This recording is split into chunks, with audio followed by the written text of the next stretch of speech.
Hi there. This is LN Reader. And I'm excited to invite you to listen to the full Mushoku Tensei audiobooks.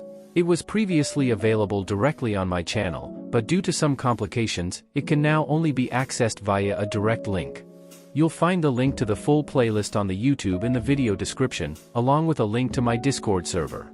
Join the Discord to stay updated and get early access to new light novels coming very soon. Thanks for your support, and enjoy the story. Chapter 1. The Diary, Part 1. It was the morning after my encounter with a man who claimed to be my future self, and I hadn't slept a wink. My mind wasn't working too well at this point, of course, but I needed to decide what to do. My future self had given me a few pieces of advice. Consult Nanahoshi, write Eris a letter, and doubt the man god without opposing him. I'd written the letter to Eris last night, but I wasn't going to send it until I talked things over with Sylphie and Roxy. Depending on how that conversation went, I might need to revise it significantly. The thing about the man god sounded fine to me. The next time he popped into my dreams, I'd let him know exactly where things stood between us. As for talking to Nanahoshi, I was tempted to go see her right away, but how was I supposed to explain the situation? The whole thing was insane. Then again, Nanahoshi had been summoned here from a parallel world. My story might sound nuts, but she probably wouldn't just laugh it off. First things first, though, I needed to review the diary, the one my future self had brought back with him. I had no idea what that book contained, and honestly, I was scared to find out, but I couldn't just shove it in a drawer and forget about it. It was the only record of what that desperate old man had seen and done. The diary was weathered and worn, its cover was scarred, and the first pages were yellowed with age. Still, the words were at least comprehensible. Bracing myself, I began to read. I've decided to start keeping a diary. It's been an eventful couple of weeks, you know? I met Perugius and got a few hints about Zenith's condition, and I'll be learning more about summoning magic and teleportation soon. There's a lot I need to deal with, so I figure I'll try writing stuff down to help keep track of it all. Aisha was pretty down this morning. She found some weird mouse dead, I guess. Maybe she's not a fan of rodents. Apparently, someone found a cat with petrification syndrome in the neighborhood. Scary stuff. I'll have to remind my family to wash their hands and rinse their mouths carefully. We just found out Elinolise is pregnant. Cliff looked incredibly nervous, but Elinolise had a big smile on her face. We threw them a celebration, of course. You've got to appreciate the good times while they're here. In the beginning, at least, it read like a relatively mundane journal. One entry described studying summoning magic with Perugius. Another mentioned wandering around the floating fortress with Zenoba, looking at all the works of art. There were also plenty of side notes like, I found a new way to make Roxy squeal last night. Or, Lucy looks like an angel when she's asleep. I bet she'll be a beauty when she grows up. It was the diary of someone who was clearly enjoying his life. The first few entries were dated, but he'd quickly stopped bothering. That made it impossible to tell exactly how much time had passed. Judging from the old man's story, though, I was probably about 2 weeks into the future at this point, and that was where things took a sharp turn for the worse. Roxy collapsed today. She hadn't been feeling well for a while, but now she's developed a fever. I'll have to tell the university she won't be coming into work for a while. I've tried everything up to and including advanced detoxification magic, but it had no effect whatsoever. I'm worried it might be something serious. I'll ask Cliff to take a look at her as soon as possible. The tips of Roxy's toes are turning into some kind of purple crystal. I called Cliff over right away to take a look with his eye of identification. Apparently, she's got something called petrification syndrome. It's a horrible disease that can only be cured with a god-tier detoxification spell. We're going to use the teleportation circles to visit Millis and get the incantation for the spell we need. Cliff and Zenoba are coming along with me. Sylphie wanted to go as well, but I asked her to hold down the fort here. Well, we've made it to Millishan. Apparently, the church keeps the god-tier incantations stored deep inside the cathedral here. Cliff knows where they are, but the place is off limits to everyone under the rank of archbishop. We're planning to break in during the night. Once we get the incantation copied down, we can just sneak back out. Again, we managed the break-in part just fine, but we didn't count on the incantation being a book as thick as a dictionary. It was impossible to copy the entire thing on the spot. We had to steal it, and then they spotted us on our way out. We're on the run right now. We walked into an ambush at the teleportation circle. The circle itself was damaged as we fought. It's no longer usable. Cliff was poisoned during the fight. He's unconscious, and it looks serious. I killed a human being for the first time. I can still hear the crunch. Makes me sick to my stomach. Damn it. Damn it. We're making our way to another teleportation circle. Cliff's still unconscious, and it seems like they've circulated our names and descriptions all around the country. We're wanted criminals now. I've made an enemy of the Millis Church for life. Cliff died today. I don't want to write anything for a while. We managed to make it to another teleportation circle. Somehow, this nightmare's almost over. We were too late. I can't write anything today. I think I need to write down what happened yesterday. We ran into Eris and Ghislaine at the entrance to the city. Eris started yapping at me, but I told her I had 2 wives and a family, and no time to babysit her anymore. She wandered off, looking stunned. Ghislaine shot me a look of contempt before she left. Really pissed me off. When I made it back to the house, I found everyone looking miserable. Roxy was dead. Half her body had turned to crystal by the end. The whole trip to Millis ended up being pointless. I told Elinolise about Cliff's death. She slapped me in the face and ran off crying.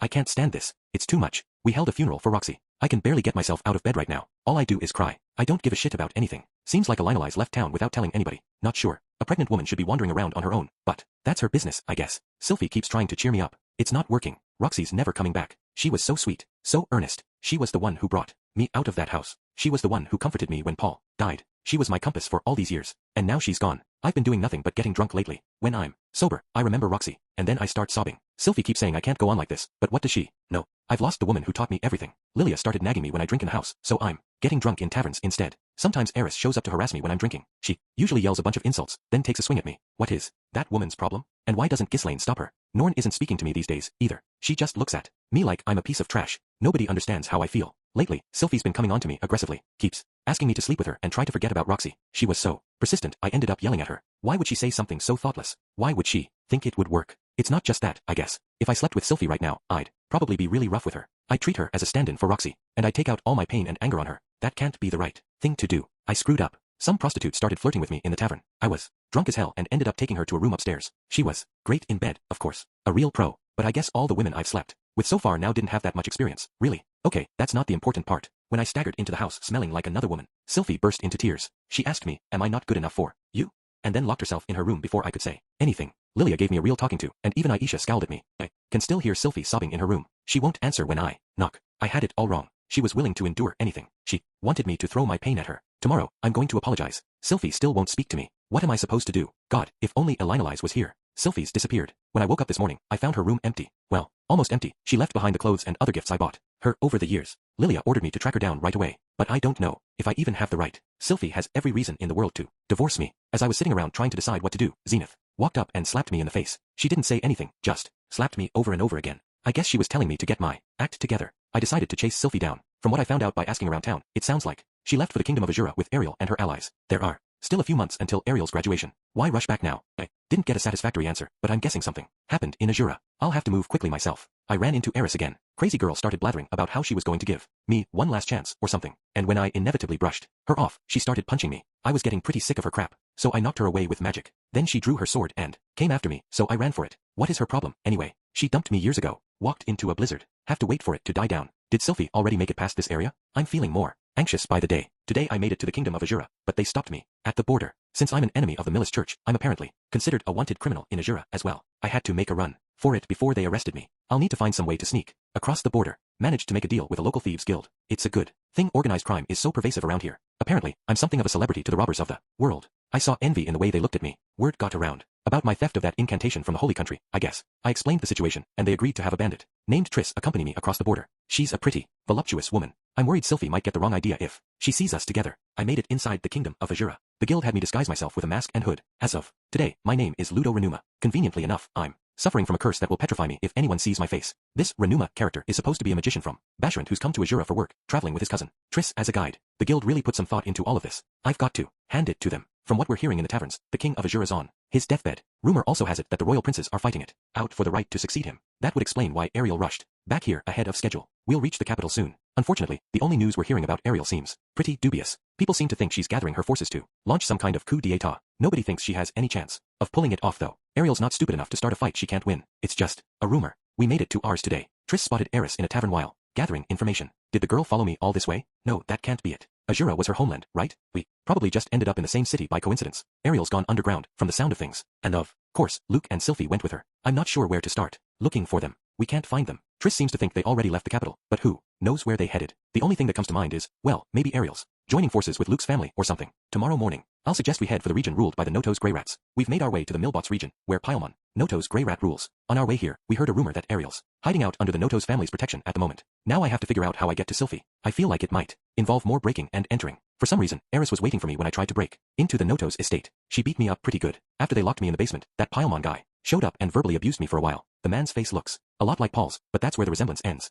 He seemed to be under the impression that I'd come to seize control of the Noto's family. After announcing that he'd execute me tomorrow and send my head to the Millis Church, he stalked out of the room. I managed to escape easily enough, but Ariel was nowhere to be found. They've launched a coup in the capital. That rumor about Ariel fleeing to Millbots was a load of crap. They were lurking somewhere in ours, waiting for their moment to strike. I don't know if I'll make it back in time. We're about a day from the capital now. People are saying that the coup ended in failure. Ariel had recklessly attempted to simultaneously murder the first and second princes, but they were protected by two powerful swordmasters, the Water God and a North Emperor, who'd been brought to the capital as royal guests. The assassination ended in failure. Ariel's forces were wiped out, and she herself had been captured. They're saying she's going to be executed soon. Her forces were wiped out, though? Wiped out completely? What about Sylphie?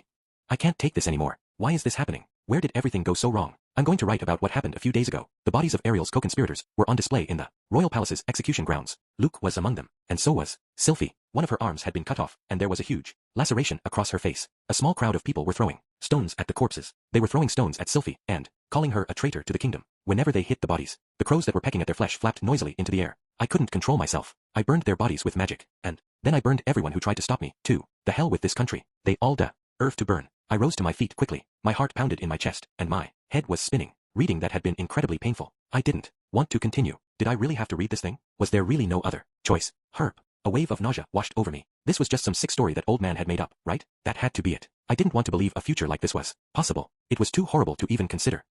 No, I needed to read the whole thing. There was information in this book. Valuable, crucial information. When I looked down at it again, however, I couldn't bring myself to turn the page. The thought of continuing made me sick. What new horrors would be waiting for me in the next entry? I was literally queasy with dread. Okay, I need a break.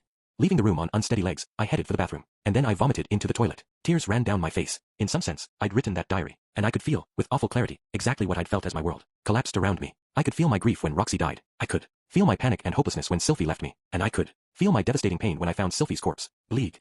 I shoved my face into the toilet bowl and puked until there was nothing left to puke. My stomach was completely empty now, but I had no appetite. I probably wasn't going to manage to eat anything today. After rinsing out my mouth with water, I left the bathroom. Sylphie was standing in the hall, waiting for me with a worried look on her face. Rudy, what's wrong? Are you okay? She was wearing her casual, everyday clothes. Her silver hair was loose around her shoulders. I found myself picturing her dead, her face scarred, her arm missing, cold and lifeless, hung out for the crows. Whoa, what is it? Without a word, I'd thrown my arms around her. Her body was as soft and warm as ever. Are you still thinking about that battle with the Toph?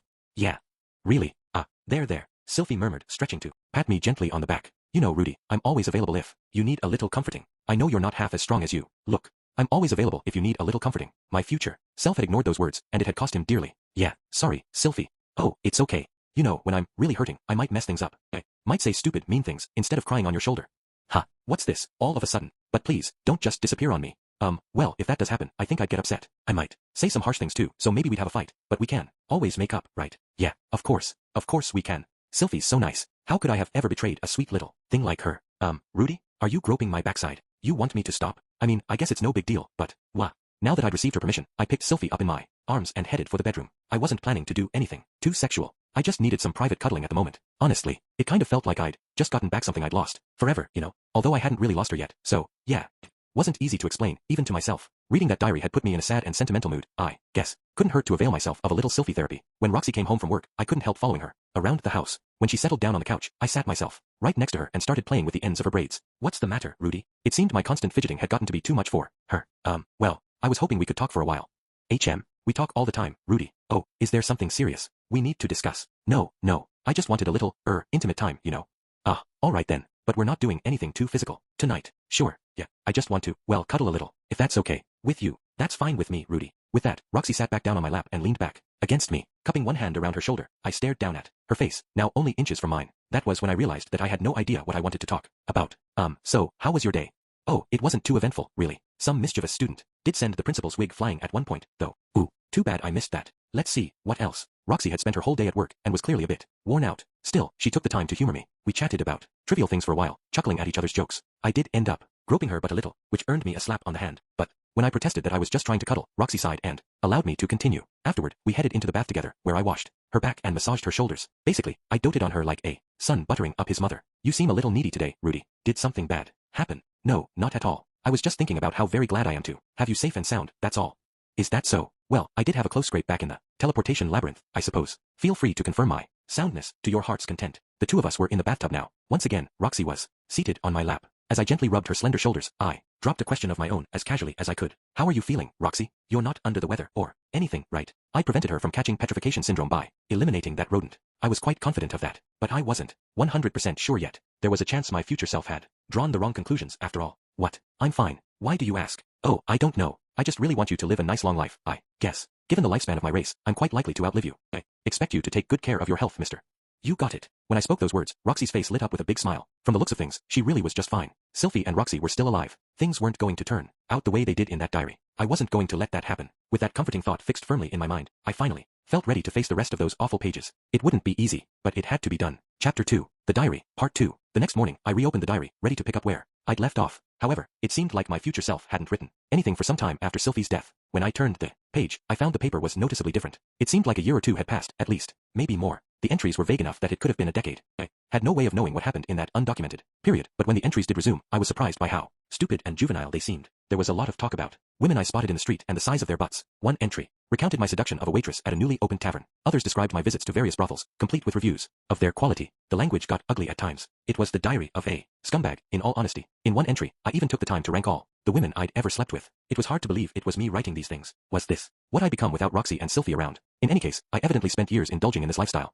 Wasn't clear where these events happened, but I recognized the names of a few taverns here and there. It seemed like I was still living in the city of Sharia. Some names were conspicuous by their absence, though. I never mentioned Aisha, Norn, Lilia, Zenith, or Lucy. Every once in a while, there was a reference to Zenoba or Julie, but some of those entries made me queasy. My future self apparently had his eye on Julie by this point. The girl had been my faithful pupil since she was a kid, and now I was looking to take advantage of her. I didn't want to believe I was capable of sinking so low. That said, I had to admit it wasn't totally implausible. In the face of crushing despair, I could imagine abandoning myself to the pursuit of meaningless pleasure, especially since I had the looks and money to make that lifestyle easy. Eris popped up somewhat frequently in these entries, although my future self was clearly doing his best to avoid her. She was living in Sharia as well, and whenever we ran into each other, she would beat me up with a furious scowl on her face. I'd like to catch that girl and teach her a lesson, I'd written in one entry, but I don't want her swearing revenge on me or something. Probably best to just keep my distance. Pretty pathetic stuff. Reading between the lines, though, I got the sense that my feelings toward Eris were more conflicted than I let on. Was there still a part of me that wanted to patch up our relationship somehow? After what happened to Sylvie and Roxy, maybe I just lost the ability to pursue an actual romance. It was hard to say for sure, but at the very least, the bitter words I had written didn't fit cleanly with some of the actions I was describing. On another note, there were some disquieting events mixed in with all the debauchery. Zenoba and I had a price on our heads, courtesy of the Millis Church, and I sometimes had to fend off an assassin or bounty hunter. This didn't seem much of a problem, though. I was taking them down with ease so far. I turned the after one such entry and found another sudden transition in the contents of the diary. It seemed like I'd skipped forward for a second time. Once again, there was no summary of the missing years. Now the paper type changed with every page, and I still wasn't dating my entries clearly. Norn's picture book and the Rudyard figurines are both selling very well. I've also convinced the university to officially integrate my silent spellcasting techniques into the curriculum. It seems the Holy Country sent a demand via the Kingdom of Azura that Renoa hand me over, but as long as the magic nations consider me useful, I can't see that happening. Thanks to the Red WYRM Mountains, it's no easy thing to invade a country on the central continent. They put the aggressor at an inherent disadvantage. Also, Azura doesn't seem to be aware that I'm the one who burned a decent section of their capital to the ground. I knew they were scum, but I suppose they're imbeciles as well. Zenoba's very close to completing his automaton now. It took longer than I expected, but we're almost there. I can't feel the excitement I did back when we started though. Why am I even doing this? What's the point? The first automaton's complete. Zenoba made her in Sylphie's image. She has her own will, and acts on her own initiative. However, she does anything I tell her to without question. She's obedient and meek, but has a bit of a jealous side. She really is the spitting image of the woman I used to know, in almost every way. But this isn't what I wanted. This isn't what I need. I destroyed the Sylphie automaton. I expected Zenoba to be furious, but he apologized instead. That just made me feel guiltier. I owe that man more than I can ever repay. At the very least, he's earned my loyalty until the day I die. We made a new automaton that isn't based off of Sylphie or Roxy. Zenoba gave it the name 40. Apparently, it's his 40th masterpiece. According to him, we're mass-producing 40's sisters now, and the magic nations will be buying them from us. It's nice having countries as your main customers. They've got deep pockets. I don't know how useful the dolls would be in a military capacity, but Zenoba and I refined their design a great deal over the years. I'm guessing they're stronger than your average knight or adventurer, at least. Now that we've reached our goal, it feels like I've run out of things to do. I'll have to decide what my next research project will be. For the first time in a while, I'm actually feeling a little motivated. So we completed Zenoba's automated doll project. Eventually, these entries gave no hints about how we accomplished it. Unfortunately, I probably kept my research notes separate from this diary. That was kind of a pity. A little advice from the future might have sped up our progress immensely. It wasn't that big a deal though. Zenoba was enjoying his research very much, and they say the journey's as important as the destination, right? I turned the page and was startled by another sudden shift in the tone of the diary. This one sheet of paper was badly wrinkled. I had clearly been crying on the as I wrote these words. The man god showed up in my dreams. I can still feel his hand resting on my shoulder. I hate him. I hate him so much. I have to get more powerful and fast. I need to kill that bastard. It's my new purpose in life. Until the day he dies, Roxy and her child will never rest in peace. Neither will I, for that matter. Come to think of it, I wonder how Lilia and the others are doing. I haven't seen them since they left the house. I wonder how Lucy's turned out. I bet she's a beauty, just like her mom. I hope she's doing well with her studies. I hope she's getting enough to eat. I wish like hell I hadn't fallen apart like that after Sylphie died. Aisha did come back to look after me eventually, but I can't imagine the others have forgiven me. Sending off a letter now wouldn't do any good. I've got so many regrets. How do I get stronger? Do I work on my magic? Maybe track down someone who can cast kingly or imperial spells. I don't think so. Based on what I've seen so far, spells past the saintly level seem to just get bigger in scale. They're not especially useful in combat. There are some exceptions like that electric spell I came up with, but on the whole, my offensive capabilities are already adequate. The main issue is that I'm a glass cannon with mediocre mobility. I can't amplify my physical capabilities with aura, and that leaves me at a major disadvantage in both durability and speed. How do I compensate for those shortcomings? I found some information on the fighting god in a book. Legend has it that he wore a golden suit of armor that vastly enhanced his strength, speed, and endurance. When I discussed this with Zenoba, he came up with an intriguing idea. What if we made a Zalif prosthesis that covered my entire body? I don't know why I didn't think of this before. I can't envelop myself in aura, true, but when I feed mana to my artifici, Alhand, I can enhance its strength dramatically, if I use my earth magic to create the sturdiest possible shell, and then rework it into a full body suit of armor. Yeah, I think this might work. With help from Zenoba, I've completed my personal suit of armor. The thing stands more than 2 meters tall, and it's bulky to boot. It takes a lot of mana to control, too. In effect, I'm the only one capable of using this, and even I wouldn't be able to power it for that many days in a row. It's kind of an oversized hunk of junk, in all honesty. If only Cliff was still alive,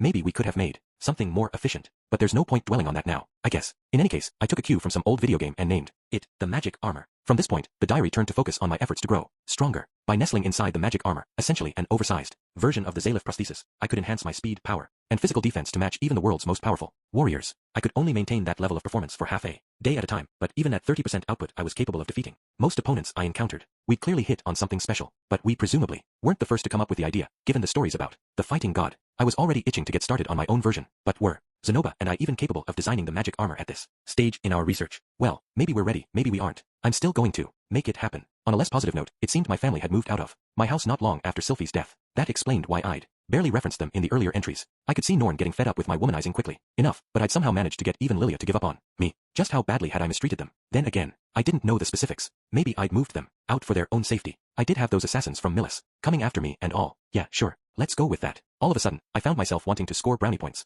with my family. Fortunately, today happened to be one of Norn's regularly scheduled nights at home. That seemed like an excellent reason to take them out for a meal. A little quality time couldn't hurt, right? Brother dear, came a voice from behind me. Lunch is ready. Come down and eat with us. I rose from my chair and opened the door to find Aisha standing just outside in her usual maid outfit. There was a bit of sauce on her face. She'd probably been doing a little taste testing in the kitchen. You've got something on your face, kid, I said, taking out a handkerchief to wipe it off for her. MMPH. Hee hee, thanks. Aisha grinned cheerfully at me as I pulled my hand away. This kid had been devoted enough to take care of me by herself, even when I turned into a no-good piece of trash. The old man hadn't mentioned her, but she was effectively the only family he had. 4 years. It must have meant a lot to have her around. Hey, Aisha, is there anything you've been wanting lately? Ha, why are you asking? I was thinking I might buy you a present one of these days. Just a little thank you for all the hard work, you know. What? Aw, you shouldn't. I'd feel bad for Norn. But I guess I did see a really cute hair clip in the store the other day. Wink, wink.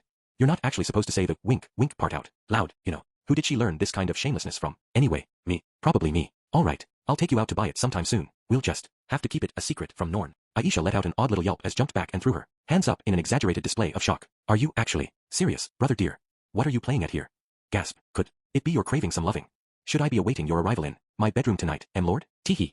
Okay, enough fooling around. Let's go eat before the food gets cold, huh? Yes, sir. Together, the two of us headed down to the dining room. Roxy and Norn weren't around at the moment, but we had a family meal with everyone else in the house. To me, at least, the food tasted noticeably better than usual. When I shared that thought with Lilia, I managed to get a little smile out of her. After lunch, I returned to the diary. With his magic armor complete, my future self began to travel the world, searching for a way to reach the man god. I met many different people in the course of these journeys, but was frequently distressed by how little information I could find about my enemy. Eventually, I hit on the theory that people who'd been alive for a very long time were more likely to know something about the man god, and focused my attention on locating the oldest people in the world. At the same time, I continued to train relentlessly as a mage, and develop new spells, gradually growing more powerful than before. In time, I mastered gravity manipulation magic, a variety of electric spells, and even a kind of magic that manipulated the human voice. I also reached the Saint tier in healing. At some point, I came to the conclusion that magic itself was all-powerful, and could be used to accomplish anything as long as you got the knack of it. Naturally, there was no explanation of what the heck that was supposed to mean. This was also the section of the diary where I'd recorded my theories about Roxy catching petrification syndrome from that mouse, and the man god's potential responsibility for Sylphie's death.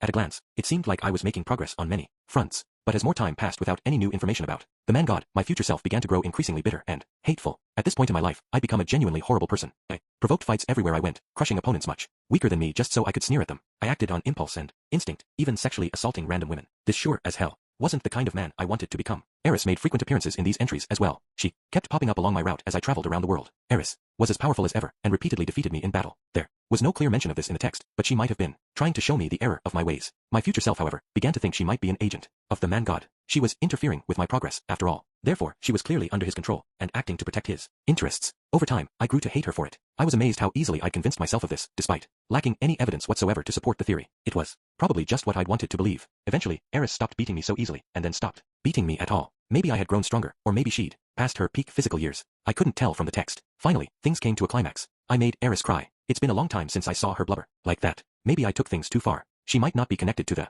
man god after all. No, that doesn't make any sense. The woman's been following me around and getting in my way ever since Sylphie died. What else could explain that? She clammed up repeatedly during the interrogation, too. She knows something. She has to. Eris escaped today. I found her handcuffs with bite marks on them. Are that woman's teeth made of steel? Damn it all. I have an audience with a Toph tomorrow. It's hard to imagine that Musclehead will give me anything useful, but like most of the immortal demons, she's been around for ages. There's a decent chance she knows about the man god. I'll get it out of her, even if I have to beat her to a pulp. Eris is dead. Ghislaine blamed me for everything. None of this makes any damn sense. I'm going to try to summarize what happened yesterday. My audience with a Toph turned into a battle. I was up against her and her entire personal guard. I was confident I could handle the Demon King, but more threw me off completely. I knew the man was a powerful mage, and I still let him catch me off guard. I was too focused on a Toph herself. They had me on the ropes when Eris jumped in out of nowhere. She took an attack meant for me, and died to save my life. Ghislaine told me why afterward. She explained everything. Going back to the day Eris showed up in Sharia. Eris just wanted to be with me. I had it all wrong all this time. She never stopped loving me, ever. That was the reason she followed me around. It was the only reason. I still can't believe it. There wasn't much detail in these entries, but it all matched up with what the old man had told me. Maybe I really did need to marry Eris too. Reading all this made me want to see her end up happy. It was going to take some real courage to take the first step though. I had vaguely broached the subject with Sylphie, but still, well, the real first step had to be talking it over in detail. Sending the letter would come after that.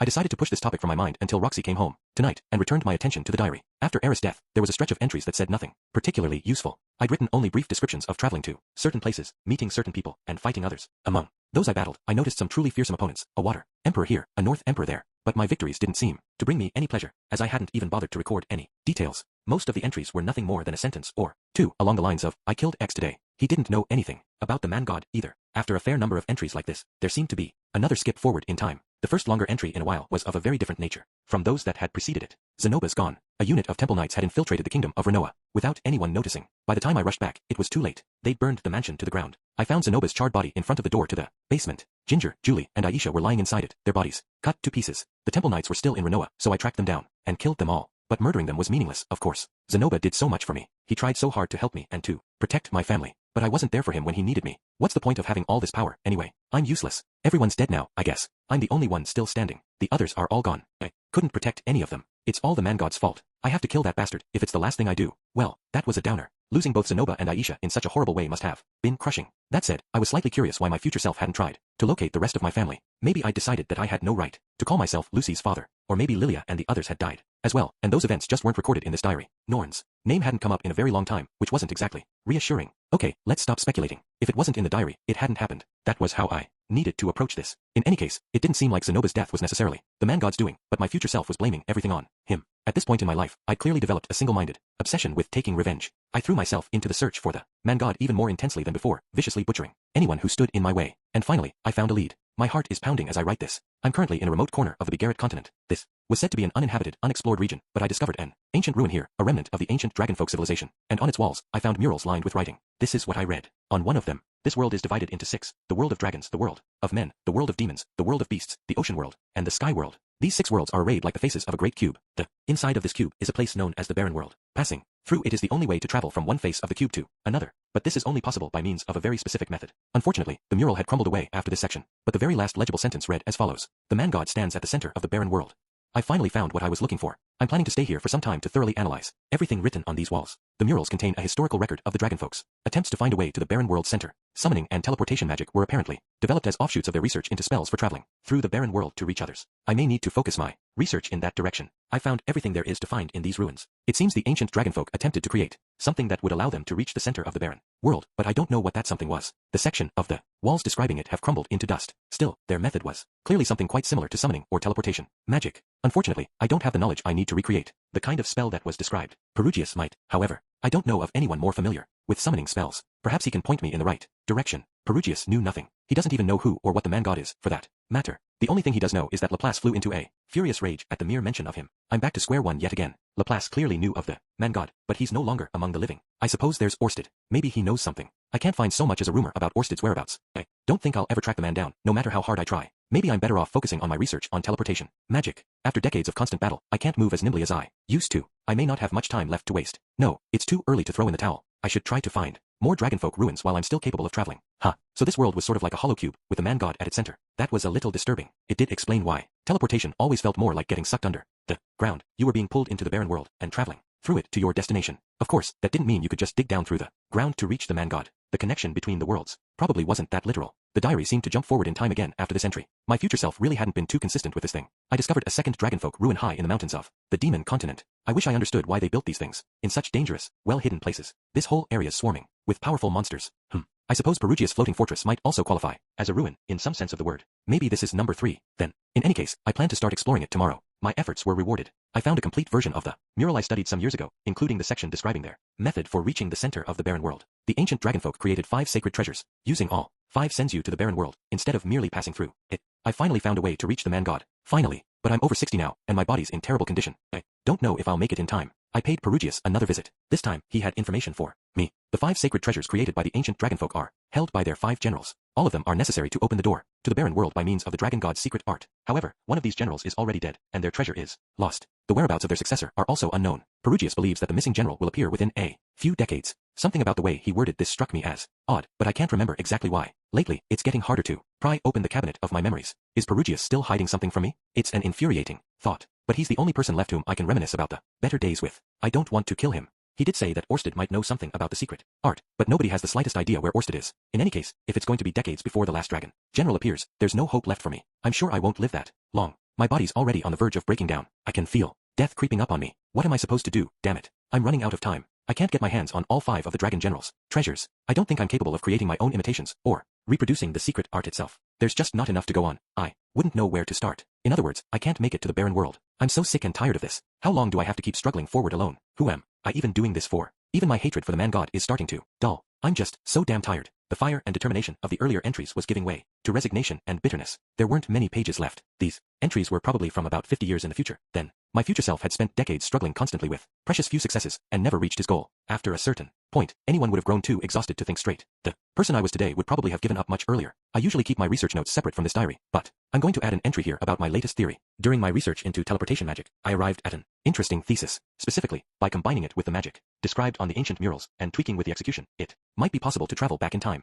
However, if my theory is correct, it could require an enormous amount of mana to travel even a few seconds backward. How much would you need to jump back years, then? I'm going to try traveling to the past. I still have this old diary on my hands. Using it as a focal point, I just might be able to jump back to the day I started writing it. The day the man god tricked me into releasing that mouse and killing Roxy. I don't know if it's going to work. I don't know what will happen to me if it does work, either. I'm familiar with the concept of time paradoxes, after all. I wish I were more confident this will work. It's hard to even say if I'll jump back in time as I am now, or just revert to my younger self. Assuming it's the former, though, I need to go over what I'm going to say. At the very least, I need to cover the petrification syndrome incident, Eris, and the man god. I'm not sure I'll be able to explain it all. I'm not sure my younger self will even believe me. And if I revert instead, I don't know how I'll be able to interact with Sylphie and Roxy. I do want to see them again, of course. I want to tell them how sorry I am. But the thought of overwriting the mind of a happy young man with mine is, honestly, kind of sickening. Perhaps I should take more time to experiment first. But given the potential risks of a time paradox, I'm hesitant to do so. Say I were to hop back several days in time. What if I leave my memories behind? In the process, I'd be trapping myself in an endless, meaningless loop, dooming myself to live in this miserable world for all eternity.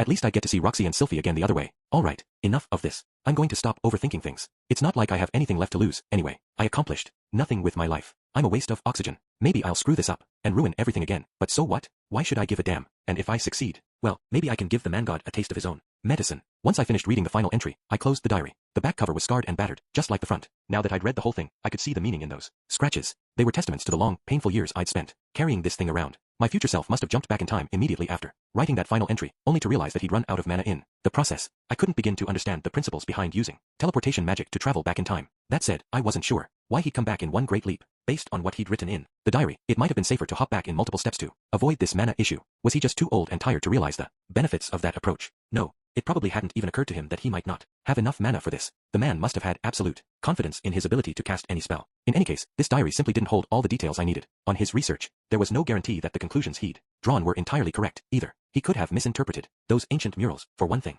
Come to think of it, I had seen an old mural in the underground levels of Perugia's fortress. Was that the sort of thing we were talking about there? That one didn't seem to have anything to do with summoning magic, but from the sound of things, there were many others of its kind hidden away all across the world. Anyway, for now, I had answers to my most important questions. Now I needed to take action before I ended up going down the same road. Hello, everyone, called a voice from the entrance hall. I'm home. Roxy was back from work. Perfect timing. First things first, then. Tonight, I needed to have a serious discussion with my 2 wives. They needed to know about Eris, and the fact that we were all in danger. Chapter 3, Resolve. Sylphiette. Rudy had been acting strangely lately. He spent entire days holed up in his study, and then came out looking pale and anxious. What exactly was he doing in there? I was getting worried, but he wouldn't give me a straight answer when I asked about it. My last attempt had ended with him dodging the question and pulling me into bed with him. I was sure he had something on his mind, though, and it was really starting to bother me. I went to Roxy to ask for advice, and found out she felt the same way. So you noticed as well, Sylphie? I'm afraid Rudy tends to keep things bottled up inside. Let's try to be ready in case he needs our support. I decided that if things dragged on like this much longer, we might need to press him for some answers. But then, just after dinner, Rudy finally broke his silence. Sylphie, Roxy, could I trouble the two of you to come by my room this evening? His tone was a little awkward, but that wasn't too unusual. Was just the way he tended to speak when he wanted to sleep with both of us at once. I never really understood why he felt so hesitant about these things. It wasn't like he had anything to feel guilty about. In any case, Roxy and I made our usual preparations that evening. We took a bath together and washed each other carefully, then put on the perfume we reserved for these special occasions. I changed into a set of underwear I bought recently and picked out a nightgown to go with it. Rudy seemed to prefer soft ones with sleeves over the skimpier kinds, so I went with something relatively modest. I looked down at myself and considered undoing 2 of the front buttons to expose a little more skin. I wasn't exactly busty, so it probably wouldn't be that alluring, but I did want to earn as much of his attention as I possibly could. What if he thinks I'm desperate, though? No, this is Rudy we're talking about. It's fine, right? It'll be fine. Just the other day, I'd noticed him looking down my shirt when I left a few buttons undone. I think he was trying to be subtle about it, but it was really obvious. He seemed to be enjoying himself, though, so I pretended not to notice. He carried me off to bed a little later. Roxy was wearing her usual one-piece nightgown. She didn't seem to have anything on underneath it, though. She was pretty aggressive in her own right. Anyway, the two of us were now primed and ready. We took a few deep breaths and then headed to Rudy's bedroom. Rudy was sitting quietly in his chair, waiting for us. Roxy and I sat down on the bed next to each other. I sat on the right, and Roxy on the left. We'd never decided our places beforehand, but it was a bit of a habit by now. Rudy would usually wriggle his way in between us with a leering grin, but today he looked a little different. There was a serious expression on his face, and he wasn't moving from his chair. After a long moment, he cleared his throat and turned to Roxy. Roxy, yes. How's Norn acquitting herself at school? Acquitting herself? Really? What a weird choice of words. Roxy seemed a little amused as well. Why ask me? Didn't Norn tell you herself just the other day? Well, I was hoping to get some candid impressions from you. An educator. How long was he going to keep talking like this? It was getting harder not to laugh. All right then. Her academic performance is average, and she's making fairly slow progress with the sword. I'm impressed by her efforts with the student council, though. She seems to be earning some recognition for her disciplinary work in particular. The university has quite a few rowdy students, but everyone listens when she scolds them. I'm sure it has something to do with the fact that you're her brother, but she's also earned a great deal of affection from some of the older students. Either way, no one ever tries to pick a fight with her, and she seems to have lots of friends. I don't think you have anything to be worried about. I see. Thank you very much. She wasn't exaggerating, either. Norn really was doing her best out there. From what the student council members told me, she was probably the hardest worker they had. Sometimes I wished I could be more of a big sister to her. And how about you, Roxy? What do you mean? Has anything been bothering you lately? I don't know, maybe. You've been getting peckish a lot? Grabbing lots of snacks from the kitchen? No. You've actually been pushing so much food on me lately that I'm a little worried I might put on weight. How are things going at school, then? Oh, well enough. I suppose there are a few students who make fun of me for being so short or refuse to pay attention to my lectures, but that's fairly rare. What? They're ignoring your classes? What a bunch of hopeless ingrates. How about I teach them a remedial lesson in manners, Roxy? I'll make sure they grovel at your feet next time they see you. And no, I don't think that's necessary. This just comes with the territory when you're a new teacher, really. But thank you for the offer anyway. Roxy bowed her head to Rudy, looking somewhat exasperated, but also somewhat bashful. I noticed she was playing with the ends of her braids. I understood how she felt. It made me a little envious sometimes, seeing just how deeply Rudy respected her. Anyway, Roxy continued, I guess there is one other thing that's been on my mind. And what's that, if you don't mind my asking? Roxy paused, then shook her head. I prefer to be sure about this one before I tell you anything in particular. I look forward to hearing all about it then. Ooh, I think I know what this is about. Come to think of it, Roxy had mentioned feeling a bit odd lately. Maybe I'd have to arrange for a little celebration? Or was that too premature at this stage? We didn't know for sure yet, after all. All right then. Sylphie. Yes, Rudy. As the conversation turned to me, I tilted my head to one side and tried to look as charming as possible. Rudy's line of sight drifted down from my face toward my upper body. My strategy was a success, from the look of things. How's Lucy been doing lately, you think? Well, you're keeping an eye on her yourself, aren't you? She's a happy, healthy baby. You haven't overheard her muttering in the heavens above, and this earth below. I alone am uniquely honored, or anything, have you? What the heck are you talking about? I think she might be crawling around on her own before too long. Thanks to Lilia's help, things really were going smoothly with Lucy. Princess Ariel seemed to feel that children were best raised by maids and attendants, rather than their mothers. But Grandma Elinalise told me I should try to give my child as much personal, loving care as I could. I tended to agree with Elinalise, and Rudy seemed to want us both to be involved in raising Lucy, so I'd been putting in lots of time and effort. Have you noticed anything strange lately, Sylphie? Rudy asked. Anything on your mind? Not really. I guess I'm wondering why my husband ND's hiding things from me, butt hats about it. The words just came out on their own. I hadn't intended to be that harsh on him, but, right, said Rudy, averting his gaze nervously. Sorry about that. So there was something going on, then. Was he ever going to clue us in? After a moment, Rudy looked back to me. This time, his gaze was steady and determined. Whenever he got this look in his eyes, you knew it was Rudy at his best. Actually, this is exactly the reason I asked the two of you to stop by tonight. At these words, I sat up straighter and buttoned up my nightgown. Roxy straightened up as well, although her expression was a little uncertain. The problem is, I'm not sure how to explain. I guess I'll start at the beginning. A few days ago, I met a certain individual. Could you be more specific? Right. He was something like a blessed child, I guess. One with the power to predict the future. Rudy went on to describe his conversation with this person. The details were alarming, to say the least. Basically, there was someone out there who wanted to harm him and his family. Terrible things might happen to us if this mysterious enemy had their way. And in order to keep us safe, Rudy might have to do some things that seemed very strange from time to time. To be honest, I wanted to think he was taking this too seriously, but I could tell that Rudy was convinced it was completely true. I could tell he was keeping some of the details to himself. There were probably parts of this story he thought it was better for us not to. No, that didn't feel great, of course. Still, I could understand why. He wanted to be very cautious about this situation. Okay then, I said. Is there anything we can do to help? I'm sure there will be. To be honest though, I'd rather not put the two of you in too much danger. There he goes again. This had been coming up a lot with Rudy lately. I felt like it had started right after his father's death. It was nice to know he cared so much about us, but he could get a little overprotective sometimes. I wasn't a helpless child anymore. I could pull my own weight these days. Doesn't that mean you'd be putting yourself in danger without us around to help? Can't say for sure yet, but it's pretty likely, yeah. Well, I don't like the sound of that. That battle with a Toph had been bad enough. Rudy was a powerful mage, but he never wanted to fight anyone, and yet he was always flying off on some mission or other and nearly getting himself killed. Was I supposed to just sit around, waiting to cheer him up when he limped back home? That was starting to get old. I wanted to go with him at the very least. I might be able to help out somehow. Then again, the last thing I wanted was to be a liability. All right, came a quiet voice from beside me. I understand. Roxy had spoken up for the first time in a while, fiddling with her hair. She looked Rudy in the eyes and smiled. While you're out and about, she continued, I'll keep Norn and Aisha safe. Her voice was clear and confident. She seemed to have genuinely accepted this as her role to play. Are you really okay with that, Roxy? I asked. I couldn't help thinking there was a part of her that wanted to tag along as well, but Roxy just nodded. I know Rudy would rather put himself at risk than see his family in danger. Sure, but come to think of it, Roxy had been there with Rudy when his father died. It was hard for me to picture just how devastated he'd been by that tragedy, but from the sound of things, he'd sunk into a very deep depression. At the very least, it was enough of a shock that he ended up breaking his promise to me. Ugh, cut it out, Sylphie. You're just being sulky now. Rudy had come back to me in the end. That was what really mattered, right? That said, Sylphie, I don't intend to just sit around and watch while Rudy puts his life at risk for us. What was that supposed to mean? Hadn't she just promised to stay at home? We can keep a careful eye on him, Roxy continued, and if we decide he really needs our help, we'll follow him whether he wants us to or not. Oh, yeah, that actually makes a lot of sense. We didn't need Rudy's permission to help him. We could make up our own minds. As long as things turned out all right in the end, he wouldn't have any reason to complain. Yeah, I guess you're right. Okay. Rudy listened to all of this with a little half-smile on his face. I'd half expected him to try and tell us off, but instead he just listened, with something like trust in his eyes. You go off and do what you want, Rudy, Roxy continued, smiling back at him. Don't worry about things back here. We'll keep everyone safe and sound. All right then, he finally replied. It's good to know I'll have you two watching my back if things get ugly. There was some genuine relief behind his smile, and maybe it was just my imagination, but I thought his eyes were shining slightly. I had to admit, I was impressed with how smoothly Roxy had handled this. There was a reason Rudy respected her so much. In any case, the most important thing was that he could approach this challenge with a clear mind, and if he got himself into trouble, I could always go help him out. I'd be the good, loyal wife most of the time, but when things got ugly, I'd ride to the rescue. Yeah, that was the kind of relationship I wanted. Moving on, then. There was one other thing, actually. I'd been getting a little pumped up there, but the conversation wasn't over yet. For some reason, Rudy's voice sounded awfully meek all of a sudden. His body language looked a little different, too. He'd been choosing his words carefully this entire time, but now it sounded like he was reluctant to say anything at all. I'm not sure how to put this, to be honest. Is it an awkward problem? Roxy said gently, trying to ease him forward. Rudy nodded in response. Very awkward. It's not an easy thing to tell you too. Well, now he had me anxious. Could this have something to do with how haggard he'd looked lately? Hopefully he hadn't caught some kind of disease that magic couldn't cure. I think, there's a chance we might add one more person to the family. Humph. Is he talking about a woman? Yeah, that has to be it. Well, I didn't really have any grounds to complain. He'd dropped a few hints about this earlier, and I hadn't objected or discouraged him. That didn't mean I was ready to give my approval to just anyone, though. My feelings about this weren't quite that simple. Who is it? Nana Hoshi. I tried to keep my voice neutral as possible. I felt like I'd succeeded. I didn't sound angry, at least. If it was Nana Hoshi though, that felt a little wrong to me. I didn't think she really loved Rudy in the way we did. Her feelings were something more like gratitude. She probably wouldn't refuse him if he pushed her for a relationship, but that didn't mean she'd welcome it. No, it's not Nana Hoshi. Well, that was a bit of a relief. For some reason though, Rudy was looking even more guilty than before. It's a woman named Eris.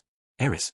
Who was that again? I'd heard the name before, but it wasn't someone I knew from the university. Isn't that the girl you were tutoring during your stay in the Fit-Toa region? Rudy, Roxy prompted. It was enough to jog my memory. Wasn't she the person who caused your condition?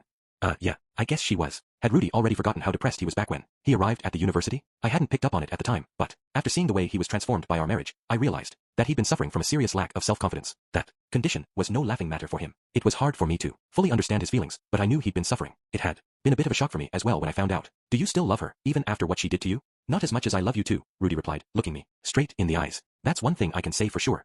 I felt myself blushing. Rudy could be such a ladykiller when he wanted to. It was hard to suppress the urge to squeal a little. I almost wanted to go brag to Linya and Priscina about that line. It was a shame they weren't around anymore.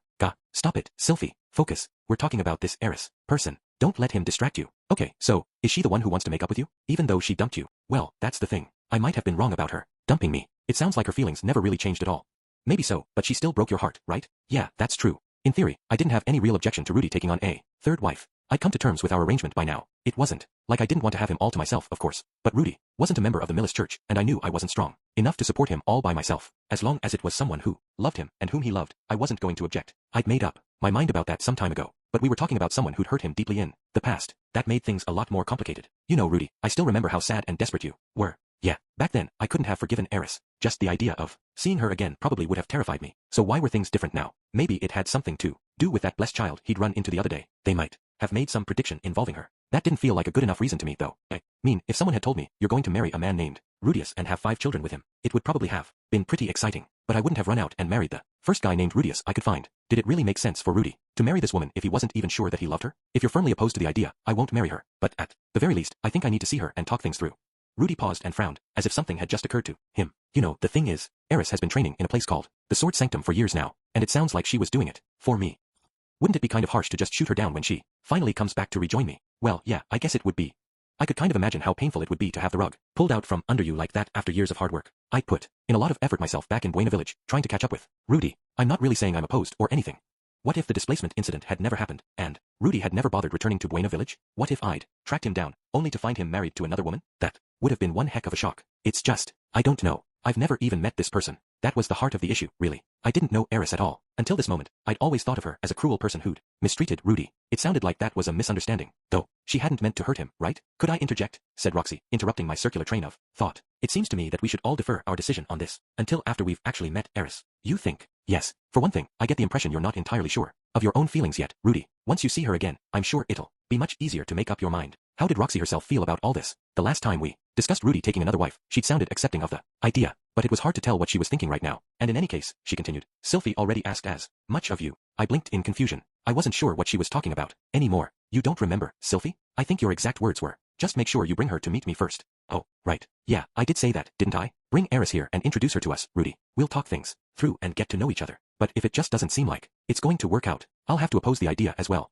The more I thought about it, the more it sounded like the most reasonable idea. We weren't committing to anything yet, but we could stay open to the idea. Roxy sure did have a good head on her shoulders. Watching her in action made me feel a little inadequate as a wife. Of course, I imagine we'll have to discuss this idea with a number of other people as well. But for what it's worth, Rudy, you have my support and my trust. Thank you, Roxy. That means a lot. All I ask is that you try not to forget about me completely. No matter how many girls you end up marrying. Rest assured, I couldn't forget about you if I tried. I'll take that as a promise, then. Absolutely. She was clever and thoughtful, and Rudy trusted her completely. It made me kind of jealous sometimes. No, that was the wrong way to think about it. I just have to do my best to follow in her footsteps. I can be a grown-up too. Just you watch. Humph. Does that sound okay, Sylphie? Rudy said hesitantly, turning to face me. I'm sorry about all this. It's all right. Sorry for being so difficult today. It wasn't really fair of me, after all those things I said last time. Rudy and I ended up apologizing to each other for some reason. I could hear Roxy chuckling softly. It was nice, this arrangement we'd arrived at. I felt totally comfortable in this room. It was something I couldn't get anywhere else, even with Princess Ariel and Luke. But now we might be adding someone else into the equation. That made me a little anxious. This girl wasn't going to steal Rudy away from us, was she? Rudius. After our conversation, the 3 of us slept side by side in my bed. I wasn't quite callous enough to try and start a threesome after a discussion that heavy. Also, Eris' face kept popping into my thoughts, which wasn't great for my emotional state. I thought I was over all that, but the more I thought about her, the more I could feel that old anxiety and self-doubt bubbling up from deep inside my gut. Just as Roxy had pointed out, I wasn't too sure how I felt about Eris at this point, and everything I knew about her feelings had come second hand. One way or the other, I had to settle things between us. To be honest though, the idea of seeing her again was scary. There was definitely going to be some punching involved. From the sound of things, Eris had gotten unbelievably strong in the last few years. There was no telling how she might react if I walked up to her, with Sylphie and Roxy at my side. Diary hadn't mentioned her attacking Sylphie or anything, but there was no guarantee those entries were totally accurate, and I'd obviously left a lot of details out. Also, a few poorly chosen words could easily take things in a dangerous direction. I had good reason to be worried. It was hard to guess how things would turn out when I saw Eris again. With everything on my mind, it took a while before I managed to get to sleep. That night, the man god paid me a visit. I found myself in a familiar pure white space. As always, I'd reverted to the man I was in my previous life. According to my future self, this was the barren world, a sort of four-dimensional space, sitting at the center of a cube composed of 6 other worlds. When you used teleportation magic, you traveled through this plane of reality. But based on the old man's research, there was no easy way to travel into it. Here I was, though, standing at its center. What did that mean? Exactly. Given the change in my appearance, maybe this was a kind of summoning that only affected your mind, or your soul. The man god was here, as always, with his usual. Wait, no, he's not smirking for once. In fact, his body language suggested he was in a distinctly bad mood, although it was hard to tell for sure, what with all the blurriness. Well, this is no fun at all. Yeah, okay, that sounded like irritation. Had to go and ruin everything. The tone of his voice was low and hostile. His usual carefree attitude had disappeared completely. Jumping back in time to warn yourself? Come on, that's just not fair. And everything was going so well, too. Okay, I get it. You're not happy. Does that mean the old man was telling me the truth? Have you been playing me for a fool all this time? Did you kill Roxy and Sylphie? I guess this means his plan worked. Did he just give you a taste of your own medicine? Questions, questions, questions. Always with the questions. Who knows? Who cares? It does seem like your future self was laboring under quite a few misconceptions, just so you know. Well, he's messing with me again, but it doesn't sound like his heart's really in it. I need to try and stay calm. I need to keep this conversation going. Ooh, he needs to keep the conversation going. Will you stop pretending to be some kind of tactician? Haven't you realized you're a moron yet? Oh, shut up. I might be a moron, but I'm still going to try my best. On that note, mind telling me something? Why would you do this to me? Why would you try to harm my family? Why would I do that? Maybe I just wanted to kill them so I could watch you freak out about it? Whatever. Wow, he's really half-assing it today. It's almost like he's sulking, like he set up some big elaborate trap in a video game, but then somebody messed it all up by wandering off in the wrong direction, and now he doesn't even want to play anymore. Yeah, more or less. You messed it all up, you stupid, thoughtless jerk. Can you just tell me what's going on here? I don't care what your ultimate goal is. I'm really not interested in getting in your way. My future self told me I can't kill you anyway. He told me to suck up to you, not to defy you, and I'm fine with that, personally. I mean, things were fine between us up until now. Even if you were just setting me up to betray me, you still helped me out plenty of times. You can use me if you want to. It's not like I have any reason to disobey you. All I'm asking is that you don't go after my family. Well, aren't you accommodating? I mean, whatever you did to that old man, you haven't managed to harm me yet. As far as I know, at least. You did try to kill Roxy and her baby, but she came out of it unscathed. Since she's okay, I think I can pretend that never happened. I can still control my emotions. I want to find some way to coexist with you before things cross the point of no return. The man god paused for a moment, apparently considering something that had just occurred to him. What if I told you that my goal is world peace? Would you believe that? World peace, huh? Sounds great.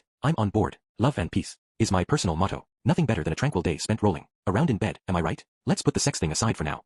Sure thing. You remember that dragon god guy? Your old buddy Orsted? Well, his ultimate goal is to destroy the world. Wait, really? I wasn't getting that vibe from him, honestly. He's been skulking around in the shadows for a long time, making all sorts of evil plans. Here's the thing, if I die, this world will break apart into a million pieces and fade away completely. So, Orsted's looking for a way to murder me. You sure you didn't do something horrible and piss him off? I don't know, maybe get his family killed for no apparent reason? Don't you remember what I told you earlier? I can't do anything to Orsted. As far as I know, he has no reason to hate me. Well, okay then, go on. Orsted is very powerful, but he's also alone. His curse keeps it that way, and as long as he's isolated, he'll never be able to harm me. Why don't you just ignore him, then? That was the plan, until you appeared. What do I have to do with anything? Well, you're not the problem, exactly. But it seems like you and your descendants are immune to the effects of Orsted's curse. Some point in the future, those descendants are going to join forces with him, and together they're going to kill me. Oh, I get it. So that's why you went after Roxy when she got pregnant. The old man thought you manipulated Luke into dragging Sylphie off to die, too. But he didn't say anything about you targeting Lucy. I guess it's my second or third kid who's going to be the problem, huh? Wait, couldn't you have just killed me years ago or something? Why would you let things come this far? Well, when I first noticed you during the displacement incident, I did try a few things just to see what would happen. I'm afraid you've got a very strong destiny, though. It never worked out the way I wanted it to. A strong destiny? What does that even mean? How can I explain? I can see a number of broad routes. The future might follow branching out ahead of me, and I can tamper with the course of events to some degree. But when I try to manipulate events involving people with strong destinies, it rarely works out in the end. You survived that fight with Orsted, for example. And even though I tried to keep you far away from Roxy, you ended up finding her, marrying her, and having a kid.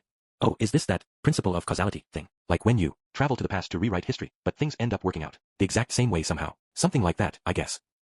Okay, so Roxy and I were destined to get married, then? That makes me kind of happy. Can't say I feel the same. Sure, right. Sorry. But anyway, why did you decide to go after my kids in particular? I mean, these descendants we're talking about are a few generations later, I'm assuming. Couldn't you just deal with them before they join forces with Orsted? The ones directly responsible for my death will also be born with extremely strong destinies. It's not just you, by the way. Sylphie, Eris, and Roxy's are strong as well, and your kids will also be on the stronger side. That said, women have times in their life where their destiny gets a little vague. Wait, do you mean? That's right. It's when they have a child inside them. I had to fight down a sudden, intense urge to punch the fuzzy figure in front of me in the face. The only thing that stopped me was a gut feeling that I couldn't possibly beat him in a fight. Not here. Not in this form. Of course, I still managed to fail somehow. Why'd you bother murdering Sylphie, then? She wasn't pregnant at the time, and she'd already given me a daughter. What? Are we talking about that diary now? Hard for me to comment, but I suppose I was trying to play it safe. On the other hand, maybe it was just Sylphie's destiny to die if she left you at that point. I guess it's possible. God, that's depressing. You know, I really did think my plan was perfect. Once I realized your destiny was strong, I took things nice and slow. I guided you along step by step. Also, I could strike in the most efficient way, at your most vulnerable moment. Is he trying to piss me off now? Ugh, calm down. Don't let him get to you. Roxy and Sylphie are both fine. It's all good. I'm not sure why you're trying so hard to convince yourself of that. You don't think you've won, do you? Just so you know, your children's destinies won't be as strong as yours, your wives, or your descendants. I'm not planning to give up, either. I really would prefer not to die. Well, yeah, I guess you wouldn't. Isn't there some other way we could approach this, though? I'm willing to do anything to save my family. Maybe I could start a family tradition of teaching each new generation not to trust Orsted. We can tell our kids all about how wonderful the man god is, and how evil that nasty dragon god is. Sorry, won't work. Destiny isn't that easy to derail. Can you think a little harder, please? I have a pretty strong destiny myself, right? There has to be something I can do. Oh, what? Did you think of something? Well, I'm not sure if it's even possible, but there's certainly a chance it could work. You did say you'd do anything at all, right? Yeah, okay then. Pausing for just a moment, the man god grinned at me like a mischievous child. Go kill Orsted for me. Rudy, that hurts. Rudy. When I awoke, I was squeezing Sylphie tightly in my arms. My throat was dry, and my entire body felt strangely cold. Oh, sorry, Sylphie. I released my iron grip, leaving my poor wife coughing for air. I touched my face and found my forehead covered in sweat. Are you all right, Rudy? Came a quiet voice from behind me. I turned and found that Roxy had wrapped her arms around me. I'm sorry. I sat up in bed. It was still the middle of the night, from the looks of things. Had that just been a dream? No, not just a dream, anyway. It was the man god, no doubt about it. Cough. What's the matter, Rudy? Are you okay? Sylphie also sat up and started to wipe my sweat with her sleeve. Roxy was still holding me from behind, rubbing my back, gently with one hand. I'm all right. I just had, a weird dream, that's all.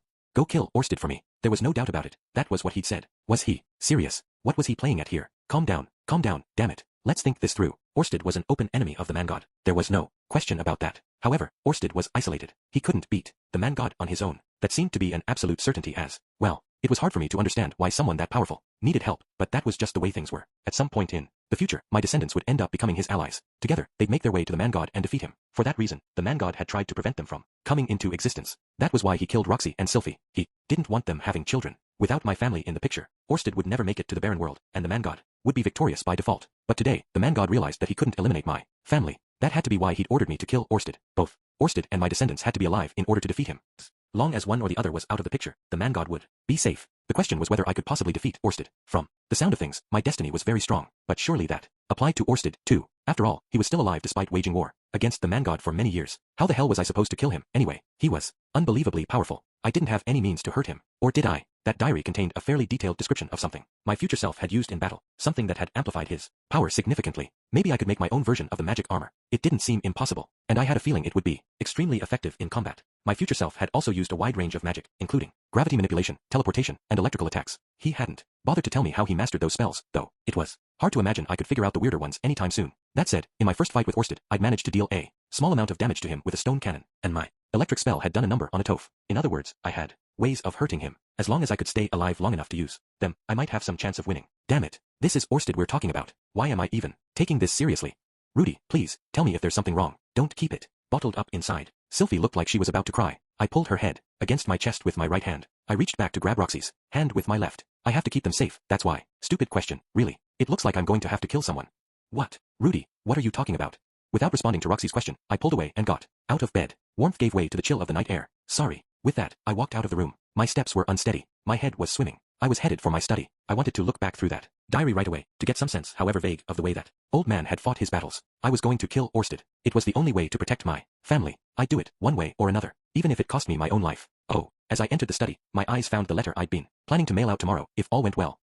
I scratched out a few new lines at the very bottom of it. Maybe I wouldn't get to see Eris again after all. Chapter 4. Nanahoshi's Hypothesis. Doubt the man god without opposing him. Those were the words my future self said. To be sure, a lot of what the man god said had struck me as dubious, especially the part about Orsted wanting to destroy the world or the world falling apart if he died. I had no way of knowing where the truth ended and the lies began. Safe to say, he hadn't been completely honest with me. Still, I couldn't let myself assume that the parts one wanted to be false were lies. If I jumped to the wrong conclusions, it might come back to bite me somewhere down the line. If nothing else, I had a feeling the man god's irritation had been real. It seemed like my future self's intervention had taken him completely by surprise. That said, it had also brought him dangerously close to classifying me as an enemy. At this point, I didn't have much of a choice but to do what he told me. Opposing the man god just wasn't an option here. He could launch all sorts of attacks at me from complete safety. Under those circumstances, there was no way I could protect everyone I cared about. Better to become his pawn then. I couldn't stand the guy, and I didn't trust his promises in the slightest. But he was targeting us for a clear reason, and there was a chance he'd leave us alone once he was no longer in danger. The man god had ordered me to kill Orsted. Putting the specific details aside, I found his story about my descendants joining forces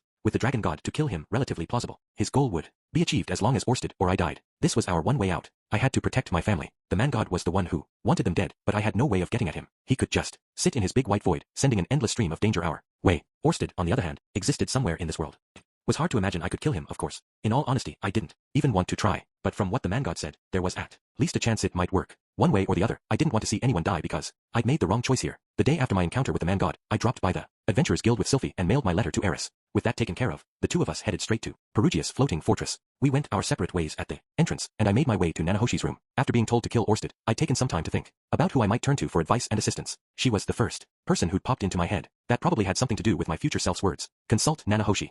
But I also had the feeling she might know where to find the man. Of course, I'd need to discuss the situation with Sylphie and Roxy eventually, but I wanted to think carefully about how I'd explain it to them. I needed them to understand that none of this was their burden to bear. I wasn't sure how I was going to manage that, honestly. Hey there. Oh, well, you're back earlier than I expected. It had been a few days since our last conversation, but Nanahoshi still hadn't recuperated fully. She was still bedridden for now, but there was a bit more color in her cheeks than before. Here you go, Nanahoshi, I said, placing a basket of assorted fruit on her table. Just a little get-well gift. Thanks. Those look good. At this time of year, fresh fruit didn't come cheap at the local market, but I was about to ask for her help. It wouldn't hurt to mind my manners, no matter how businesslike our relationship might be. You look rather serious today, I must say. Did something happen? Nanahoshi was studying me with anxiety in her eyes. Was it that obvious? Well, probably. I was willing to bet my face was even paler than hers right now. I'll cut to the chase. I want to call in that favor you owe me. Okay, what do you need from me?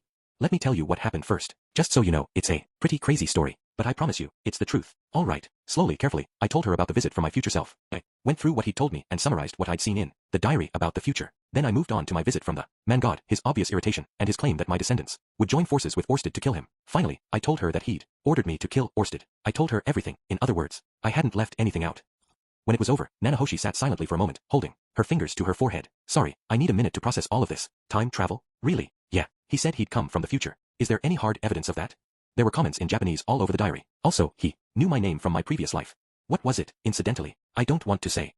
Suit yourself. In any case, are you sure this man was telling the truth? About what? His identity, for one thing. Even if he was a time traveler, maybe he was just impersonating you. His diary was identical to the one I'd just created, and the first entry was exactly what I'd been planning to write down for that day. That doesn't prove anything. He might have copied out the real diary while you were asleep. She wasn't wrong, but this wasn't going to get us anywhere. For what it's worth, I think he was exactly who he claimed to be. I see. Of course, it's possible that the man god chose someone you'd find believable for the role. So, what? You think the diary was all made up too? And he was just pretending to be upset in that dream? I wouldn't go that far. I'm just wondering if you really think the man god is trustworthy. Absolutely not. You're planning to follow his orders though. What choice do I have, Nanahoshi? Nanahoshi sighed quietly, and then, with something like resignation in her eyes, she took the conversation down a slightly different track. To be honest, Rudius, I've heard a bit about the man god from Orsted himself. Really? Yes. It was just after he nearly killed you. Oh, right. I didn't get any details, but he said that he was going to kill the man god, no matter what it took. He also mentioned that it wasn't possible right now. So Orsted really was after the man god, and he knew he wasn't capable of killing him just yet. Was he waiting for my descendants to be born? Or maybe for the fifth and final dragon general to appear? Either way, the man god wanted to stop him before it was too late. It all seemed consistent enough. The more I thought about this, the more plausible the man god's words seemed. Could he really have come up with lies this convincing on the fly, despite his irritation? It was possible he'd planned it all out beforehand and simply faked his anger, but I just couldn't see myself figuring out which of his claims were false. Did it really matter what his real goals were, though? Not right. No, not to me. In any case, Nanahoshi continued, why are you coming to me with this? Aren't there other people you should have turned to first? It's not like I can do anything to help you. My future self told me to consult you. I see. What did he have to say about me, exactly? I found myself at a loss for words. Should I really answer this question? Tell her she might fail at the last moment and give in to despair. The diary hadn't contained any specifics, and my future self had been vague at best. Maybe it was better to be honest, though. If she knew there was a good chance of her research failing, she could brace herself for that outcome in advance and look for ways to avoid it. He said you're probably going to fail at the very last stage of your research. Nanahoshi's eyes widened in surprise. After a moment, she pressed her lips together tightly and shook her head. That's not what I was asking. I wanted to know if he explained why you should consult me. Well, I guess you died at some point, so he couldn't ask you, but he thought you might know where to find Orsted. He also said you spend a lot more time thinking through stuff so you might be able to come up with another plan. Stuff? Like what? I don't know. The man god's real goals, probably? Then again, I'd sort of established that already. The thing about world peace was probably a load of crap, but I could believe that he was attempting to prevent his own death. Of course, there was a possibility that was just another intricate lie. Would you mind letting me have a look at this diary of yours? Sure. I handed over the battered old book. Nanahoshi flipped through the first few pages and grimaced. This is going to take a while to get through. Your handwriting's terrible, for one thing. Yeah, it took me 2 days to read the whole thing. All right, can you loan it to me for 1 day, then? You think you can finish it that fast? I'm a quick reader. I'll get through it by this evening. I was tempted to just point her to the more important parts, but there was a chance she'd pick up on something crucial in the less relevant entries. It was probably better to be patient. Okay then, I'm going to go get a little rest. I haven't been getting much sleep lately. All right, come back later tonight, or whenever you're ready. Thanks, Nanahoshi. I rose and left Nanahoshi's room. As soon as I stepped outside, I could feel a weight being lifted off my shoulders. I was experiencing some genuine relief. That seemed a little odd. Did I trust Nanahoshi that deeply? No, it wasn't that, exactly. She was just the one person I could talk to about everything, even the things I couldn't tell Sylphie or Roxy. I didn't care about her so deeply that I felt the need to hide painful, ugly truths from her. Maybe that was what allowed me to turn to her for help with problems like this. I was a pretty cold person sometimes, wasn't I?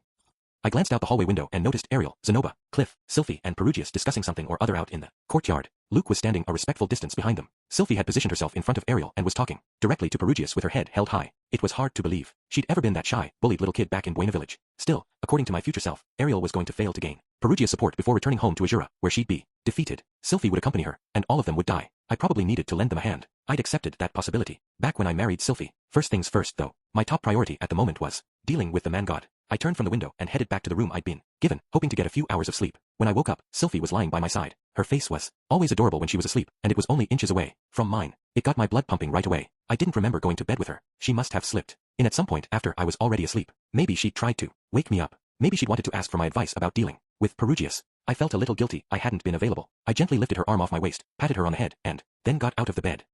Rudy, gimme a kiss. This girl said some cute things in her sleep sometimes. Normally, it would have put me in the mood for a little evening tumble, but I was too preoccupied with less enjoyable thoughts at the moment. I fixed my bedhead with my hands and left the room as quietly as I could. The windows in the hallway revealed a sky full of stars. I'd slept into the night. As I walked along the hall, I idly wondered if the presence of those stars meant this universe looked something like my old one on the cosmic scale. Might I ask where you're going at this hour? Gah! A masked man surprised me as I turned a corner. Hello there, Aramanfi. It's quite late, as I'm sure you know. Let me repeat myself. Where are you headed at this hour? I was going to see Nanahoshi. Is she still awake? I imagine so. She requested a pen and paper not long ago. Good. Thanks. I continued on my way, my heart beating a little faster than usual. Did spirits never sleep, or what? They weren't human, so maybe they didn't need to. Must be nice having your security guards active 24 hours a day. That reminds me. They listen in on every conversation that happens in this castle, right? That presumably meant that Perugius already knew about everything I discussed with Nanahoshi this afternoon. Since he hadn't dropped by to discuss it with me, I had to assume he was deliberately staying out of this for now. But he wasn't the only one monitoring me, either. The man god had to be watching as well. Feeling increasingly unnerved, I made my way through the quiet halls to Nanahoshi's room. Light was filtering from the edges of her door. She was still awake then. Just to be polite, I knocked before entering. Who's there? It's Rudius. You're coming by this late? Your wife might get the wrong idea. You know. Want me to come back tomorrow instead? No, I don't mind. Come on in. I opened the door and stepped inside. Nanahoshi was still lying in bed, but there were sheets of paper scattered all around. Wow, bit of a mess in here. Well, I'm in the middle of trying to piece some things together. Did you figure anything out? I asked, picking up a random piece of paper as I sat down in the chair at her bedside. I'm not positive, but based on this diary and what you told me earlier, I've managed to come up with a hypothesis. Oh, what kind of a hypothesis? For many years now, I've been asking myself why I was brought here, to this universe, this place, and this specific time. Did that have anything to do with the topic at hand? I didn't see the connection, but it couldn't hurt to hear her out. At first, I assumed it wasn't just me. I thought my friend must have been brought here as well. Should I be asking why she assumed that? I already had an idea, though. It involved my very last memories from my previous life. In my attempt to save 3 high schoolers who were about to be run over by a truck, I pulled one of them to safety, losing my life in the process. Nanahoshi and her other friend hadn't been hit, but she was still transported to this world. I could understand why she thought her friend might be here as well. They were standing very close to each other in that moment. But no matter how thoroughly I searched this world, I couldn't find him anywhere. Isn't it possible he died immediately upon arrival? I did consider that, but why would he have died when I survived? Was that why she tagged along with Orsted's travels? Was she hoping to find her friend? There was probably more to it than that. Yeah, I guess you're right. Nothing happened to me, either. Are you certain about that? Now she'd lost me. I didn't remember being in any danger as a kid. In Buena Village, I had Paul and Zenith taking care of me, and things were generally peaceful. Listen, when you told me that your future self had arrived in the past without all of his internal organs, it occurred to me that I might have come here from the future as well. Wait, what? So you think this is the same universe we were in before, and this is just the distant past? No, I'm not saying anything like that. I'm sorry, I'm not sure how to explain this. You remember that the cause of the displacement incident has yet to be established? Yes. Didn't that happen as a side effect of your arrival here? Right. But theoretically speaking, merely teleporting someone into a field shouldn't have caused a disaster like that. True enough, but she'd been brought here from a different world. That probably had something to do with it, right? I don't know. Nanahoshi, when my future self traveled back here, it didn't have any side effects like that. Yes, it did. What? Seriously? Half of the man's internal organs were missing, if you'll recall. Yeah, but wait a second. Was she saying that his organs had disappeared for the same reason all those people did during the displacement incident? Traveling 50 years back in time exhausted your future self's supply of mana. Well, not completely. He was still able to use a few spells. But he grew weaker every time he did so, right? He was an incredibly powerful mage, but he didn't even bother trying to heal his wounds. Nanahoshi tapped at the cover of the battered diary to emphasize her point. Now let's suppose that I was brought here from 100 years in the future. Presumably, that would require at least 2 times more mana than you possess. For some reason, she sounded very convinced of this. I had a feeling she might know a bit more than she was telling me. Traveling back 50 years in time cost you part of your body. Where did those organs go, exactly? Were they just left behind in the future? Well, let's consider jumping back 100 years. Surely you wouldn't get off with losing a few organs in that case. Would your entire body get left behind instead? That doesn't seem right, does it? I'd imagine you would end up somewhere else. The same place those organs disappeared to, that is. And where's that supposed to be? I have no idea, I'm afraid, but I think this is all part of a balancing process of sorts. After all, the mana of this world obeys the law of conservation of energy. Does it? That's news to me. I don't have the evidence to back this up, but I imagine many people disappeared in the displacement incident. Thousands, or perhaps tens of thousands. Now tell me something. In the immediate aftermath of that incident, did you notice anything wrong with you? Perhaps you were very low on mana for no apparent reason. In the aftermath of that incident, Eris and I had met Rudyard, and we'd ended up in the city of Rikarisu, working as adventurers. I didn't remember anything strange happening. No, wait. Hadn't I felt strangely sluggish in those first few days as we made our way to Rikarasu? I'd gotten worn out really easily, too. That was similar to the way it feels when you're running out of mana. 1 second, Nanahoshi, if you're right about this, why did some people disappear but not others? Based on what the man god told you, I'd speculate it had something to do with the strength of their destinies or what have you. The laws of causality might have protected some people more strongly than others. What? Now you're just speculating. This entire theory is completely speculative. I did say it was just a hypothesis, remember? My destiny was strong, and that went for the women in my life as well. That was why Sylphie and Eris had come out of the incident, safe and sound. Maybe it ran in the family too. That would explain why my parents and sisters had survived. Or maybe I was just slapping a convenient reason on a bunch of random events. Okay, so what's the bottom line here? That you came here from the future. That's not the point. It's more that, arg, how am I supposed to explain this? Nanahoshi was practically tearing her hair out in frustration at this point. She seemed to be having a really hard time putting her ideas into words. I'm guessing that, at some point in the future, something established a chain of causality leading to the man god's downfall. A chain of causality. Right. And in order to prevent that future from being realized, the man god began to meddle with your life. Think back for a moment, please. When was it that you first encountered him? The first dream had occurred right after the displacement incident. But at the time, the man god said that he'd been keeping his eye on me for a while beforehand. Hold on. Yesterday, he claimed he only discovered me during that disaster. It was so hard to pick the truth out of all his lies. Did you remember seeing anything odd in the period before the displacement incident? Before the incident? Actually, maybe so. I'd seen that strange red gem floating in the sky outside Soro's sex tower back in Fit-Toa. Looks like something came to mind. Do you know when this oddity first came into existence? How was I supposed to know that? No, wait, didn't Soro say something about this at the time? Come on, you can do this. You've got a good memory in this body, right? He said. I found it 3 years ago. Yeah, that sounds right. I guess it was back when I was 5 years old or so. Did anything happen to you at that age? Did you meet anyone important? Well, I guess that was when I got to know Sylphie. But that's the only thing that comes to mind. Suddenly, a few pieces of the puzzle snapped together. At the age of 5, I met Sylphie, and we grew close. As a direct result of that, Paul sent me off to Fit-Toa, where I met Eris. On my 10th birthday, Eris and I were very nearly intimate. And the next day, the displacement incident had occurred. Immediately after that, the man god got in touch with me. Was that the exact point when a future where he died came to be? Originally, you weren't meant to exist in this world. Correct. Sure. Why do you think you were reincarnated in it, then? How am I supposed to know? I think it happened for a reason, personally. What reason? Someone sent us here, Rudius. Both of us. They sent us to this era as a means to change the future. Who is this someone supposed to be? Someone from the future, who wanted very much to see the man god die. This was starting to make my head hurt. Was she implying we were all puppets, dancing on the strings of someone who wasn't even born yet? I can't make any sense of this, Nanahoshi. What are you getting at here? I think that you and I are necessary parts of a world in which the man god one day dies. Well, that cleared up exactly nothing. It's possible that these descendants of yours summoned me here in order to create some tool or weapon they needed to destroy the man god. And until I play my part by doing so, I can't return to my old world. Anything I try will fail. How does that make any sense? I was brought here because I have to make that tool someday. Essentially, I'm a walking time paradox. Alright, let's see if I can sort out what she's saying here. The man god was going to die at the hands of Orsted and my descendants, who would join forces in the future. For that to happen, I needed to have children. From the moment I met Sylphie as a child, the two of us were destined to get married and have a baby. The same probably went for Roxy, judging from the man god's focus on her. Maybe it even applied to Eris, since the displacement incident had occurred right after we'd nearly done some naughty things. In the future where my family was wiped out, the man god was victorious. But it wasn't enough for my descendants to join up with Orsted, either. They probably needed something else, something Nanahoshi would one day create. And that was why she'd been summoned here 10 years after I had. In other words, we hadn't just been summoned, but sent back in time as well. Maybe someone had done this intentionally. Maybe it was some strange byproduct of the principles of causality. We had no way of knowing from our end. But if Nanahoshi's hypothesis was correct, we'd reached this world as the result of actions taken by someone in the future. Did that mean those events had happened before we came here? Had the future come before the past? Did the chicken come before the egg? Well, whatever. Alright, I think I understand your hypothesis.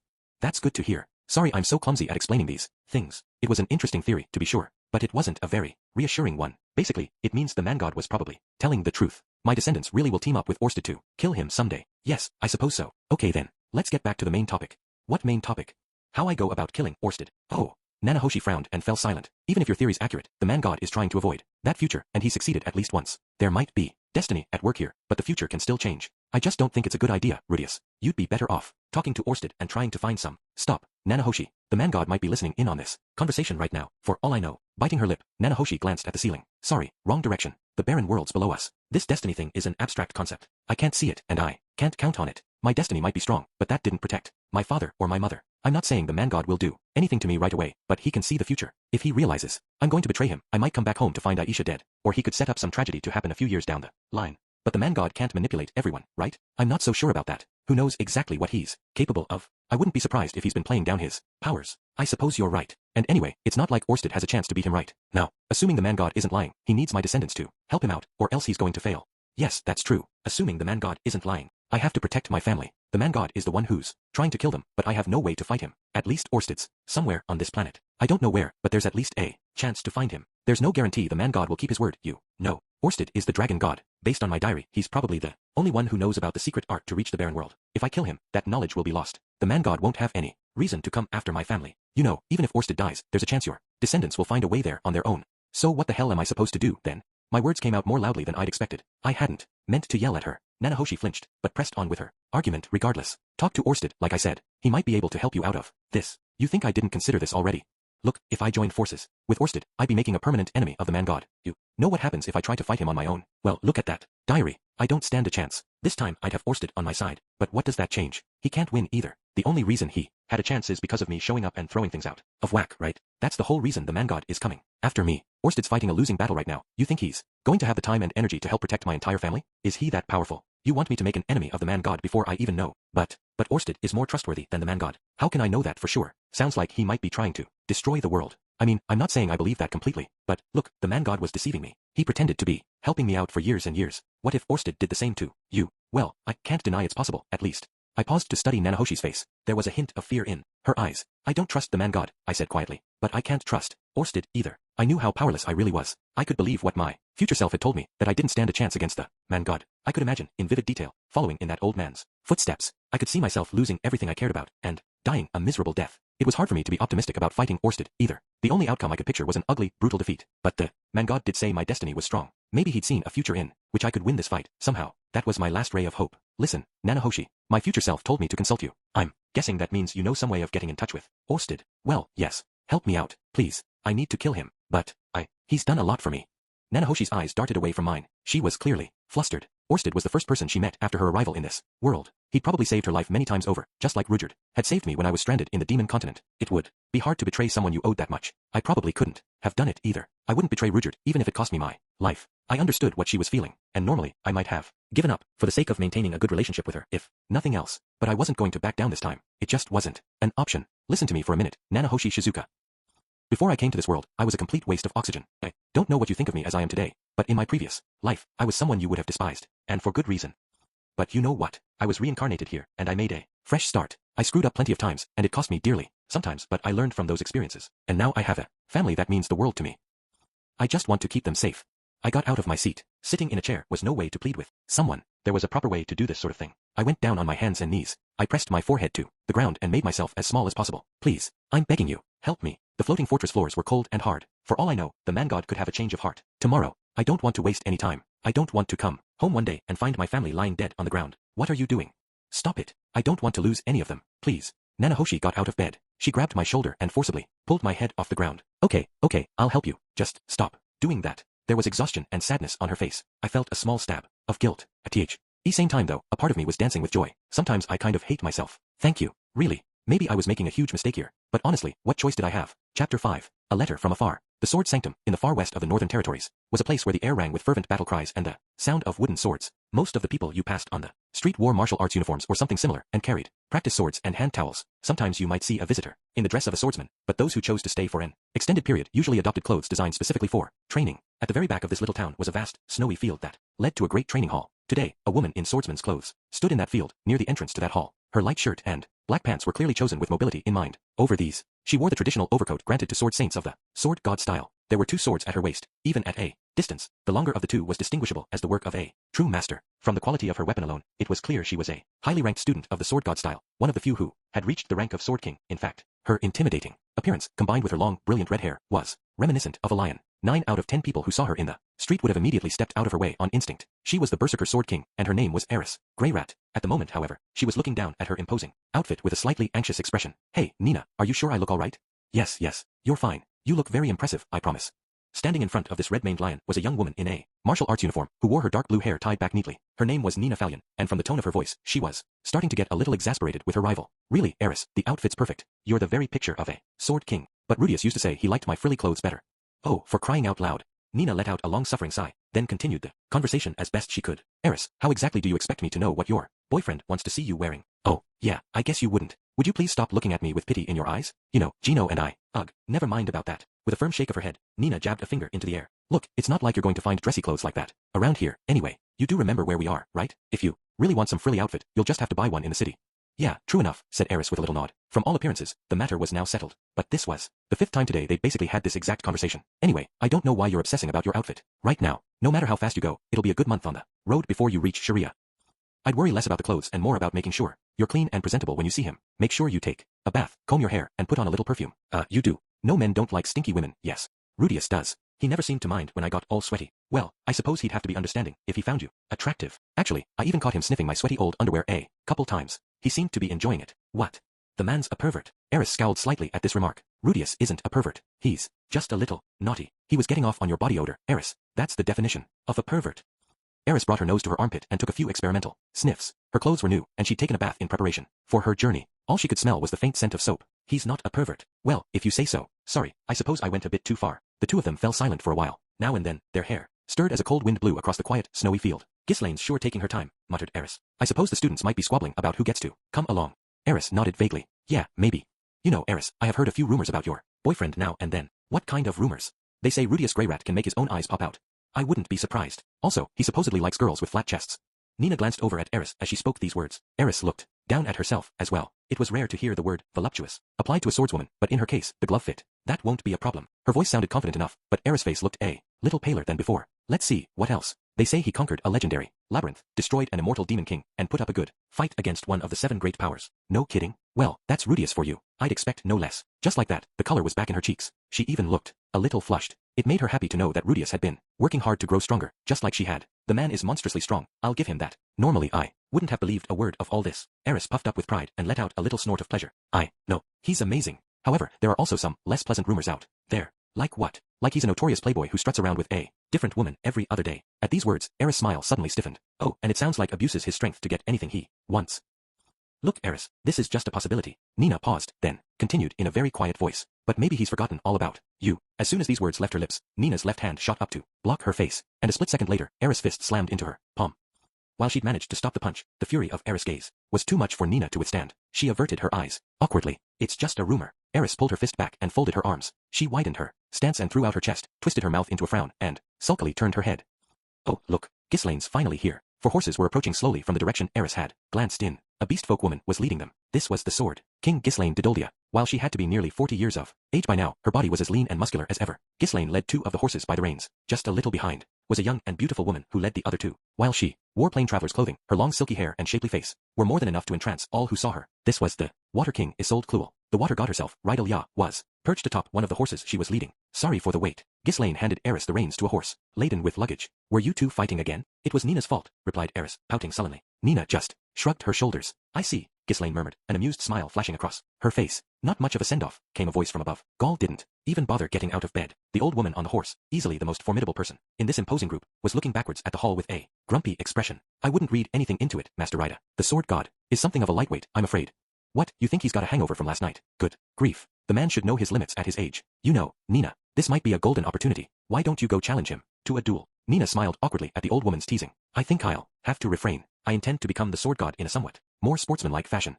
Ah, you're such an earnest little thing. Don't worry, dear, you'll surpass that old sourpuss in no time. Just keep doing what you're doing. But for what it's worth, you might want to keep an eye on the folks below you on the ladder instead. The ladder? Well, in any case, I'll do my utmost to make good use of everything you've taught me. Nina bowed her head respectfully to Rida, then turned to face Isolde. Might I ask where you 2 are off to next? You'll be traveling with Eris part way, correct? That's right, Isolde replied. We're returning to the kingdom of Azura. I've been invited to serve as an instructor of swordsmanship at the royal palace. Ah, I see. It's going to get a bit lonely around here without you.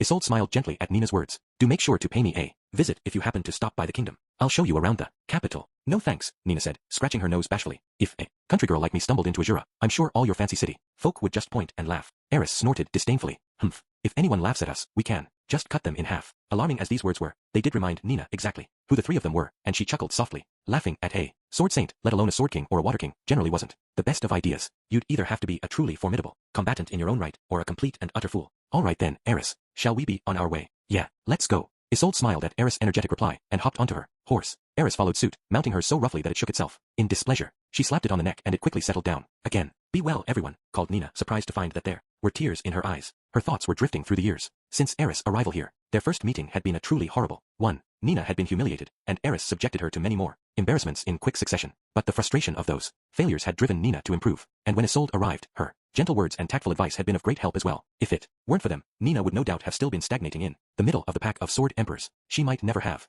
risen into the realm of the sword kings. In other words, she owed them. Heya folks, got a delivery for ya. Mind signing for me? Nina's melodramatic musings were abruptly interrupted by a cheerful, carefree voice. Trying to contain her irritation, she turned in its direction. A somewhat dopey-looking man in a thick winter coat was standing in the snow nearby, puffing white clouds of vapor with every breath. It appeared he had absolutely no idea who any of them were. Rather than waiting for them to respond, he reached into his bag and retrieved an envelope. Oh, good grief. Who is it from? Air. Well, looks like it's addressed to Miss Eris Boreas. Grey Rat. Eris frowned suspiciously at this, but at the man's next words, her eyes shot wide open. It's from a Mr. Rudius Grey Rat. Rudius. Eris instantly leapt from her horse and snatched the envelope from the man's hands. Just as she was about to rip it open, however, he hurriedly grabbed her by the shoulder. Hey, wait a second there. I need you to sign, or they won't pay me for the delivery. Fine. Where do I sign? Ah, right. Hold on just a moment, please. The man reached into his bag and pulled out a pen and some sort of form, which he handed to Eris. She paused for a few seconds, clearly attempting to remember the letters of her name, then scribbled it in a barely comprehensible scrawl. The man studied these characters for a long moment, and eventually managed to identify the letters Eris. Okay then. Thank you kindly. Boy, I wish every job paid this. Well. He tucked the receipt back into his bag and headed back up the path in high spirits. Eris barely spared a glance in his direction as she got to work on the envelope. She was about to tear the thing open with her hands, but then she saw the words, Miss Eris Boreas, Grey Rat, on the front of it, in what was clearly Rudius' handwriting. Heh, he must have been in a real hurry. I haven't used the name Boreas in years. Oh, wait, maybe he doesn't know that? She flipped the envelope around and studied the name written on its back. Rudius Grey Rat. His handwriting hadn't changed at all. The letters were carefully shaped, but always looked a little off. Somehow, a long time ago, she'd spent hours every day staring at this handwriting as Rudius tried to teach her how to read. The memory made her smile. In order to preserve the envelope as best she could, Eris decided to open it at the top with her fingernails. Her first attempt had no effect. Neither did her second. After her third try, she reached for one of the swords at her waist. Tossing the letter into the air, she drew her blade. Ha! Somehow, instead of slicing the envelope in half, her sword cut a tiny sliver from its very top. Eris caught both pieces as they fell back, down, tossed aside the smaller one, and finally pulled the letter out. With an eager look on her face, she began to read it, and then she continued to read it. As she did so, her excited expression quickly gave way to one of profound irritation. Ah, Eris, Nina asked gingerly. What does it say? Eris didn't reply. She was still glaring fiercely down at the piece of paper in her hands. Eris, are you listening? Oh, shut up. I don't recognize some of these words, all right? It's just taking me a little while to read it. Ah, I see. You do it, Nina. What? I can't read myself, you know. Seriously. That's gonna come back to bite you someday. Why are you lecturing me about this? You can't read it either. As the two of them began to squabble, Isolde hopped down from her horse with a sigh. Calm down, you two. I'll read it instead. Oh, okay, said Eris, handing the letter over. Thanks. Isolde began to read it slowly and carefully. At first, her expression was neutral, but as time passed, it began to grow stormier, and once she was finished, she cried out in a voice full of anger. What is the matter with this man? Huh, said Eris nervously. What does it say? Oh, Eris, you were training so hard all these years for him? You poor thing. Saint Millis, take pity on this girl. Isolde folded her hands and looked beseechingly to the heavens for a moment, then looked over at Eris with eyes full of sympathy. Eris, you really ought to forget all about this man. Why don't you come along with me to Azura instead? It would be such a waste to give yourself to a scoundrel like this. Look, will you just tell me what the letter says? Hissed Eris, reaching for the swords at her waist. Do you want me to chop you in half? Very well then. Here it is. Clearing her throat, Isolde began to read the letter in a voice that rang with righteous outrage. Dear Miss Eris, it's been quite some time, hasn't it? This is Rudius Grey Rat. Somehow, it seems 5 years have passed since we went our separate ways. Do you still remember me? I certainly hope so. I know I haven't forgotten you, or the time we spent in each other's company. During our first night together, I swore to myself that I would stay with you forever. I fully intended to stand at your side for the rest of my days, supporting you through anything life sent your way. But when I woke up in the morning, I found myself alone in bed. You were already gone. Devastated by your disappearance, I sank into a deep depression. The next 3 years of my life were bitter, lonely ones. Nothing I did felt meaningful. I felt as if I was wandering through a heavy fog. Of course, I don't blame you for any of this now, but I hope you can at least understand how miserable I was at the time. As for the reason I'm writing you this letter, well, let's just say someone recently mentioned you to me. Up until now, I was convinced that you'd abandoned me to travel the world on your own.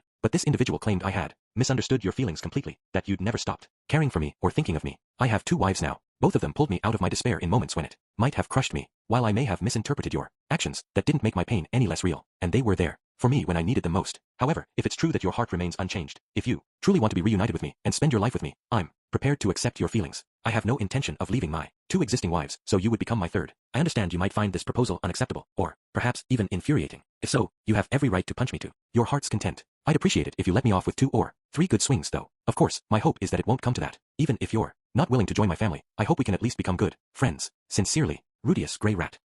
Eris wasn't saying anything. She wasn't moving, either. From all appearances, she'd been turned to stone. Isolde took one look at her and promptly resumed her earlier tirade. Well, there you have it. Isn't he awful? Having 2 wives is bad enough, and now he's casually offering to make you number 3. The man clearly has no respect for women whatsoever. I don't know, said Nina, peering at the letter with a thoughtful frown. It sounded like he was trying pretty hard to be considerate. Considerate. It's the first letter he wrote her in years, and he didn't even bother to say I love you. He seems to think he'd be doing her a favor by marrying her. No, I'm sorry. I don't like this Rudius Grey rat one bit. Look, he thought Eris had dumped him, right? And he spent 3 whole years moping about it, too. Isn't it partially her fault for wandering off like that? Oh, please. He probably made all that up to make her feel guilty. He just wants her because she's a master swordsman with a nice body. Ah, I don't know about that. Would you really risk keeping Eris around just to have a sexy bodyguard? Nina was pondering the matter seriously. Isolde was squawking, mad, and Eris was staring up at the sky, her arms still folded, her eyes no longer seeing anything at all. The sky above was blue, but her mind was a pure white void.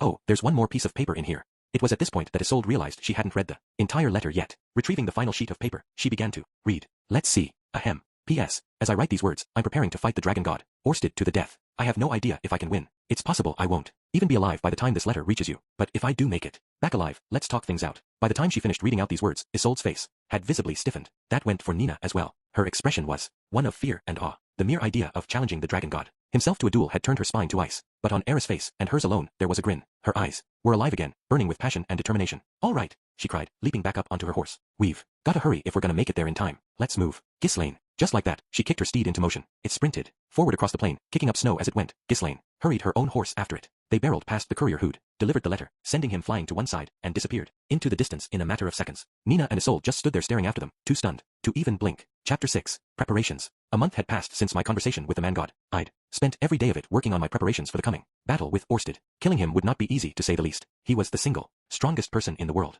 which meant, of course, that he was far more powerful even than formidable figures like Atoph, Perugius, and Ruijerd, and I couldn't defeat any of those 3. I had a less than 0 chance against Orsted in a fair fight. With that in mind, I'd worked out 3 general priorities. 1. I needed to create the magic armor. 2. I wanted to secure some allies. 3. I had to find a strategy that might work. First and foremost, there was the magic armor project. Based on what I'd read in that diary, once I had it, I could wield physical power comparable to that of the 7 great powers. My future self had grown dramatically stronger after creating it. Seemed outright essential. The first thing I'd done was buy a small cabin on the outskirts of the city of Sharia. I'd initially hoped to build the thing in Perugius' floating fortress, but he denied me permission. I'll explain why later. I turned to Cliff and Zenoba for assistance with the project. The 2 of them immediately agreed to help without pressing me for a detailed explanation. I wanted Cliff to create a control system based on that of the Zalif prosthesis, and Zenoba to design the armored shell and its propulsion mechanisms. When I explained the general concept of the magic armor, their eyes lit up with excitement. It didn't take long for them to understand what I had in mind. Powered suits weren't really a thing here, but I guess boys will be boys anywhere you go. Once Cliff and Zenoba were on board, I asked Sylphie and Roxy for their help as well. Roxy acted as the project's general overseer and supervisor. I could conceivably have filled that role myself, but I was the only person capable of creating and modifying the ultra-hard plates of rock that would serve as the thing's actual armor. It was a job that took a lot of time and a lot of mana. I didn't have time to worry about too much else. Sylphie was capable of silently casting earth magic. Also, her research into the displacement incident had left her unusually knowledgeable about magic circles. The girl was pretty damn smart, and talented in general, for that matter. Since she could handle almost any task, I wanted her as a general assistant to Roxy, running around to help out wherever she was most needed. When I'd asked her for her help, she said, "Of course, I'm on it," with a big grin on her face. It felt like the first time in a while I'd seen her look that happy. Actually, she'd probably been keeping some less than happy thoughts to herself recently. That made me feel more than a little guilty. Once the magic armor project got rolling, I started to spend some time on item 2, finding allies. My initial plan had been to face Orsted alone, but I knew how powerless I was compared to him. I didn't have my future self's long years of combat experience, or his knowledge of magic. Unfortunately, I didn't track down anyone who seemed capable of evening the odds. Batigati was nowhere to be found, and neither was Ruijerd. Perugius, unsurprisingly, turned me down flat. His reasons for doing so weren't exactly comforting, either. There are 3 people in this world you should never try to fight: the technique god, the fighting god, and the dragon god. Even among those 3, Orsted is particularly powerful and particularly ruthless. Your determination to protect your family is admirable, and I would love to ask him a few questions about the man god, but I shall be staying out of this. I'd rather not die before Laplace returns, you see. I'd gone in optimistic about my chances of coaxing him into helping, but it just didn't work out that way. At least he wasn't actively trying to stop me, either. I'd have to take that as a win. Apart from Perugius, I simply could not locate anyone who seemed capable of standing against Orsted. Zenoba was incredibly strong and highly resistant to physical damage, so I briefly considered bringing him along, but Atoph had been capable of damaging him with her attacks, despite his blessing. I had to assume the same went for Orsted. The last thing I wanted was to get Zenoba killed. He was my best friend. Of course, I didn't want to see Cliff or Lionelize die either. The more I thought about it, the less I wanted to drag anyone else into this fight. I did consider Eris momentarily. It was hard to guess exactly when she'd get here, based on that diary, though she was probably even more powerful than I'd be with the magic armor complete. Was there any chance she'd join me in the fight against Orsted? It wasn't even a fair question, really. Before I started dragging her into my battles, the 2 of us needed to sort out our past and where things stood between us. I had no right to expect her help until that happened. With my search for allies at something of an impasse, I redirected my attention to the 3rd item on my list, crafting my strategy for the battle. I needed to run through this fight carefully. Beforehand, I would be fighting on my own, and I absolutely had to kill my opponent. Given those two premises, I actually had a large number of options available to me. If there were no allies nearby, and I kept my distance from my enemy, I could easily make use of powerful spells with a wide area of effect. The bigger the spell, the more difficult it would be for him to evade. Something like lightning, which concentrated all its power into a smaller area, might be more effective at dealing damage, but I had a feeling that Orsted would simply dodge it. All things considered, barraging him with wide area attacks from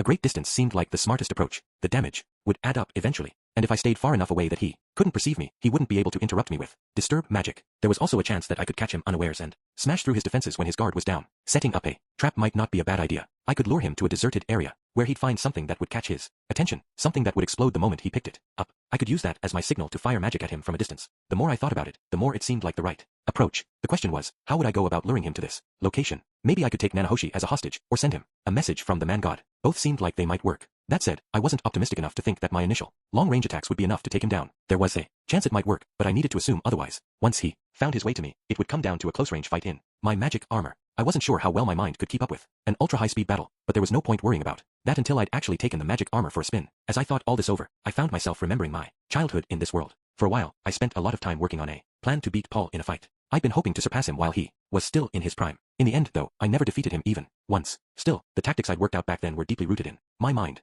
I knew how to use my magic in coordination with the movements of my body. I knew how to move in 3 dimensions. No matter how overwhelming my opponent might be, my basic approach wasn't going to change. I needed to keep him at a distance, blasting him with attacks while he tried to catch me. I needed to keep the pressure up and force him to make disadvantageous decisions. That was how I fought when I was at my best. Of course, Orsted had disturbed magic and his wormgates. There were no doubt other tricks up his sleeve as well. It felt safe to say that this would never go according to plan. The trap and the ambush were a good start. What else did I need to beat him? It was crucial for me to really think this through. I had to consider every possibility, then focus on the more promising ideas. In all honesty, I knew my mind wasn't functioning too well right now. I was impatient and scared and increasingly obsessed with my task. It would probably have been wiser to take things more slowly and try out some of my ideas on an experimental basis. The single best plan would probably have involved cornering Orsted slowly and methodically over a period of 10 years or so. But if I were that lackadaisical about this, the man god might change his mind, and I might come home to find I'd lost someone I loved more than anything else. I was terrified of that. And one night, as my preparations were proceeding, he came to me again. I found myself in a white space. Presumably, I was at the center of the barren world. Hey there. Looks like things are coming along nicely, huh?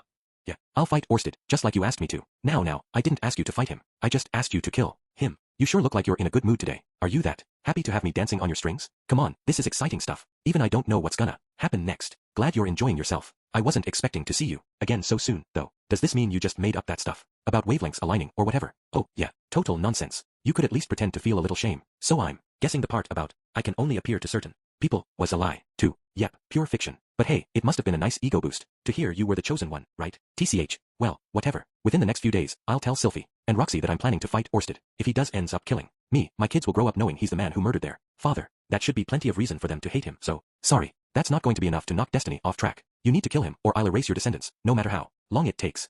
Ugh, do you have to phrase it like that? Well, whatever. In any case, it's going to take me a while to complete the magic armor. We're breaking new ground here, and Cliff's struggling with some of the theories involved. I'm trying to push things along as fast as I can, but I think it'll be another 6 months or so. Cliff should already be capable of designing magic circles to strengthen the rocks. You should focus solely on making the joints and the external shell, since that needs to be as tough as possible. Also, when you're designing the magic circles for the torso, make sure you use the Alistair method rather than the wind system. That should help you past the tough parts. No kidding. Tell Zenoba you want the thing to be a bit more on the bulky side as well. You'll burn more mana that way, but it'll let you layer more magic circles underneath the main ones. Design the circles on the lower layer to repair the more important ones if they get damaged. That should allow you to keep moving, even if the thing's half destroyed. Wait, I didn't know you were an expert on this stuff. Well, I am the man god, you know. I'm familiar enough with the fighting god's armor to give you a few pointers. You know, that reminds me, don't the people of the world call you the god of men instead? Is there any significance to that? The god of men is something like a nickname of mine, I suppose. It just caught on for some reason, I guess. Man god is my proper name. Why do I feel like you're lying to me yet again? Not that I really care that much about your name. More importantly, do you think I can win? Let's say I build the magic armor, set a trap, and launch a sneak attack. Do I have a chance? Ooh, good question. I mean, you've got as much mana as Laplace to work with, right? If you go all out, I bet you'll put up a good fight. That's not super reassuring. Mind being less vague? I wouldn't mind if you dropped me a few more hints on strategy. Alright then, get yourself some magical implements, the kind that fire off an offensive spell when you feed them mana. Shouldn't be too hard to find those in Sharia, right? They're designed to only consume a little bit of juice, so ordinary folks can use them, but it's easy enough to modify them so they use more mana. Just like that Zalif prosthesis of yours. Make yourself a few really high-powered ones, the sort only you could use. You'll get some new attacks for your arsenal, and a way to work around disturbed magic.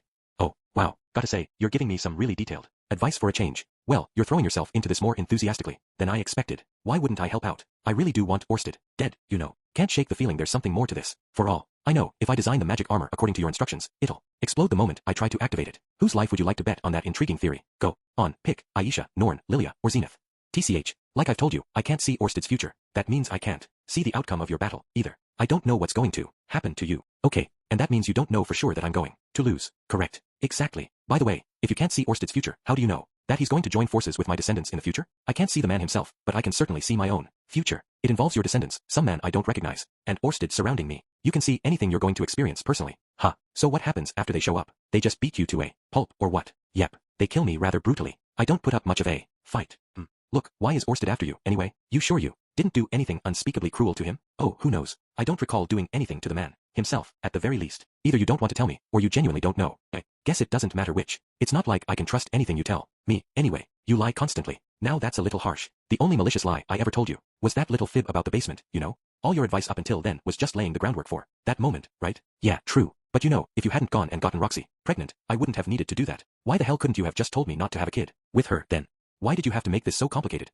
It wouldn't have worked. No matter what I said, you would have knocked her up. That's just the way it had to be, I guess. No matter how many times I tweaked and prodded at the future, it just didn't want to change. Maybe so, but you could have at least never mind. Sorry for yelling at you. In the end, I did marry Roxy, and I did get her pregnant. Now that I think about it, some of the things I did to end up here felt a little strange to me. Out of character, even. I guess that's how this destiny thing works, and I get why you want to change it. I'll do what you want, man god. I'll follow your orders. I'll kill Orsted. But before I do that, there's something I need to say to you. What's that? Once Orsted is dead, I want you to leave me alone for the rest of my life. Don't meddle with my family, either. Please. I want you to promise me that. What's this? And here I thought you didn't trust my promises anymore. I don't. Of course I don't, but I have to believe you're not lying about this one thing. If you're not going to let me off the hook, no matter what, maybe I'll just join up with Orsted and start working against you. Oh, go right ahead. I can't kill you, sure, and I can't kill him, either. But you don't want to see what I can do. You'll find out exactly what it means to make an enemy out of me. You might be bluffing right now. Maybe threatening me is the best you've got. I mean, you had to manipulate me for years before. You could get me to make one little mistake. For all I know, you might be talking tough because you're terrified to have me as an enemy. Please. You've got a very strong destiny, so I was just trying to nip things in the bud as subtly as possible. Oh, forget it. It's not like you're going to believe anything I say, right? Go ahead. Underestimate me all you want. By now, you might live to regret this. No. Sorry. I take it back. Give me a minute here. Look, all I want is a little reassurance. You say you're going to kill my family if I lose to Orsted, but even if I win, it feels very possible that you'll turn around and kill them anyway. That's not great for my motivation, you know. I need to know there's some point in me doing this. Sigh. I suppose you're right. Here goes, then, in the name of the man god, I swear to honor my promise. Once you defeat Orsted, I won't have anything to worry about. That means I won't need to bother you ever again. I won't speak to, harass, or attempt to harm you, your wives, your mother, your sisters, your descendants, or your pets. You really mean that, right? I'm going to hold you to it. Sure. If you'd like, I'm even willing to offer a little helpful advice. If your family ever finds itself in a crisis. I've had enough of your advice for one lifetime, thanks. Oh yeah, well then, good luck with Orsted. With those final words echoing in my ears, I felt myself sink into unconsciousness. Another month flew by. The construction of the magic armor was coming along smoothly. Following the man god's recommendation, we'd made it larger than I originally intended. The thing stood a good 3 meters tall, about half the size of an aura battler. Come to think of it, the magic armor described in my future self's diary had been more like an ordinary bulky suit of armor. This version would be significantly bigger. Increasing its size had led us to several discoveries. Not only was easier to design this way, but we could also increase its durability. The man god's advice had been completely legitimate. In other words, when I passed along his other suggestions to Cliff, his eyes lit up with understanding, and he immediately threw himself into his work with redoubled vigor. In no time at all, he resolved the thorniest problems he'd been struggling with. I'd expected the project to take at least half a year, but our progress was accelerated significantly. At this rate, we'd be done in another month or so. The entire job would be over a mere 3 months after we'd begun. Under any other circumstances, I might have been full of gratitude toward the man god. It was ironic, in a way. My future self had created the magic armor in order to kill him, but now he'd helped us create it. When I thought about it that way, I couldn't help wondering if he really was up to something devious here. But Cliff and Zenoba were the ones actually making the thing. I trusted them completely. I'd also hunted down the magical implements the man god had mentioned. Roxy had helped me out with this. We'd found what we were looking for quickly enough. The implements in question were small wands, activated by the word fire, which launched beginner-tier offensive spells at your target. They were a fairly popular, affordable product and weren't particularly powerful. You'd sometimes find thieves who lacked other ranged attacks carrying them. In some, the man god said that if we modified these so they could withstand my mana output, it would be possible to make them fire off the sort of stone cannon spells I frequently used in battle. As I considered this, an interesting idea had popped into my head. While we were modifying their power, what if we also made it so they could fire a continuous stream of spells, so long as they kept receiving mana? And what if I then bundled 10 or so of them together? I'd have myself a Gatling gun of sorts, capable of pumping out a constant stream of deadly projectiles. When I mentioned the idea to Roxy, she nodded with a neutral expression on her face. Your spells are very potent, but you can only fire one of them at a time. This might be a way around that limitation. Fortunately, I happened to meet an excellent creator of magical implements recently. Let's see if they'll take the job. That same day, Roxy arranged a meeting with her acquaintance. I was slightly surprised when she turned out to be an elvish woman. There weren't many of her race in Sharia.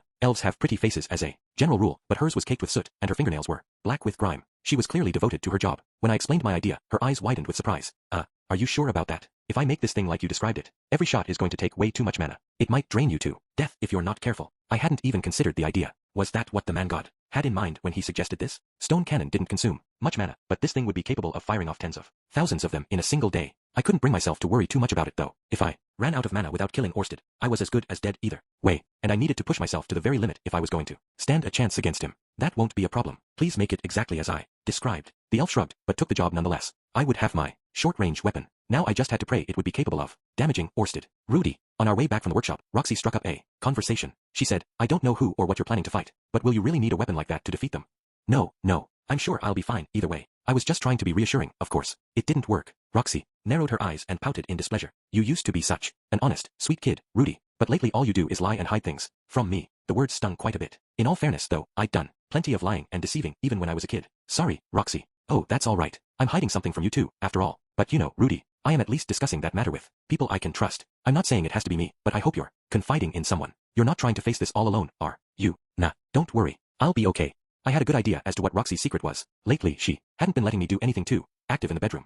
Was partially because I wasn't asking, but I noticed she was actively steering me away from making the suggestion. Given what I'd read in the diary, she was probably starting to suspect that she was pregnant. She wasn't getting morning sickness yet as far as I knew, but I'd noticed that her sense of taste seemed to be changing. When was she planning to break the news? Maybe she was waiting for the second trimester, or maybe she was planning to keep quiet until I dealt with my current mission. Either way, I couldn't help hoping that she'd speak up before I went off to fight Orsted. That way, we could have a big party to celebrate. It might be my last chance to throw one. The following day, I paid a visit to Nanahoshi. I'd half expected to be refused entrance to the floating fortress, but they let me in surprisingly easily. Given how scared he was of Orsted, Perugius was being pretty lenient toward me. I ended up asking Silverl about this, and received a prompt reply. I kind of thought you wouldn't let me in after last time, you know. Lord Perugius always shows great compassion to those going to their deaths. He has no objection to you saying your farewells to Miss Nanahoshi. Apparently, they were already convinced that I was going to lose, and also die. I was being allowed into the castle as an act of charity. I wasn't complaining though. It beat getting chased away at the door. I found Nanahoshi looking much livelier than before. Someone had brought a number of her possessions from the university up here, so her room was a bit less barren, too. The Ruijerd figurine sitting on her windowsill was presumably a gift from Zenoba, and the small decorative cross next to it must have come from Cliff. That was thoughtful of him. It never hurts to have something to pray to when you're struggling. I never had much interest in any gods or relics in my previous life, but my opinions on the matter had evolved a bit. So basically, my preparations are coming along nicely, I think. It's time to talk about how we're going to lure him to me. Alright, but first, as I'm sure you're well aware, Orsted is extremely powerful. I know. He's also ruthless. I'm not sure how he picks his targets, but when he intends to kill someone, he doesn't hesitate. I spent several years traveling with him, and I never saw him break a sweat in battle. He kills giant dragons in a single. Can you stop trying to scare me, Nanahoshi? I'm sorry, but I do want you to reconsider this, in all honesty. It's madness, plain and simple. Look, I know, I'm sorry. Well, now she had me feeling even more anxious than before. Did I really have a chance of winning here? What I'm trying to say is, I don't recommend fighting him head-on. Sure, yeah, I can't see myself beating him in a fair fight, no matter how much I enhance my strength and speed. If I were you, I would lure him to a specific spot, and then attack him with your magic from a distance, while remaining hidden, of course. Anything else come to mind? Let's see. Oh, what? Did you think of something? I'd almost rather not say, but I did decide to help you, I suppose. Right. Nanahoshi swallowed loudly before continuing. Poisoning him might work as well. Poison, Detoxification magic could deal with a wide range of toxins, but there were certain diseases and poisons which no known spell could counteract. It was hard to know how effective most of them would be against a monster like Orsted, of course, but there had to be something out there that could harm him. Maybe Ariel could hook me up with something suitable. I had a feeling that everyone in the Azuran royal family was well versed in this kind of thing. Okay, so I set a trap, poison him, and then attack from a distance. Right. Nanahoshi, could I use you as a hostage? A hostage? I suppose so. I'm not sure how concerned Orsted would be with my safety, though. Yeah, that's a good point. We don't want him figuring out you're working with me, either. No reason to put your neck on the line too. Oh, right. I hadn't even thought of that. Yeah, let's not do the hostage thing. The man god was using my family as hostages at the moment. I knew it was a highly effective way to manipulate someone, but it was also a great way to get them furious and highly motivated. That could seriously backfire on you in battle. Any other ideas, Nanahoshi? I don't know. Did you read a lot of manga back in Japan? There were plenty of powerful enemies in those, right? I don't think those strategies are going to be too helpful here.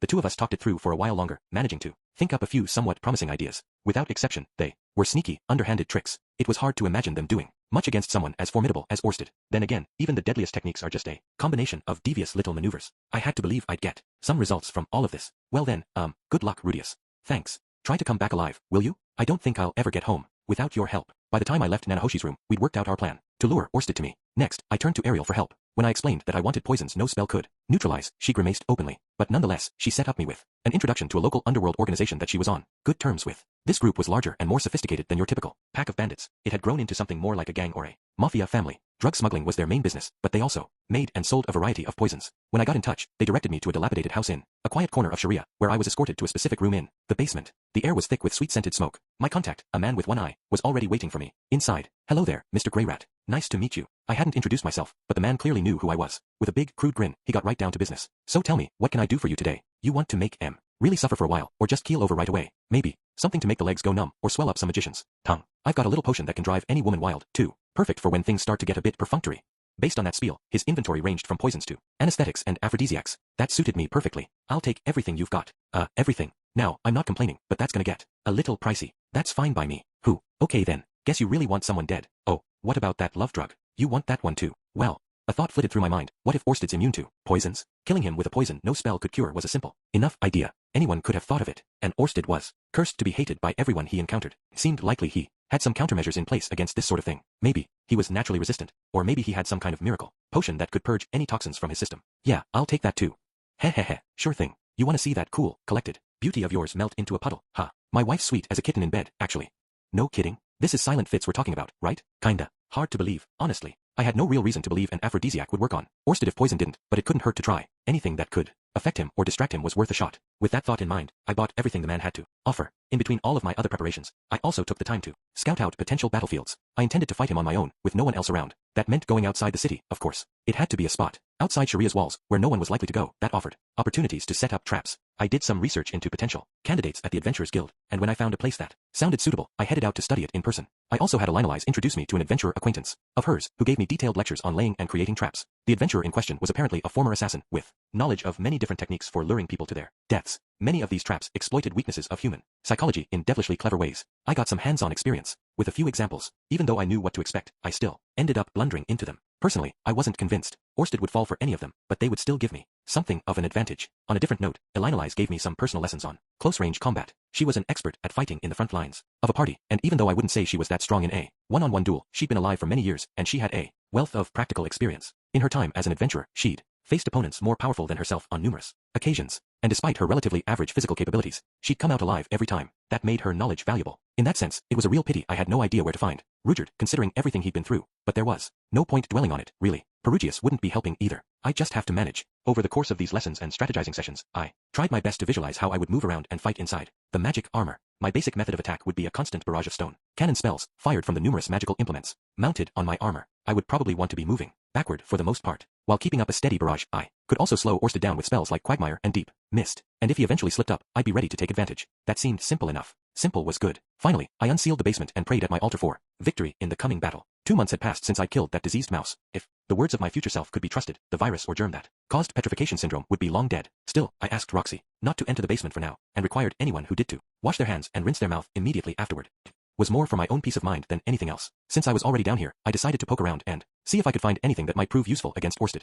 The magic items in the basement were mostly pieces of junk. They'd also been frozen solid by my frost nova 2 months ago, but this apparently hadn't damaged them. They all seemed to function as before. We had a hat that would splash water on your head when you tried to take it off, a helmet with a gem mounted on the front that shone like a flashlight when you put it on, a little box that would belch clouds of smoke when you opened it, a short sword with a blade that turned to rubber when you tried to stab something, a pair of shoes that would emit a foul odor every time you took a step in them, etc., etc. I tossed them into storage just in case, but I didn't see how any of them could be useful, other than as props for some kind of street performance. Maybe that little box could provide a smoke screen, at least. Theoretically, it would be nice to somehow replace all of Orsted's equipment with these stupid things, but I couldn't see how I would manage that. Also, he'd probably just take them off. I grabbed a few of them at random anyway. You never knew what might come in handy. Before I left the basement, I turned back to my altar and said another silent prayer for victory in battle. It's always best to ask twice for the really important stuff. All of my preparations were coming together, and yet the lingering sense of anxiety in the back of my mind never went away. Completely. Not even for a moment. Chapter 7. Readying for battle. Time marched on, indifferent to my concerns, and soon enough, another month had passed. The magic armor Mark I was now complete. Somehow, we'd finished the project in only 3 months. I'd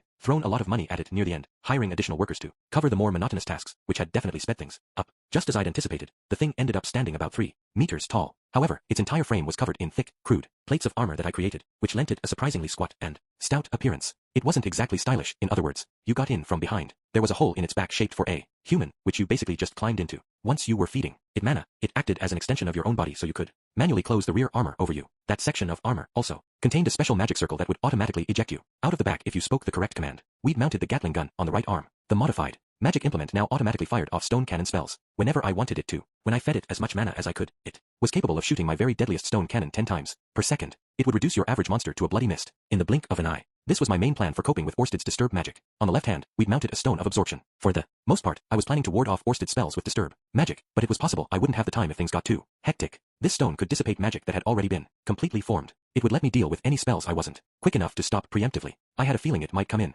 handy. We'd also given it a shield that could serve as a melee weapon of sorts. I wasn't bad with a sword myself, but I knew I couldn't compete with Orsted on that front. I'd concluded that it would be better to focus on defense at close range, and honestly, smacking him with a giant heavy slab of rock might do more damage anyway. The best offense was a good defense. It was the same concept as a tank, basically. However, I'd also mounted one of Paul's old weapons at the tip of the shield. It was the magic sword I'd given to Aisha, rather than the one Norn now owned. I didn't know if its ability to ignore an enemy's defense would work on Orsted, but it was worth trying everything I could. The end result wasn't exactly majestic. The magic armor was painted in a camouflage pattern, which felt almost as out of place here as the bulky Gatling gun on its arm. The huge, clunky shield with a blade at its tip didn't have much aesthetic value either. At the moment, the thing was lying face down on the ground in a field on the outskirts of Sharia. It was so incredibly heavy that I'd have to get inside and feed it mana just to stand it up. Ooh, now that's a fearsome suit of armor. Indeed.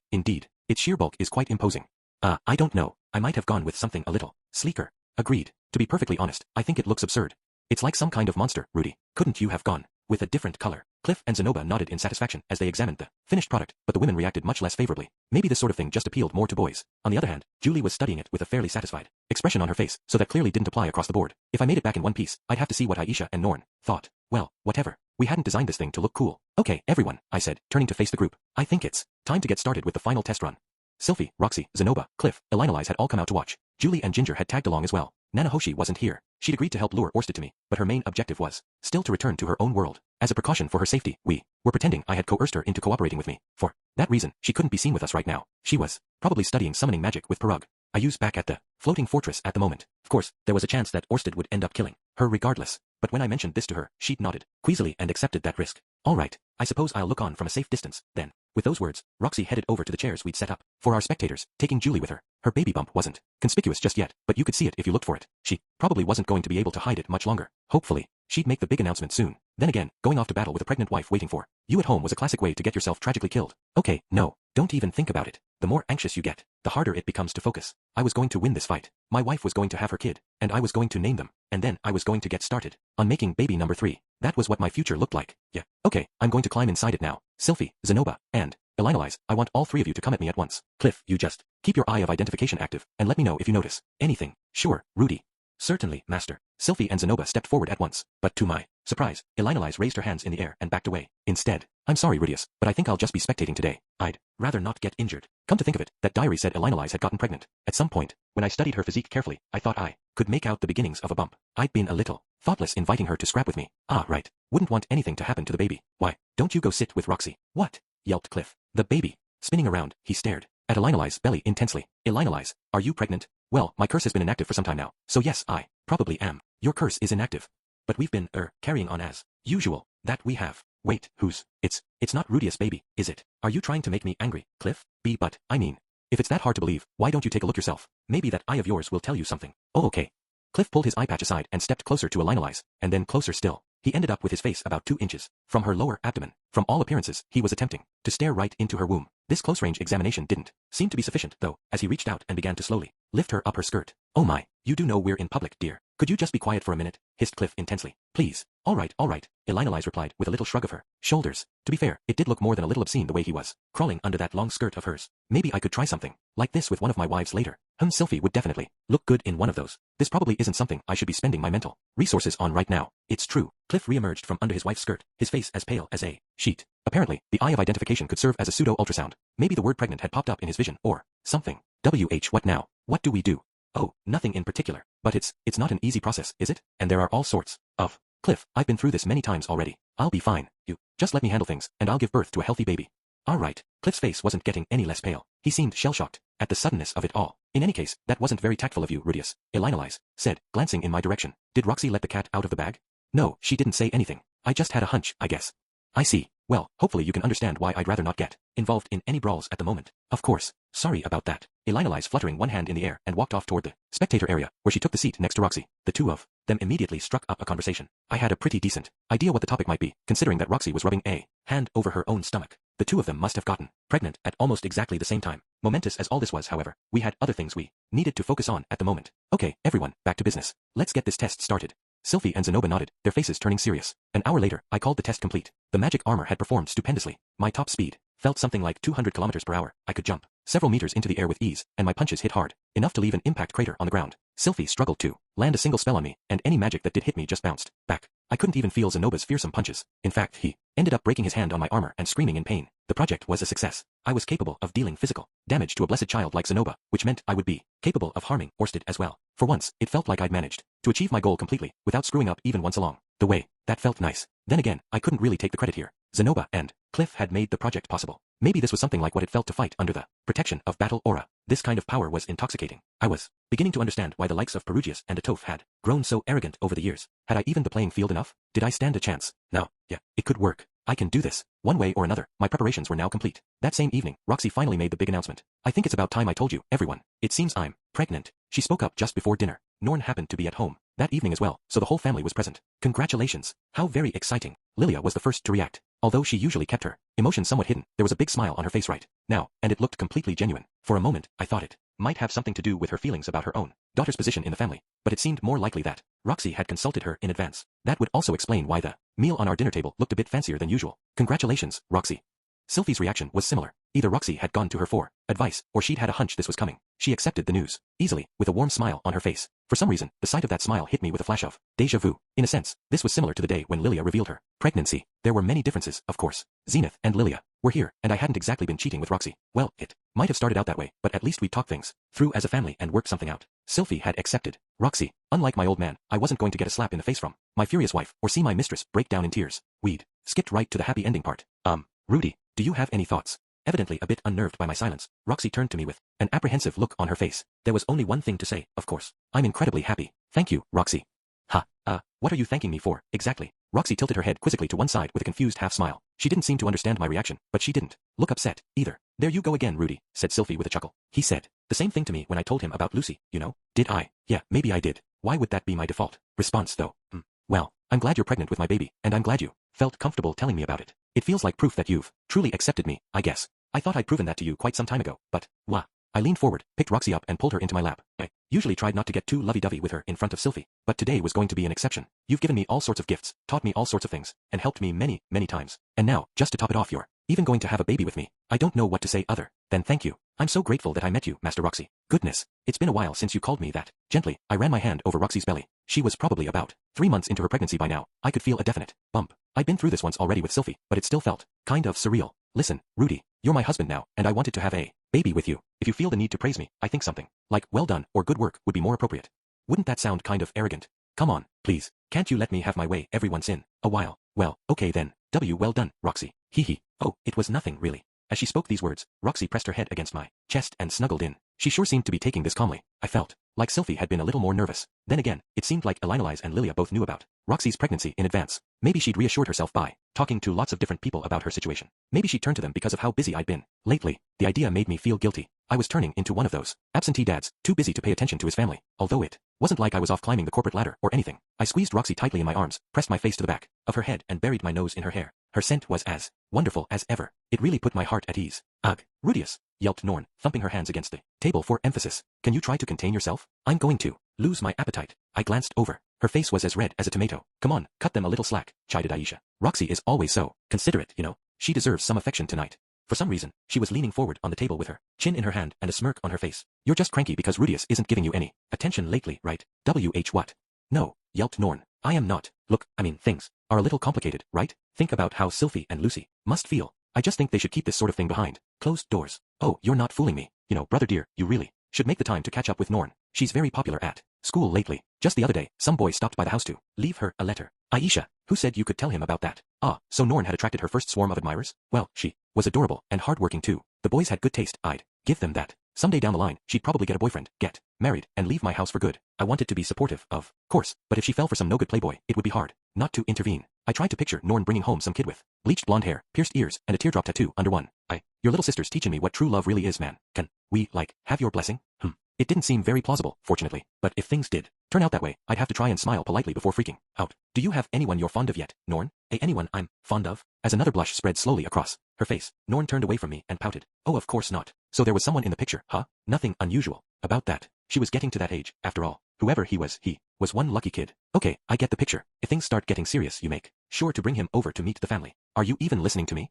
Once she brought the boy back home, I'd have to size him up carefully in Paul's stead, that, and dispense a few fatherly threats. The words, "You'll take my little girl away over my dead body," were going to get bellowed at some point. Anyway, what about you, Aisha? You're always babbling about how happy Rudius will be when you show him that rice from the garden. Hey, shouted Aisha, jumping up out of her seat. I was gonna make a big announcement about that later. You're horrible, Norn. Humph. Serves you right, said Norn, turning away sulkily. Wait, did she just say what I thought she said? Hold on, Aisha, you harvested the rice from the garden. Well, yeah, I think it's been a little too cold though, so I didn't get that much. But if I get replanting now, by fall we should. Replanting? Does that mean you harvested seed rice too? Doesn't it? Why yeah, I did. You're acting a little weird, Rudius. What's the matter? I'm acting perfectly normally, I assure you. What about next year? Will we have another crop next year? Well, as long as you make more of that soil with your magic. Sure, it grows a lot better in that stuff.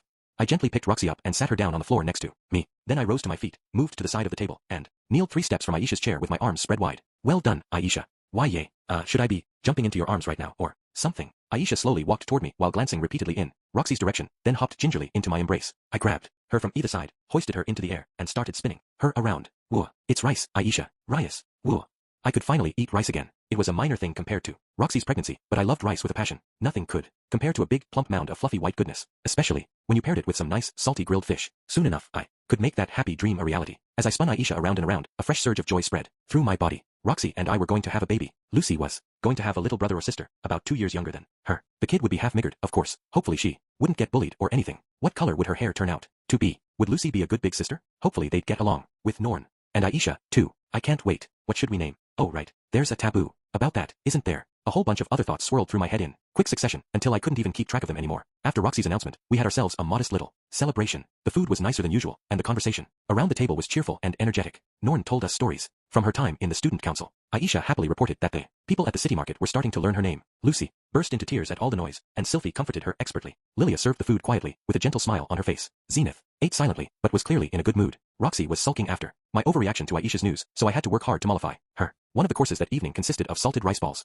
Aisha had made these personally. When I asked why she'd chosen rice balls in particular, she explained that Nanahoshi had told her how to make them some time ago. I had to assume that it was the only recipe she knew off the top of her head. The girl clearly hadn't spent much time in the kitchen. Then again, the only recipes I could come up with on the spur of the moment were for equally basic stuff, like rice porridge and simple varieties of rice ball. In any case, Aisha's first attempt at handmade rice balls were round and on the smaller side. The first planting had been more of an experiment than anything else, so she hadn't harvested that much rice. Still, there was enough for everyone to try one. Nobody else around the table looked particularly impressed with the flavor, but I savored mine joyfully. Aisha had worked very hard to harvest that rice, and she'd pressed it into a ball with her own little hands. How could the result be anything but delicious? Tears streaming down my cheeks, I slowly chewed and swallowed every bite. The experiment had been a success. That meant we could expect a larger harvest next time. Aisha was going to plant more rice than before, so the next rice balls she made would be bigger. There was no guarantee I'd be around to eat them though. I've got something I need to tell you, everyone. Once everyone had finished their meal, I finally spoke up then. Paused to look around the table. My sisters and my mothers looked startled. My wives seemed to be bracing themselves. I took the time to look all of them in the eyes, one by one. Very soon, I'm going to be fighting someone who's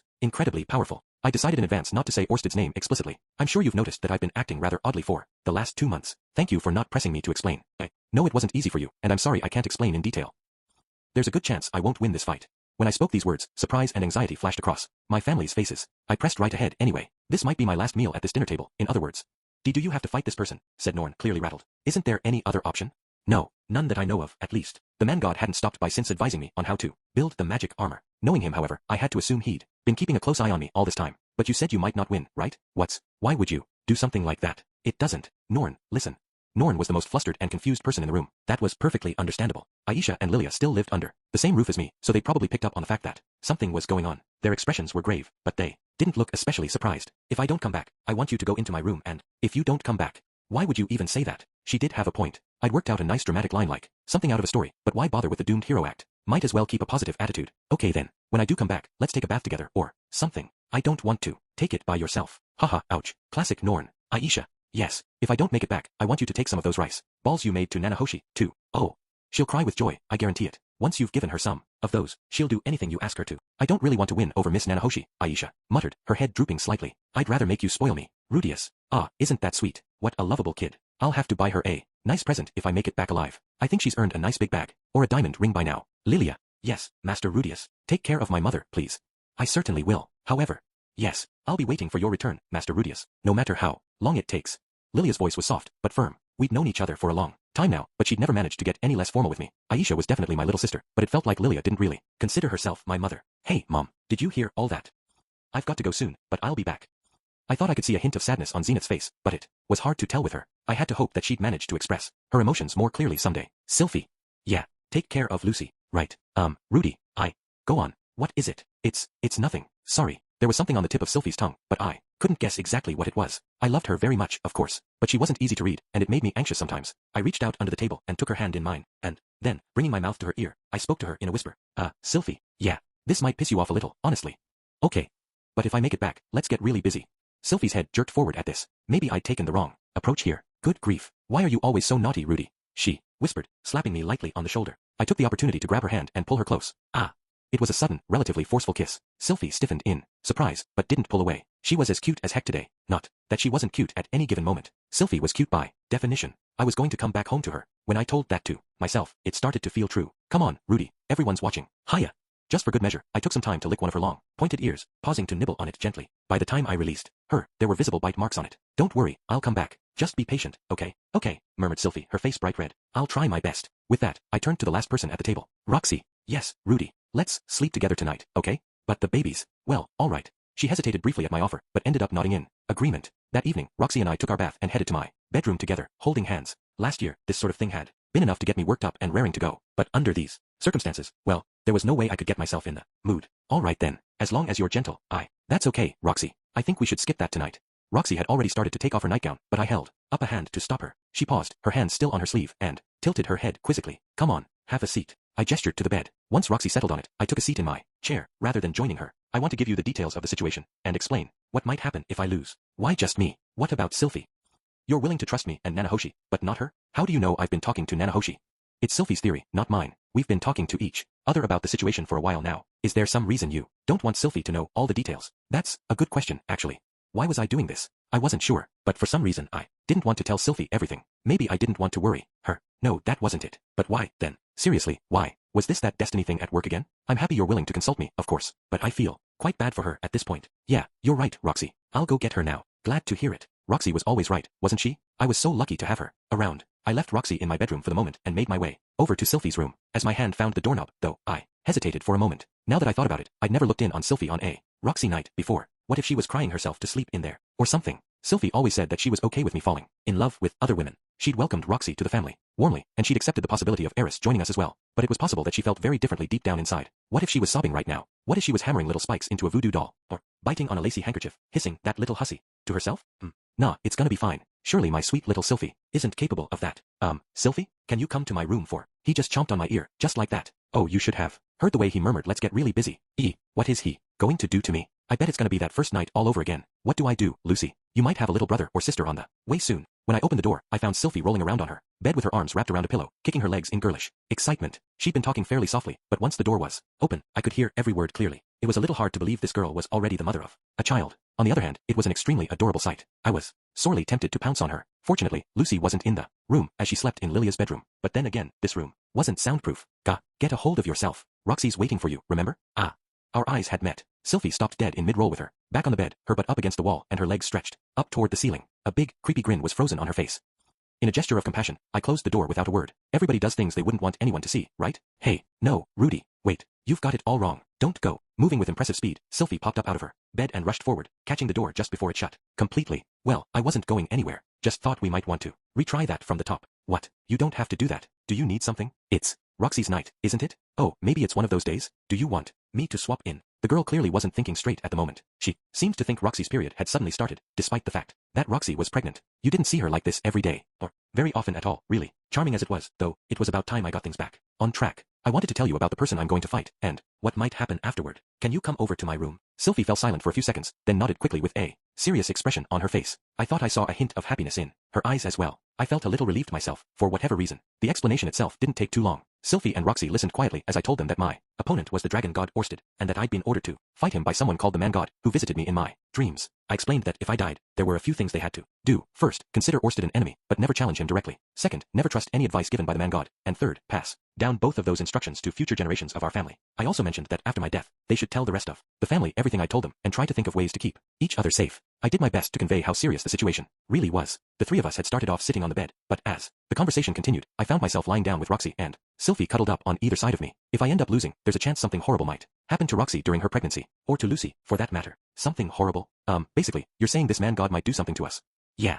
Oh, now I get it. So that's why you kept telling us to keep an eye on the house lately. Sylphie nodded to herself, looking like she'd just solved a puzzle. I had a feeling she was misunderstanding my motives slightly. That was convenient, in a way, but maybe I needed to say something. Okay, I get it, Sylphie continued. But you know, Rudy, I can take care of myself, and you don't need to ask me to protect my daughter, either. I'd give my life for her in a heartbeat. Don't worry about me either, Roxy added. I kept myself alive for many years, and I'm not planning to get careless now. I might be weaker than you, but please don't assume I'm helpless. On second thought, I couldn't see a reason to say anything. They were both a little fired up, and that was all for the best. In any case, Orsted of the Seven Great Powers is quite the opponent, Roxy continued. Do you think you can win? I'm not sure, I replied honestly. I've only fought him once before. What happened? He overwhelmed me easily. Even after all this time, remembering that first encounter with the dragon god made my legs tremble. He'd beaten Rudyard in an instant, easily knocked Eris out of the fight, and stabbed his hand deep into my body. The man was terrifying. Rudy, are you sure we shouldn't all go together? Nah, I'll do this alone. I think that gives me the best chance of winning. I'll fire off lots of huge spells and chip away at his defenses from a distance. That does make sense, but you're trembling, you know. Yeah. Hey, hands off, Rudy. Stop trying to distract me. In my defense, I hadn't started touching Sylphie because I wanted to distract her. I just wanted to feel her up. If Orsted killed me, I wouldn't get another chance to touch these, or this right here, either, or that, or this, for that matter. Gah, come on, we're having a serious conversation right now, right? Yep. You know what, Rudy? Lucy's crawling around all over the place now. She can get anywhere she wants to. Lilia said she reminds her of the way you were as a baby. Also, she's picking up lots of new words. At this rate, I bet she'll be toddling around the place in less than a year. I hadn't been helping out much at all with raising Lucy. I was leaving it entirely to Lilia and Sylphie. Still, I knew how incredibly cute she was, at least. I'm really looking forward to that, Rudy. Me too. If it seems like you're going to lose, make sure you run for it. Okay, yeah, I don't know if I'll be able to get away from him, but I'll try. Was Lucy old enough to understand what was happening around her yet? If I died in this battle, she probably wouldn't even remember the face of her own dad by the time she grew up. What would that feel like? It was hard for me to imagine, but maybe I could find a tactful way to ask Aisha. Rudy. Roxy had spoken up from my left. I reached out to grope at her chest as well, but she seized hold of my arm before I could. Ooh, that's some impressive grip strength. Ow, sorry. I know, we're having a serious conversation. I'm glad I met you, Rudy. I'm glad I married you and had a child with you. I've never been happier in my entire life than I am right now. To be honest, I never thought I'd find this kind of happiness. Right. But there's a downside, I suppose. If you go off and get yourself killed, you'd be making me sadder than I've ever been before. Right.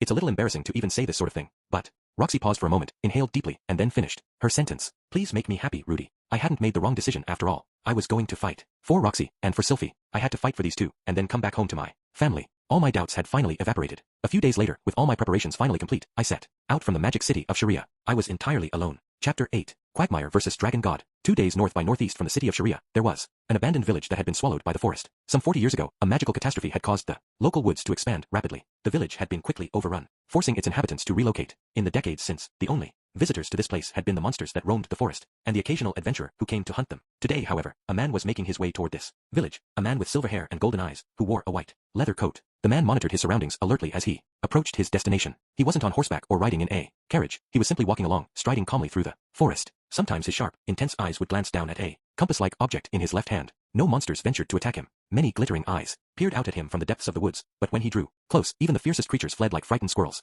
Is this it? As he reached the outskirts of the abandoned village that his compass was pointing toward, the man paused and studied it in silence for a moment. Why would she call me to a place like this? Slowly, cautiously, he set foot into the ruined town. Its once neat streets were covered in weeds, and its fields were now thickets. Great trees rose through the roofs of empty houses. Others were so overgrown with vines that they resembled great green mounds of vegetation. Soon, the man came to a halt once more. He'd reached the center of the town, where a well had once presumably been located. A conspicuous structure stood there, a tall yellow cylinder of a building, and it was the only thing in the entire town that had no trace of vegetation on it. From the condition of its stone walls and its front door, it had clearly been constructed recently. The man looked down at the compass in his left hand and confirmed that its needle was pointing directly at this tower. He reached for its doorknob somewhat warily. Nana Hoshi, are you there? The interior of the tower was extremely plain. There were no windows or hallways. The floor was oddly slick, as if coated in some sort of oil. Someone had left a number of bulging burlap sacks and something like an incense burner up against the wall. The strange scent in the air seemed to indicate the burner was in active use. What is this place? Glancing around the room, the man spotted another door in the wall straight across from him. Cautiously, but without hesitation, he strode up to it and reached for the doorknob. As he did so, he felt a small prick of pain when he examined the palm of his hand. However, there wasn't so much as a speck of blood. Am I imagining things? He stepped through the door and found himself in a room with a layout identical to the first. Given that it was sitting on a slope, it appeared that a part of this building was actually underground. The man was growing increasingly suspicious, but nonetheless proceeded forward. Signs bearing messages such as, "Please remove your footwear here," and "All guests, please put on this hat," were posted on the walls. Naturally, he ignored their instructions and continued more warily than before. Some of the doors were rigged with traps so small they might have been intended for mice. Carefully avoiding these, he pressed on, passing through one room after another. Eventually, he arrived at a very strange room. It was tall and circular and had no ceiling whatsoever. When looked up, he could see a slice of the sky above him. It felt as if he was standing at the bottom of a chimney. What's going on here? Dubious, the man furrowed his brow, but the needle of his compass was pointing toward the center of the room. A small box sat there, a single sheet of paper underneath it. He approached it warily and looked at the paper. There were 2 words written on it. Man God. He quickly snatching up the little box and flipped it open. HRM. Great clouds of smoke immediately burst out of it. As he dropped it and assumed a defensive stance, the man heard a small metallic clink. A silver ring had fallen to the ground, next to the little box, which was somehow still discharging smoke with remarkable intensity. The ring had presumably popped out of the box when it hit the ground. For some reason, it blinked with a faint red light, and the needle of his compass pointed directly at it. Nana Hoshi. The man reached down to pick up the ring. A split second later, there was a great flash in the sky. GUH. The man instantly kicked to the ground, trying to jump aside, but the oil-slick floor refused to cooperate. The soles of his boots lost their grip entirely. A huge bolt of lightning slammed down on the dragon god, Orsted. Rudius. From my campsite above the abandoned village, I stared intently down at the spot to which I'd lured Orsted. The very instant I'd seen that smoke rising into the air, I'd fired off a lightning at the target location with all the power I could muster. I was confident I'd landed a hit on him. I'd practiced many times in preparation for this day, and I'd coated the floor in vegetable oil so he couldn't evade my spell at the last moment. But of course, one hit wasn't going to be enough to bring him down. Nobody that fragile could have earned a reputation as the strongest in the world, not with monsters like a Toph around. I jabbed my staff into the ground, fed it a surge of mana, and visualized an enormous thundercloud, a dark, turbulent supercell. This was the Saint Tier water spell, Cumulonimbus. In an instant, the sky was covered in a great black cloud. Fierce sheets of rain began to fall, accompanied by bolts of lightning. I pushed more power into my staff. I could feel it dragging the mana out of me from somewhere deep inside my body, and I let it do so freely. This time, I visualized ice. I visualized stopping the movements of every molecule at the center of that town, dropping the temperature rapidly. Frost Nova. It was a spell I'd used many times before, but never with this much power, or on such a wide area. One after another, the drops of rain pouring down on the village froze solid. Layers upon layers of ice formed rapidly, consolidating into a single giant object. Finally, when it had reached the size of an iceberg, I stopped my spell. I wasn't done yet. I channeled more mana into my staff and created a rock in the sky above the village. Ignoring the mana cost, I steadily expanded its size until it was too huge to evade, then launched it straight down with all the velocity I could impart. The rock slammed down in a fraction of a second. The ground trembled underneath my feet. An instant later, a thunderous boom reached my ears, followed by fierce winds and a shockwave. I shielded my eyes with my arm and stared down at my handiwork. The iceberg had been shattered, and 2/3 of the great rock was embedded in the earth. It seemed impossible that anything could have survived such an impact. Did I get him? There was no movement in the village. It seemed possible that this was really over. I certainly hoped it was, but an instant later, the great rock shattered. Somehow, I could feel the man's murderous rage, even at this distance. A cold shiver ran down my spine. My legs trembled weakly, and tears formed in my eyes. As soon as I could move, I jumped into the magic armor, which was standing ready at my side. Just as I'd practiced hundreds of times, I fed power to all of its individual components, took control of its limbs, and reached out to grab my staff. It took no time at all, but somehow the rage was already growing closer. With the startup routine complete, I turned my focus to my next attack. Mana surged out of me, through my armor, and into the staff in my right hand. I spurred the torrent on, with every intention of draining myself dry. I was visualizing a nuclear explosion. Pointing my staff in the direction of my enemy, I released the spell with all the ferocity I could muster. There was a brilliant flash at the center of the village, and a wave of heat and light swept across the ground. From the corner of my eye, I saw trees incinerated in an instant, reduced to charred shadows of themselves. A powerful shockwave followed a moment later. The magic armor I was wearing weighed several tons. Endured the heat and the shockwave without so much as trembling. Once the wave of devastation had swept fully past me, I looked down toward the village. A huge mushroom cloud was rising over it. I couldn't see the ground clearly under all the smoke and dust, but I'd fed that spell enough mana to obliterate everything in its radius. It was probably the single most powerful attack I'd ever used in my life.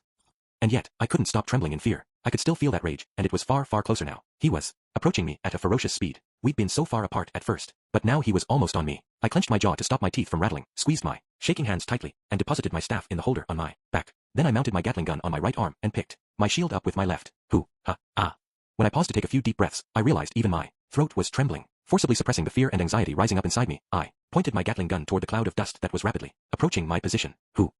I needed to keep the initiative. If I let him set the pace, I was done for. Had I even dealt him any damage? Had the poisons on the door, or the aphrodisiac incense burner, or any of the other traps had any effect at all? I'd put all the power I could into those 4 spells I just hit him with. If they'd left him totally unharmed, it was hard to imagine this pseudo-Gatling gun would even scratch him. But for that matter, had my spells even landed? Surely he couldn't have evaded them. Their area of effect had been massive. I'd made them as huge and as deadly as I possibly could, and I'd fired them from so far away that he couldn't possibly have seen them coming, even with an eye of foresight. no matter what kind of demon eye he might possess. At that range a human silhouette approaches. Fire! Shouting out the command word, I activated the Gatling gun on my right hand. As mana flowed into it, the cannon immediately began to fire stone cannons at a ferocious rate of speed. So many bullets cut through the air that the sound of their whistling built into something like a scream. The fast-moving clumps of rock slammed into their target, blowing away the cloud of dust that surrounded him, and revealing a silver-haired man in a battered cloak, his face covered in soot. Was he hurt? Had my spells done anything at all? Yes. I could see blood trickling from his chin, and something like a burn on the base of his neck. The damage was minor so far, but I could hurt him. Guh. Our eyes had met. His sharp, hawk-like gaze was fixed on me. Now, he had the look of a hunter who'd finally found his prey. He sidesteps in an attempt to escape the barrage of stones. Keeping my eye of foresight fully activated, I focused on anticipating Orsted's movements. The man was incredibly quick, so I was seeing a number of blurry, overlapping possibilities. Still, I tried to adjust my aim to cut off his attempts at retreat. The travel time for each individual projectile to reach its target was virtually non-existent, but somehow, Orsted evaded them as if he saw them coming, gradually approaching me in the process. 1 step here, 2 steps there. Glaring at me as fiercely as a bird of prey, he was slowly but steadily closing the distance between us. Now and then, a stone cannon would graze him, and he'd grimace slightly, but that was about it. He seemed convinced that even a direct hit would not prove fatal. He seemed to be completely unafraid. From all appearances, my attacks were nothing special to him. From all appearances, he fought the likes of me on a regular basis. I felt very differently. His zombie-like calm and focus were terrifying to witness. I had a growing sense that none of my attacks would work on him, and it was a struggle not to give in to despair. Still, I was holding the advantage for now. Trying very hard to convince myself of this, I began to move in response to Orsted. When he stepped forward and to the right, I moved backwards to the left. When he zigzagged to the left, I retreated to the right. Anywhere he tried to go, I met him with a hail of stones. As long as I could keep this up, he'd never get any closer. I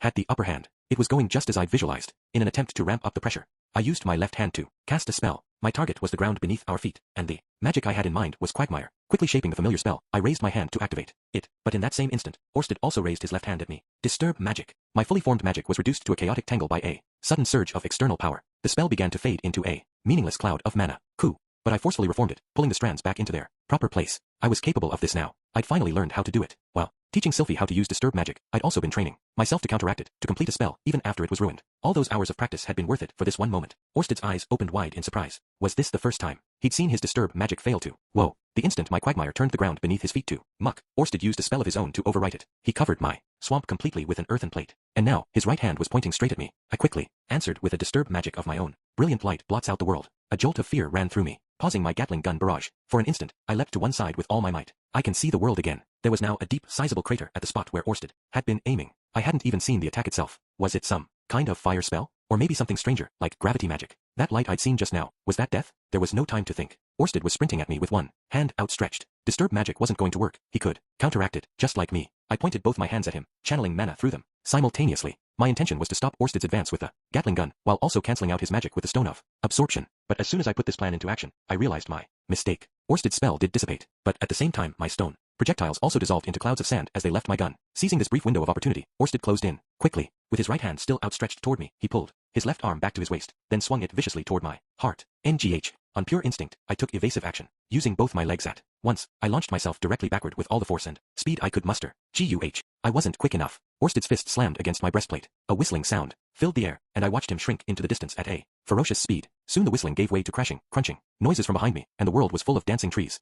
So this is what it feels like to get knocked into next week. Just as this thought flashed through my mind, I slammed into a huge tree, bringing my flight to a halt. The sudden deceleration hit me like a hammer. It felt like all my internal organs had been smashed apart. My vision began to dim, but I recovered quickly. The magic circles Cliff had carved into the inside of my armor had healed my wounds automatically. When I looked down at my chest, however, I found that my breastplate was badly dented and had very nearly cracked in half. The crack was gradually repairing itself, but the process was painfully slow. Still, at least it had protected me from one blow. It was a good thing I'd taken the time to make this piece of the armor particularly thick and strong. That familiar murderous rage was already bearing down on me. Again, Orsted was rushing straight at me, looking to deal a finishing blow. Quickly activating my Gatling gun, I fired a hail of deadly stones in his direction. He dodged them nimbly and extended his right hand at me once again. At this rate, things were going to play out just like last time. That was a major problem. My armor had been severely damaged by a single blow. If he landed more hits on me, he'd eventually punch straight through it. What were my options? Dueling him with magic wasn't going to work. I could cancel out his disturb magic, but the man clearly had some means of resisting magical damage, just like more. And I didn't even know what kind of spells he was throwing at me. I was at a disadvantage in a ranged fight, then. That meant I'd have to try my luck at closer range. It was the only option I had left. I had to trust the power of the magic armor. I had to smack him down with my raw strength. I sprayed another barrage from my Gatling gun to keep Orsted pinned down and charged forward, letting out a wordless battle cry. Rayera. NGH. Orsted pulled his right hand back to prepare for my attack. Leading with the shield on my left arm, I powered myself straight forward with both of my legs. My intention was to slam right into him like a battering ram. Orsted assumes a water god style stance. The instant I saw this with my eye of foresight, I swung my shield forward, stabbing in his direction with the blade mounted at its tip. This was a sword that did more damage to enemies with powerful defenses. Maybe it would work. My body slammed into Orsted with a loud metallic clang. It felt like I'd smashed right into a wall, but the impact sent him flying backward, and there was blood spraying from his arm. His eyes, still fixed on me, were burning with hatred and anger. This was my chance. Whipping my Gatling gun into position, I quickly fired a barrage of stones. They slammed into him in mid-air, tearing what remained of his clothing apart, and revealing a bruised and battered body underneath. There were burns, cuts, and scrapes all over him. My stone bullets struck his exposed skin repeatedly, sending fresh spurts of blood into the air. Finally, Orsted smashed into the ground with a mighty crash. I could do this. I could kill him. As long as I could land direct hits, my spells could do plenty of damage. Yes, the stones had bounced off of him, but they'd torn at his skin and left him bleeding. Eventually, that would be enough to kill him. If I could just hurt him badly enough right now, before he... It seems I have no choice. Somehow, I heard him speak those words, even at a distance, even as my stone bullets screamed through the air. In that instant, the air went cold. My body shivered, uncontrollably, as if I'd suddenly stepped onto a frigid tundra, and then my eye of foresight stopped seeing Orsted, although he was clearly visible to my other eye. Before I could make sense of what this meant, he vanished. Completely. Struck by a sudden intense jolt of terror, I wrenched my body into a rightward leap. In that moment, there was a sharp clang from my left side. When I looked over, I saw Orsted standing next to me with a katana-like sword in his hands. From all appearances, he'd just finished swinging it. I also saw the left hand of my armor, sliced cleanly from its arm, fall to the ground with a weighty thump. Greya wa wara. Before I could even react, Orsted let out a fearsome, ear-splitting bellow. The force of the cry left my body stunned and numb. This was vocal magic, the specialty of the beast folk. For an instant, I wavered on the edge of unconsciousness, but at the very last moment, I managed to pull myself together and jump to the side, kicking off the ground so hard he left a crater in his wake. Orsted leapt after me in pursuit. I turned my Gatling gun toward him, but just as I was activating it, he swung his sword for the second time, slicing it in half. Broken pieces of the magical implements fell uselessly to the ground. I still had my right arm, at least. There was a long, deep groove on the surface of its armor, but he hadn't been close enough to cut through it entirely. Orsted was right in front of me now, his sword still low from his strike. I immediately channeled mana into my right hand. In the same moment that I fired off my strongest version of the spell, Electric, I swung my armored fist ruthlessly at his face, but instead of striking home with a crunch, I felt my blow slide harmlessly away from its target. Somehow, Orsted's sword was pressed up against my arm, and behind him, electricity was crackling loudly through the forest, igniting the undergrowth and breaking large trees apart. He'd redirected both my spell and my punch. The instant I finally understood this, his sword moved slightly. Gag.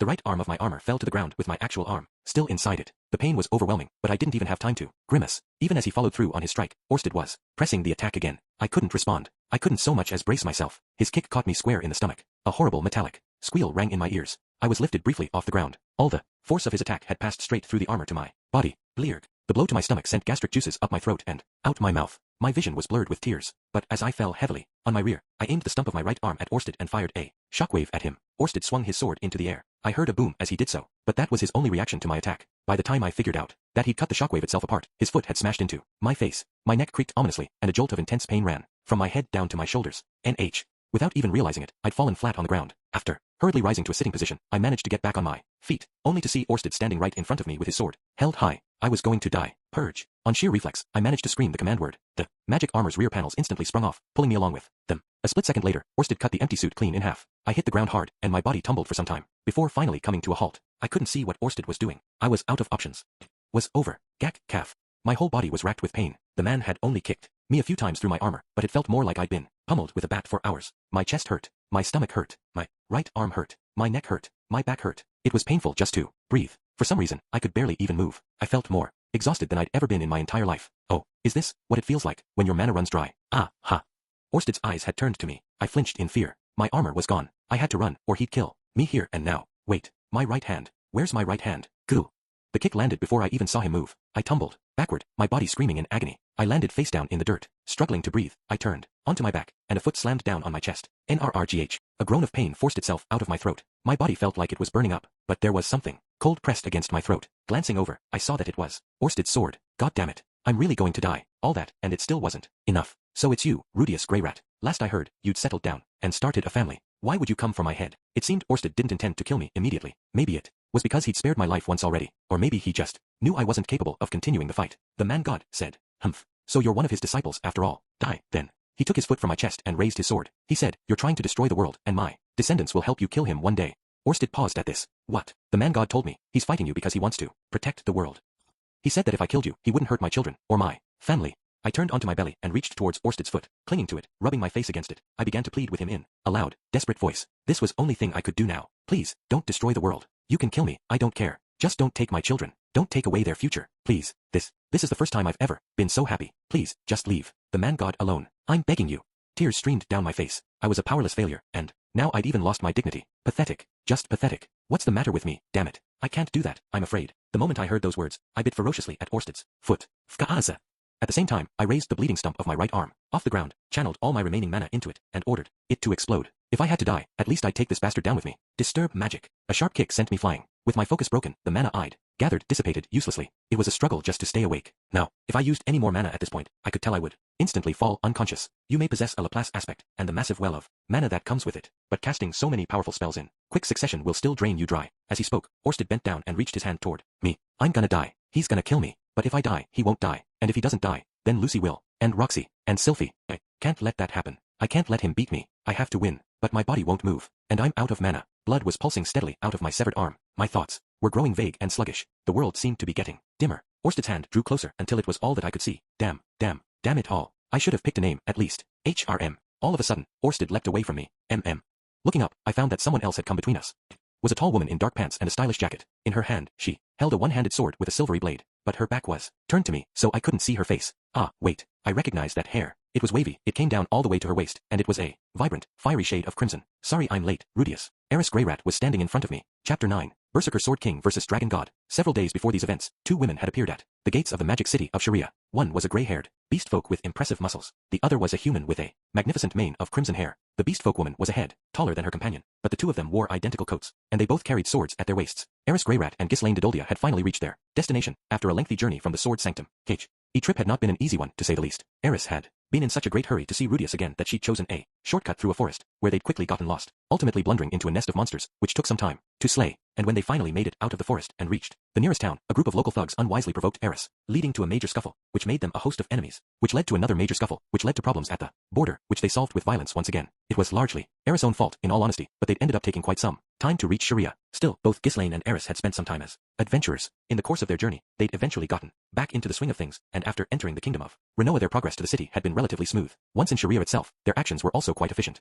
Helped that plenty of people at the local Adventurers Guild knew exactly where Rudius Greyrat's residence was. From the sound of things, everyone in this town knew Rudius' name. One helpful local even explained that they could pick out his house by looking for an unusual, scaly creature from Bigarret in the yard, or for its companion, a peculiar-looking tree ant supposedly cultivated on the demon continent. In fact, the place did prove easy to find. Rudius' residence couldn't hold a candle to the massive mansion Eris had lived in as a child, of course, but it was large enough that it could easily have passed for some sort of inn. The yard was also spacious and looked like could serve nicely as a training ground. While she discussed her impressions with Ghislaine for a while, Eris, rather uncharacteristically, was hesitant to step through the gate itself. Instead, she stood directly in front of it with her arms folded. For a time, everything was quiet. Ghislaine said nothing, and neither did Eris. Her chin high in the air, she simply stared up at the building before her. From all appearances, she was convinced that Rudius would somehow sense her presence and emerge from within at any moment. The thoughts running through her mind concerned the many rumors she'd heard regarding Rudius in the course of their journey. Rudius, Quagmire, Greyrat was said to have slain a stray dragon and defeated a demon king. As the most powerful mage in the Renoa University of Magic, he inspired much fear and awe, but despite his arrogance and audacity, he was a friend to the weak, and there were many comical stories about his odd behavior. In other words, he was a relatively popular figure. Those who'd seen him at work struggled to describe the extent of his powers. Hearing their praise always made Eris smile, almost as if they were complimenting her. But among the many rumors she'd heard so far, it was some of the comical anecdotes that had really stuck with her. For example, the guy's crazy about his wife. You always see them shopping together on their way back from the university. Or, I saw him grab his wife's butt in the market. She flipped out on him. Or, he married this woman who looks like a kid, I swear. Or, he has 2 wives already, and who knows how many he'll end up with. Not much of a pious guy, that's for sure. They were the rumors involving his wives. In other words, every time she recalled these stories, Eris frowned deeply. Soon after crossing the border into Renoa, she'd learned their names, Sylphiette Greyrat and Roxy M. Greyrat. Eris couldn't figure out what she was supposed to say when she actually met them. She'd learned of them from Rudius' letter, heard rumors about them on her journey, and spent plenty of time thinking about them. But at the end of the day, she just didn't know how to get the results she wanted. And so, she stood like a statue in front of the gate. Fortunately, the stalemate was eventually broken by a thoughtful young maid. The moment Eris appeared at the gate, Aisha had asked herself, "Is that Eris? It must be, right?" and set about preparing things. She wanted to be ready to show Eris perfect hospitality the moment she knocked at the door. After nearly an hour of waiting, however, she finally decided to take the initiative herself. Aisha felt that she owed a great debt to Eris personally. While she didn't respect her quite as deeply as her brother, it was a fact that she had played a major part in saving Aisha from her captivity in Chiron. Lilia had always taught Aisha to repay her debts twofold, so when she'd heard about the possibility that Rudius might take Eris as his third wife, she'd silently decided to help make it happen. Assuming Eris actually loved her brother, of course. Thanks to the little maid's helping hand, Eris finally managed to enter the house itself. Once inside, she was warmly welcomed by both Aisha and Lilia. While Aisha ran off to the university to get Sylphie and Roxy, Lilia filled her in on the current situation in more detail. Eris' introduction to Lucy came as something of a surprise to her, but while her smile was a little awkward, she found that her feelings weren't particularly negative. She could always have a baby of her own, after all, and hers might be a boy. Given how uncertain she'd been at first, this was a surprisingly self-assured attitude. Aisha and Lilia's friendly greeting had gone a long way towards soothing her nerves. Even when Sylphie, Roxy, and Norn arrived, the conversation stayed calm and peaceful. Rudius' 2 wives were perhaps a bit unsettled at the sight of Eris more shapely body, but they were far from hostile toward her. It helped of course that Aisha and Lilia had already set the tone, on their own initiative, but more importantly, Sylphie and Roxy had already talked the issue through on their own over the course of several private conversations. Unsurprisingly, Norn's expression suggested she was less than overjoyed at the situation, but since the matter had essentially been settled, she didn't offer any open opposition. She knew Sylphie, Roxy, and Rudius were all willing to accept Eris, and she was trying to be considerate of that fact. On top of that, it was obvious within minutes that Eris was passionately in love with Rudius, and also respected him deeply. It was a little embarrassing just listening to her, and everyone likes hearing someone they're fond of complimented profusely. This peaceful mood didn't last for long, however. Eris finally got around to asking where Rudius was at the moment, and things took a turn for the turbulent. When she heard he'd gone off to fight Orsted, Eris snapped angrily at his wives. As far as she was concerned, it was their responsibility to accompany him into battle. Why did you let him go alone?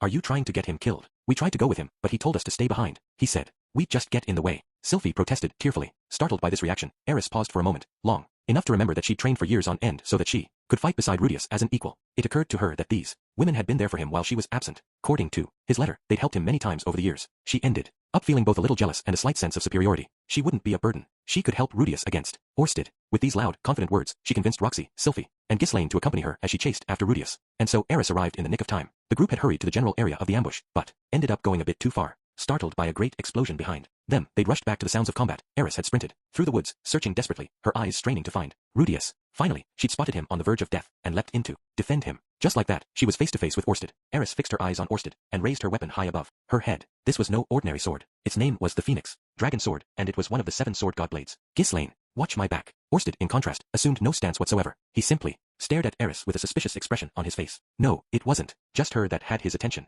He was watching the fallen Rudius as well, and the 2 women who'd rushed up to tend to him. Eris, in turn, began to study Orsted carefully. He was naked from the waist up, and bleeding from 100 wounds. Blood trickled from his head as well, and he looked generally lethargic. His hair was charred at the ends, and there was a large bruise near his shoulder. He'd taken significant damage. However, there was also a long, curved sword in his right hand. Eris had never seen Orsted's blade before, and she didn't pretend to be an expert at evaluating weapons, but she could tell that it was something very special. Her own sword was a treasure of the sword god style, but even its power couldn't compare to whatever was hidden in that thing. The last time they'd faced each other, Orsted hadn't wielded anything of the sort. It hadn't been necessary, of course. He'd overwhelmed them all with his bare hands. Rudius had not only hurt the dragon god significantly, he'd forced the man to draw his sword. That fact sent a thrill through Eris' entire body. Now it's my turn to show what I can do, but I can't get impatient. Gotta buy some time first. With effort, Eris managed to suppress her excitement. She couldn't defeat Orsted. She'd realized that instinctively the very moment she jumped in to face him, and she'd accepted it quite easily. As a child, the gap between them had been so massive that she hadn't even been able to perceive it accurately. It was a bit like looking up at a tower hundreds of times taller than you. All you can really tell is that thing's really tall. Eris had believed she could climb all the way up that tower, but things were different now. She'd grown taller herself, and she could see Orsted's height for what it really was. Eris had grown much taller than she once was, but Orsted was taller still, far taller. Looking at him was almost dizzying. It wasn't a height that she could hope to climb. Eris Boreas Grey Rat, is Rudius so precious to you? What of Luke? Luke, the man who was destined to become your husband. That's news to me. Eris dismissed Orsted's words easily enough. She didn't know who this Luke was, but the only man who was precious to her was Rudius. She didn't want anyone else, and she never would. I suppose it would be. Orsted still had not assumed a stance. He was simply watching as the others healed the injured Rudius. To all appearances, he'd completely let his guard down, but Eris knew that he was deliberately projecting that impression. He was leaving himself open, waiting for Eris to jump in and attack. Her mind flashed back to her final meeting with the sword god. After showing Eris into his room, the sword god Galfalion laid 3 swords in front of her and asked a simple question. What'll it be? Eris took the swords in her hands and examined them one by one. A part of her wanted to say that the sword she'd received on the demon continent long ago was all she needed, but as she grew taller, it had started to feel a bit too small for her. She'd honestly been wanting something a bit longer. Also, she had a suspicion its blade wasn't capable of harming Orsted. The average sword saint might have objected that leaning on the power of your weapon betrayed a lack of pride in your own skills, but Eris knew that pride wasn't worth shit in a fight to the death. This one, the sword Eris had chosen, was the simplest of the 3. Blade was thin and only slightly curved. There was nothing ominous or intimidating about it. In fact, its clean, polished surface was very pleasant to the eye. The Phoenix Dragon Sword it is. The weapon she'd chosen had been a gift to the first sword god, from the legendary craftsman known as the Dragon Emperor. It was a sword made for sword gods, designed to maximize the potential of their offensive style. Nice choice, kid. Mind telling me why? This here's a magic sword. Doesn't look like it has any special abilities at a glance, but there's tiny channels of mana running all throughout the blade. They basically neutralize your opponent's battle aura. The dragon god's aura is insanely strong, so the sword won't counteract it entirely, but it will soften him up a bit. In other words, it might be possible to pierce his defenses with this. I never warmed up to that one myself, but I bet you'll use it. Well, incidentally, the reason that he'd only shown Eris 3 of the 7 sword god blades was that the other 4 were in use. He carried one himself, as did the 2 sword emperors and the sword king Ghislaine. The other 2 would no doubt end up in the hands of the style's 2 promising young sword saints once they had progressed a bit further in their training. Now then, let's get down to business. First rule of fighting. Orsted. The sword god paused for emphasis, staring Eris in the eyes. Never make the first move. Eris didn't ask why. She knew the answer all too well herself. The man's water god style is divine level. He'll kill you in a single counterstroke. A bitter memory flashed through Eris' mind, a memory of being knocked flying with a single strike. Make him come to you. That's step 1. Practitioners of the sword god style always sought to land the first strike. To defeat them, you needed only to wait and counter it. According to the sword god, this simple strategy was the essence of Orsted's peerless technique. So Eris didn't move. She couldn't risk striking first against a master practitioner of the water god style. The sword god style was inherently aggressive, and the water god style defensive. That put her at a major disadvantage. The water god style's counterattacks did not fail, unless the student of the sword god style was superior. To a certain degree, the water god style would be victorious. Eris had learned that lesson all too well, thanks to her training with the water king Isolde, and therefore, she wasn't going to make the mistake of attacking first. Naturally, just standing around wasn't easy for the notoriously aggressive, mad dog, but she was going to do it anyway. You're not coming. As Eris stood there, simply holding her stance, Orsted narrowed his eyes in puzzlement. The sword god style always sought to take the initiative. It was the foundation of all their techniques, and yet, she was doing nothing whatsoever. All I need to do is wait, Eris replied quietly. When Rudius recovers, we can attack you together. Well, this is a surprise. Eris Boreas Greyrat speaks of fighting alongside allies. Another change, it seems. I did think it possible she might turn out differently if she learned to cool her head and trained under the right master. Perhaps I was right. I'm not a Boreas anymore. It's just Eris Greyrat, a different woman than the Eris I know. Then, moving slowly and deliberately, Orsted finally assumed a stance of sorts. His left hand still dangling loosely at his side, he raised his right arm to point the tip of his blade straight at Eris. Very well, I'll come to you, then. Neither of them had done anything as yet, but the battle was now entering its second stage. Again, Eris thought back to her conversation with the sword god. Orsted can use the sword of light with his bare hand for a blade, but after all your practice with Nina, I think you know how to deal with that move. Just cut through his wrist before it reaches maximum velocity. That said, there's no telling if he'll use his right hand or his left. If he raises both of them, you're gonna have to guess. He might swing from above or below. 2. Pick left or right, high or low. That's step 2. Those had been Galfalion's exact words. Eris couldn't help but grimace slightly. Orsted had already drawn his sword. He would be using the true sword of light, not an approximation of it with his hand. The question was if she was capable of countering it. The answer, she decided, was yes. Orsted wasn't invincible. He was breathing somewhat roughly, and he was covered in wounds. Even now, blood dripped from the arm that held his sword. Also, he was only holding out his right arm, and his sword was low, just as she'd hoped. Despite his injuries, he was still holding his weapon in a single hand. He really thinks I'm nothing to worry about. Normally, this fact might have thrown Eris into a rage, but this time she processed it quite calmly. It felt strange to her, considering all those angry years she'd spent demanding the world's respect and fear, but today she was pleased to be underestimated. Sword god style, sword of light. Orsted's hand flicked through the air with fearsome speed, but simultaneously, sword god style, reflection blade. Eris swung her own sword down as well. It was a movement she had practiced thousands upon thousands of times. It was also the best way to counteract the sword of light. With your sword at maximum velocity, you targeted the slower moving wrist of your opponent and cut through it before they could complete their swing. Orsted's sword spun into the air, along with his right hand. I got him. For a moment, Eris believed it was over, but before she could follow up, Orsted executed an astonishing response. Reaching upward, he caught his severed hand, pressed it to his wrist, and instantly reattached it. In the same moment, he took advantage of his upward movement to fire off a spinning kick. Eris managed to dodge this bizarre attack with a half step backward, but only because the sword god had warned her there was a possibility he might try something of the kind. Orsted immediately followed up with a slicing bare hand strike, but Eris struck it down with her sword. Neither of these hasty strikes had been a sword of light. As a result, Eris' attack had not injured Orsted. Her blade had struck home, with a clang, successfully redirecting his hand, but it hadn't left a scratch on his skin. A moment later, Orsted's sword thumped blade first into the ground behind him. At a glance, it appeared that the man's right hand was as good as new, and the injuries Rudius had inflicted him had also been healed. In the blink of an eye, he'd restored himself completely with some incredibly powerful variety of healing magic. What a monster, Eris thought calmly to herself. Her last attack may not have been a sword of light, but its speed and power had been considerable. Yet it had bounced right off the man. The sword of light was her only means of cutting through his holy dragon aura, even with the phoenix dragon sword. I see the sword god's cunning in your tactics. You must have been a highly favored student, Eris Greyrat. Eris had returned her sword to its position over her head. Her mind was clear, and her emotions steady. But instead of swinging his own blade, Orsted now unleashed a different kind of attack. Did Galfalion tell you stories of his exploits as you lay in his bed? When all was said and done, Eris respected the sword god deeply. Over the last few years, Galfalion had thrown himself into the task of training her and entrusted her with his dream. Their relationship had been a purely platonic one. He was simply her master, and she was simply his student. He had trained her because their interests were aligned. Ordinarily, Eris would have been infuriated at Orsted's crude suggestion to the contrary, especially since he'd spoken so that the other three women and Rudius could hear. But her master had given her a clear warning. If things start going well, Orsted might try to needle you. Don't you go and fall for it, you hear me? The sword god had anticipated Orsted's attempt at provocation in advance, and so, it had no effect on Eris whatsoever. She had no reason to be angry. Orsted was just proving that Galfalion had his number. Humph.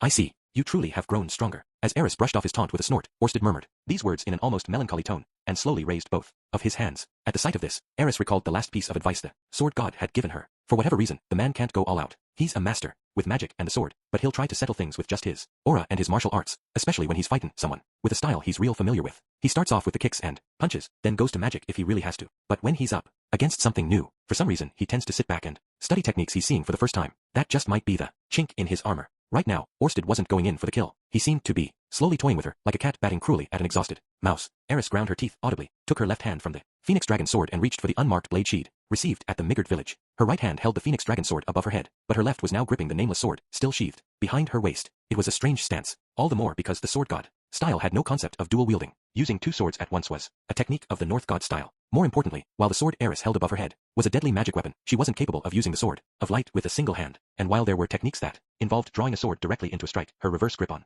the unmarked sword made the best of them impossible. Her stance, in other words, was irrational. It made no sense at all. It wasn't the sort of blunder that a sword king and a master of the sword god style was supposed to make, under any circumstances.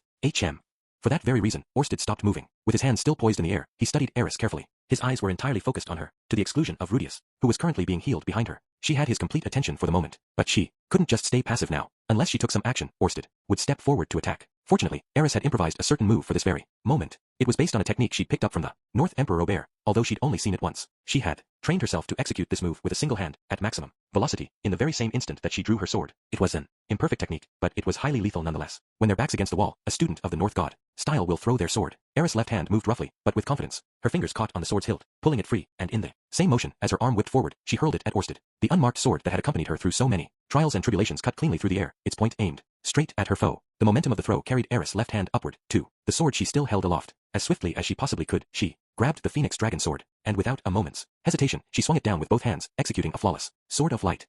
Her fearsome attack flew right past the airborne sword, slicing toward the top of Orsted's head along the shortest possible trajectory, at the greatest possible speed. There was a sharp clang. TCH. Holding her sword in its follow-through position, Eris clicked her tongue in irritation. Orsted had caught its blade between his hands, and the unnamed sword had struck his body solidly, only to deflect off his holy dragon aura and fly back behind her. You've exceeded my expectations, but I suppose it's over now. Nope. Her blade still frozen in Orsted's hands, Eris shouted her reply as she turned toward where the unmarked sword had fallen. Rudius was standing there. The others had finished healing him. We're just getting started. It took Eris an instant to process what her eyes were seeing.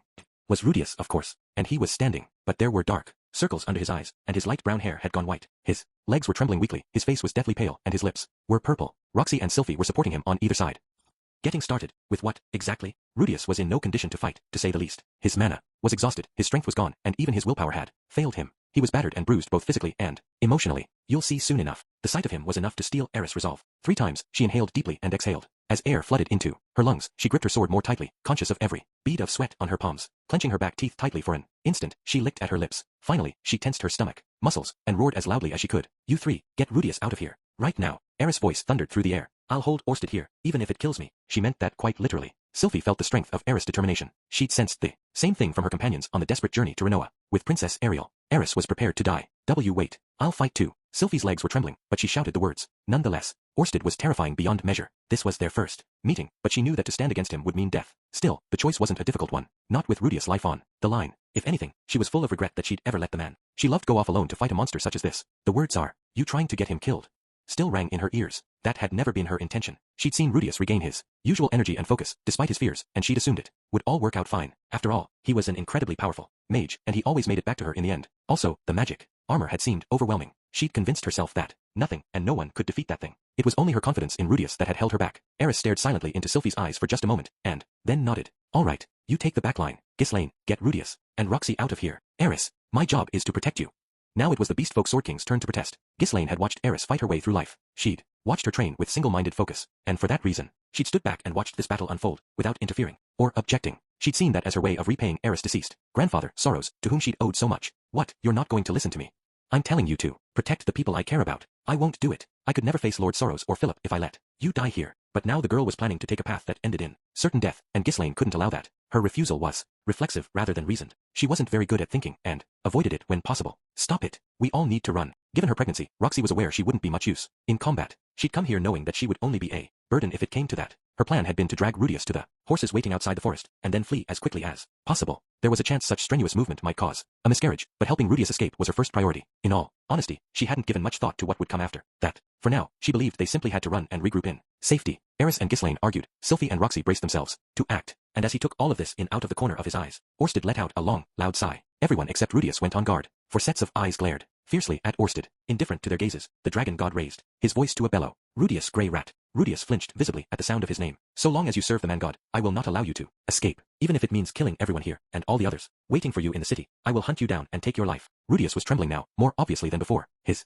knees shaking uncontrollably, he stared down at the ground in front of him. While I place no trust in the man god's words, given what he told you, I will also abduct your children once you're dead. At these words, the trembling stopped. The fire had flickered back into Rudius' eyes. Punching at his quaking legs with his left hand, he reached out with his right to grab his staff from Roxy, forgetting that he'd lost that hand not long ago. Thrown off balance, he might have fallen to the ground if Roxy hadn't quickly caught him. But even as he leaned against her, his eyes were glaring fiercely at Orsted. There was murder in his gaze. However, your imitation of the fighting god armor, the bountiful mana bestowed upon you by the Laplace aspect, and your immunity to my curse may yet prove useful. At these words, the rage in Rudius' eyes faltered slightly, and as he looked on with a dubious, wary expression, the dragon god continued to speak. Betray the man god. Join me inst. EAD. Two people reacted instantly to these words. You've got to be joking. Rudy, don't listen to him. Eris and Sylphie were both convinced that Orsted was lying. They had no clear reason to believe this, but they did. Ghislaine and Roxy held their silence, but they too felt that Orsted was up to something, that some trap lay hidden in his words. Should you accept my offer, I will overlook this unprovoked ambush and restore your injured arm to its original condition. But Rudius was an exception. He had noticed something about the tone of Orsted's voice. He had realized that the man's throat was trembling slightly, and that fact was nagging at him. I am the dragon god. Once you are under my protection, the man god will not find it so easy to meddle with you. Doubt and temptation mingled in Rudius' eyes. Rest assured, he cannot hear what we speak of at this very moment. If your allegiance to the man god was unwilling, I would think this a most enticing offer. Choose now, Rudius Greyrat. Will you side with the man god and lose everything at my hands, or will you join me and fight against him? You are unaffected by my curse. This is a choice you are capable of making. Rudius' gaze met Orsted's. First, he exhaled slowly, and then he studied the face of the dragon god, as if searching for an answer in it. He was trying to see what was hidden behind the man's stony expression, but of course, his eyes could tell him nothing of the kind. The silence stretched for several seconds. Rudy. Finally, Rudius staggered out of Roxy's arms and began to walk slowly forward. With every step, he ran the risk of falling on his face. He lurched to the side and steadied himself on Ghislaine's shoulder. When he lost his balance, he grabbed hold of Sylphie, who'd rushed up to catch him. Eventually, he made his way past Eris, and then he fell to his knees at Orsted's feet. He made no move to rise. Instead, he looked up at the man before him and spoke. Is there really a way to protect my family from the man god?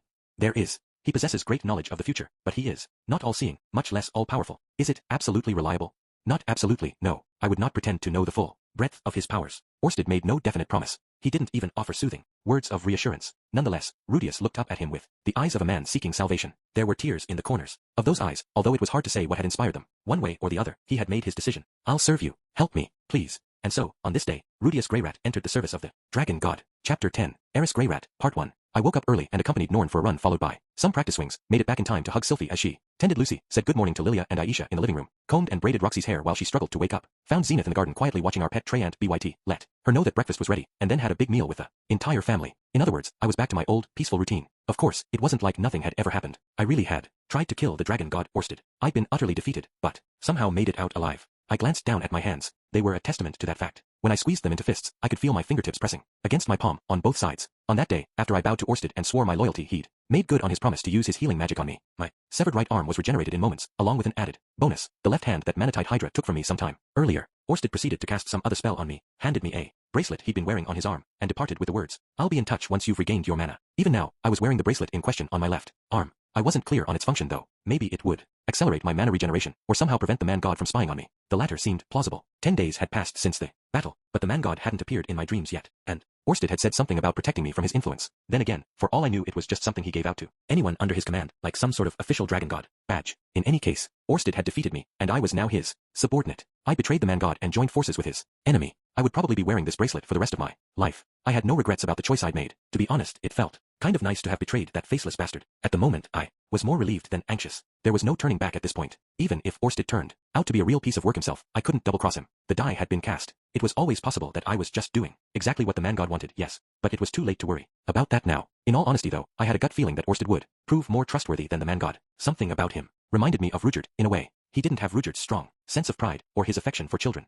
but unlike the man god, who just watched events passively from a distance, he seemed like the type who tried to punch his way through his problems. One way or another, there was a big weight off my shoulders. I was breathing easier these days than I had in months. The road ahead was likely going to be a bumpy one, but it felt as if I'd made it over a steep mountain. Incidentally, I'd spoken with Roxy and Sylphie after Orsted left. Sylphie was sobbing the entire time, and Roxy gave me a stern talking to. They both insisted that they would have stopped me if I'd been more honest about how truly dangerous Orsted was, and expressed their fears about my new alliance with him. But I justified it as the only option I had in the short term, and they grudgingly accepted that argument. After that, we headed straight back home, where I told my family I was fine and then went to bed immediately. Physically exhausted and completely out of mana, I ended up sleeping for an entire day. When I finally woke, I visited all my friends and allies to let them know that I'd lost to Orsted and joined his service. Of all of them, Perugius looked the most relieved. Understandable, for sure. Even with a flying fortress, you wouldn't want to make an enemy out of that guy. Everyone looked kind of startled when they saw me, by the way. Eventually, I found out it was because my hair had gone white. According to Perugius, this was a common side effect of using up a massive quantity of mana in a short period of time. I'd never understood why Sylphie's hair had changed color after the displacement incident, but that probably explained it. However, I was already seeing some brown at the roots of my hair.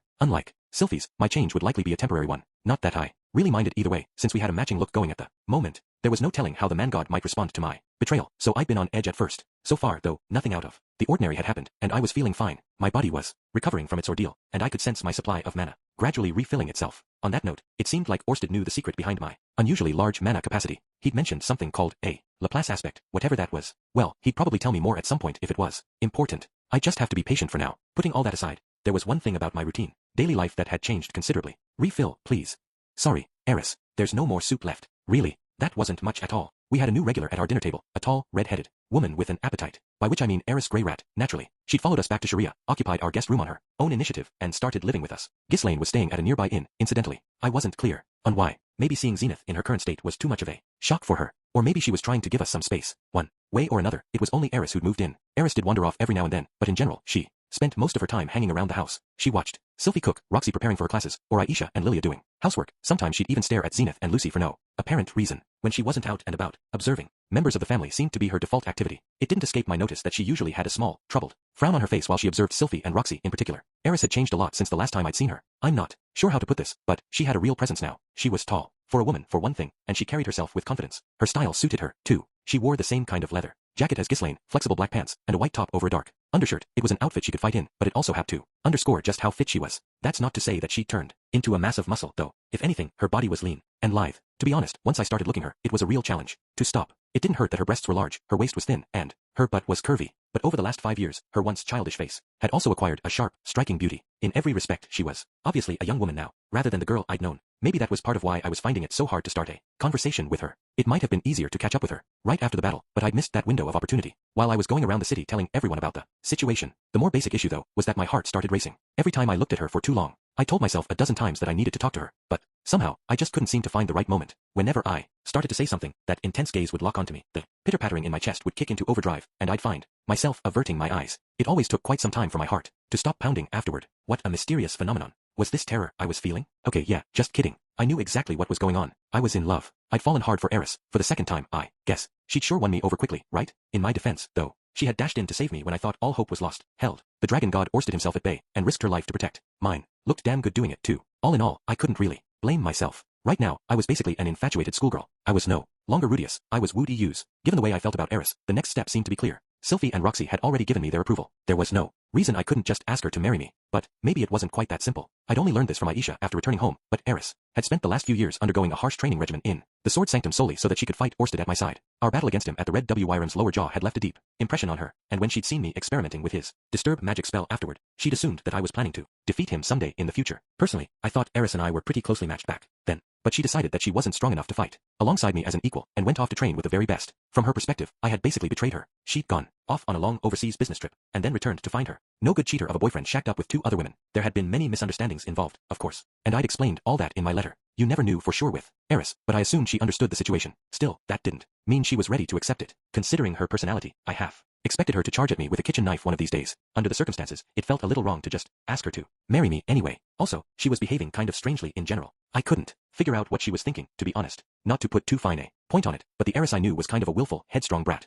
She tended to charge right into action without a thought for the consequences. I'd sort of been expecting something along these lines. I love you, Rudius. That means you get to marry me. Get in my room. We're making love all night long. You hear that? Everyone. Rudius is mine. Get those other women out of here. To my surprise though, she hadn't said anything of the kind. She wasn't really asserting herself at all. In fact, I'd never seen her this quiet and subdued. I did have a theory that could explain all this. 2 weeks ago, Eris had risked her life to protect me from Orsted, but at that point, she was still clinging to some unrealistic fantasies about me. Up till that day, she probably believed that I'd spent the last 5 years rigorously training the way she had. Of course, that wasn't even close to being true. I'd put in some effort to grow stronger, but nothing remotely comparable to what she did. Orsted had ruthlessly beaten me down, and Eris had arrived just in time to see me crawling pathetically through the dirt. Just to top things off, I'd also picked up 2 wives, and there were some less than flattering rumors about me going around in the city. It wouldn't exactly be surprising if she'd felt a little disillusioned. Maybe she wasn't saying anything because she was planning to leave soon. The more I thought about that possibility, the more nervous I got about starting the conversation from my end. I was scared she'd reject me outright. Honestly, what if she fixed those steely eyes on me and said, I don't give a damn about you anymore? Or something.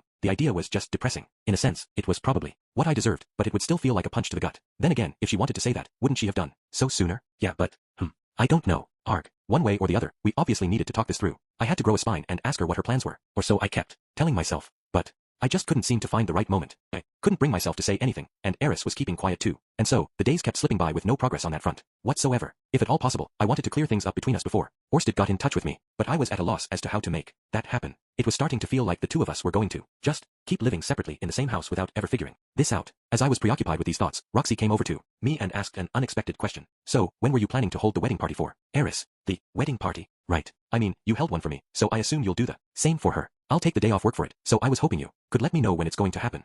I found myself at a loss for words. After an awkward pause, Roxy looked me in the eyes and frowned. Don't tell me you haven't even talked to her about this yet. We discussed it at great length before she showed up, didn't we? The expression on my face was probably uncomfortable, to say the least. Roxy was right, of course. I'd already settled the matter with my family. Everyone was ready to accept Eris. Aisha had been willing from the start, but even Norn was treating her like a part of the family now. In fact, I'd noticed her and Eris chatting happily about Rudyard a couple times now. They seemed to get along much better than you might have expected. Nobody was against this marriage. The only thing holding it up was my cowardice. Rudy, you can't put this off forever, Roxy said, pointing a finger in the air in her best stern big sister pose. And you really shouldn't keep Eris waiting any longer. Waiting? Of course. She's expecting you to say, jump into my arms. Or what have you. Just to emphasize the point, Roxy threw her arms wide open at me. It was extremely cute.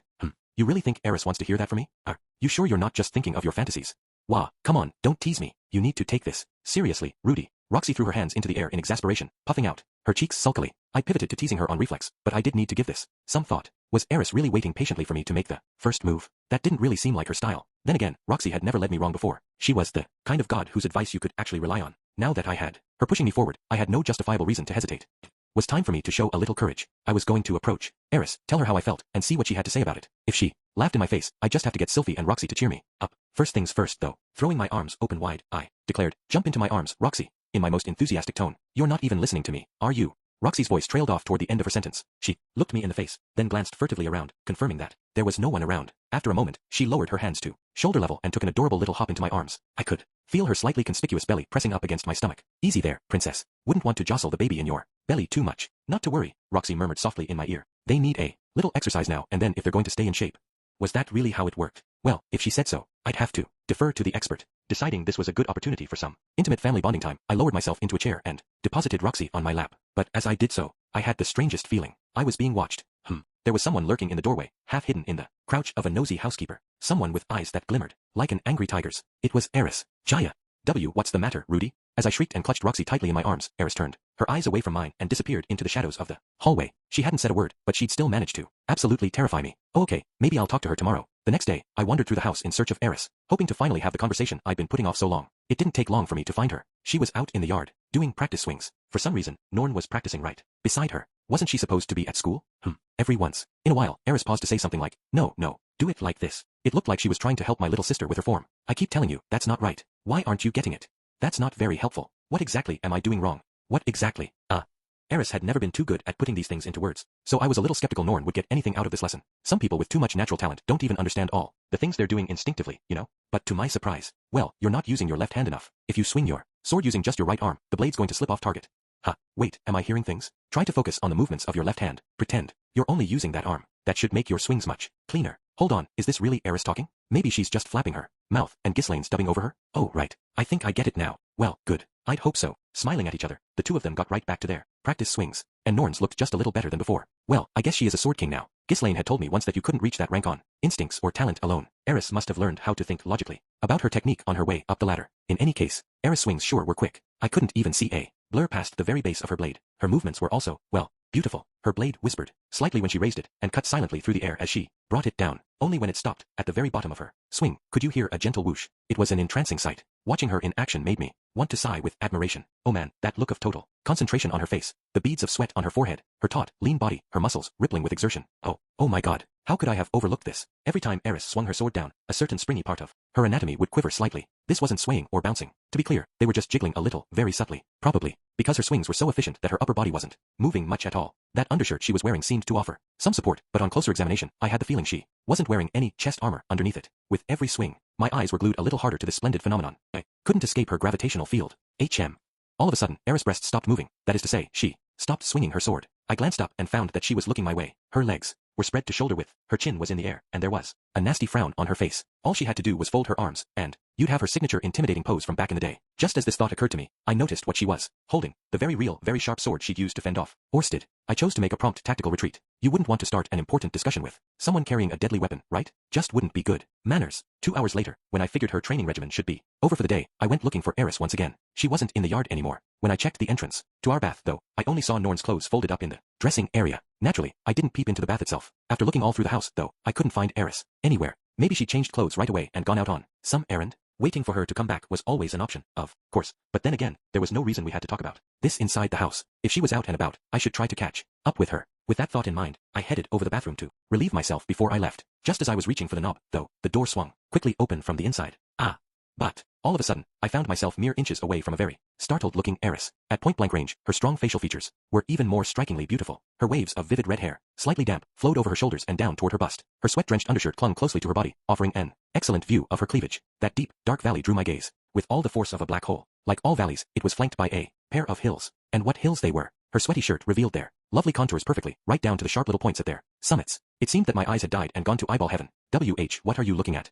There was an uncertain look on Eris' face now. It was extremely cute. Reflexively, I reached out and touched the great mounds before me, exploring their gentle slopes and slightly harder peaks. Ooh, angel soft. A split second later, Eris' shoulder blurred into motion, and I was knocked unconscious. When I came to, the back of my head was resting on something slightly firm. It was harder than my usual pillow, but it had a nice warmth to it, and it felt kind of supple. Also, someone seemed to be stroking me on the head. I eventually realized this was a lap pillow situation. Unfortunately, my mind was still half asleep at this point. Nom nom. I can't eat another bite. Pretending to be completely asleep, I turned over to bury my face in the triangular space where my human pillow's legs met her body. Then I took a nice, deep breath and started groping her backside. Hiya. This isn't Sylphie's butt. Hers is a lot smaller, almost palm-sized. This doesn't smell like Roxy either. She has a nice, comforting scent, but this one is a little sweaty, and for some reason, it's setting off alarm bells in the back of my head. It's not half bad though. Makes me feel a little nostalgic. At this point, I snapped fully awake. Slowly opening my eyes, I turned to look at the woman I was lying on. From the other side of two shapely mountains, a pair of intense eyes were glaring down at me. Eris reached down and gripped my head firmly with her hand. Oh god, it's all over. She's going to twist my head right off my neck. Goodbye, Sylphie. Goodbye, Roxy. I'm sorry I have to leave you so soon. To my surprise, though, Eris didn't actually murder me. Instead, she started stroking my hair with strong but gentle movements. Making myself as small as possible, I studied her carefully. She was pouting, and her face was red, and she wouldn't look me in the eye. But she didn't actually seem that angry. Miss Eris. It's just Eris. Okay then. I'm sorry, Eris. As soon as I apologized, her grip on my head grew noticeably more forceful. Farewell, my beloved family. We'll meet again someday. It's all right, Eris said after a moment. I'm sorry too. Oh, well, okay then. I read your letter and everything. It wasn't easy for you after I left, right? My head was still firmly in Eris' grip, but I managed to nod. Anyway, I wasn't enough of an adult to add, none of that was your fault. The two of us had badly misunderstood each other back then. I was hurt at the time, and now she was going through something similar. Hey, Rudius, what is it? Eris fell silent for a long moment. She looked uncertain about how to complete her sentence. We knew there was a lot that needed to be said, but we couldn't seem to find the right words. The 5 years we'd spent apart had been very long ones, for both of us. You do, love those two, don't you? Yeah, I love them both. At my quick, clear reply, Eris' grip on my head tightened slightly. You like them more than me, right? Yeah. Eris' face crumpled with sadness. Shit. I wish I hadn't said that. I can't go comparing them to each other. I loved Sylphie and Roxy very much, but I'd fallen for Eris too. There was really no point denying that at this point. Do you hate me now? Of course not. It's just been a really long time since we saw each other. Sometimes I feel a little awkward around you, that's all.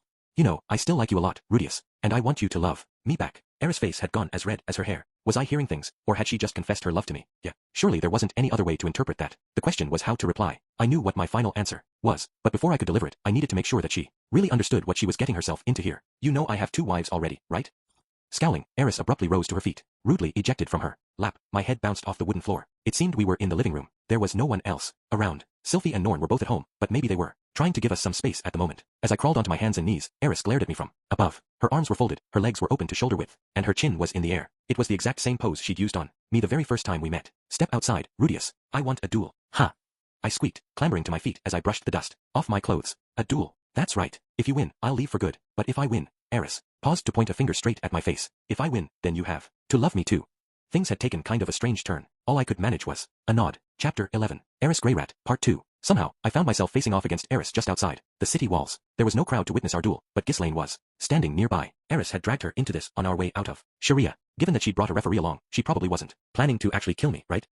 Eris wasn't saying anything at all. She was just watching me with her hand on the hilt of her sword. On closer examination, I could see that it was trembling slightly, but for all I knew, that was just from excitement. What was I supposed to do here? Should I take this fight seriously? To be honest, I was okay with losing. It actually seemed preferable. I'd fallen hard for Eris. Sure, I just told her that I liked Sylphie and Roxy more, but that was more of a reflexive response than anything else. I couldn't actually rank my feelings for them in a real sense. Sylphie, Roxy, and Eris were all wonderful, lovable women in their own ways. It might sound indecisive, but that was just the kind of no-good bum I was. I had an overactive sex drive and a total inability to stay loyal to a single person. Honestly, a part of me was already drooling at the idea of hopping into bed with this new, sexy version of Eris. If she wanted me to love her, I was more than happy to oblige. It wasn't like that would be cheating at this point, right? I mean, I did love her, and there was nothing wrong with that, damn it. What could be more natural than wanting to make such an attractive woman yours? Come at me, you Millis church fools. I'll marry as many people as I want. Anyway, that was all well and good, but the question was how Eris would react if I forfeited this duel. What if she took it as some sort of humiliating insult? What if she decided I was just a coward? Eris had become a master swordswoman so she could protect me from Orsted.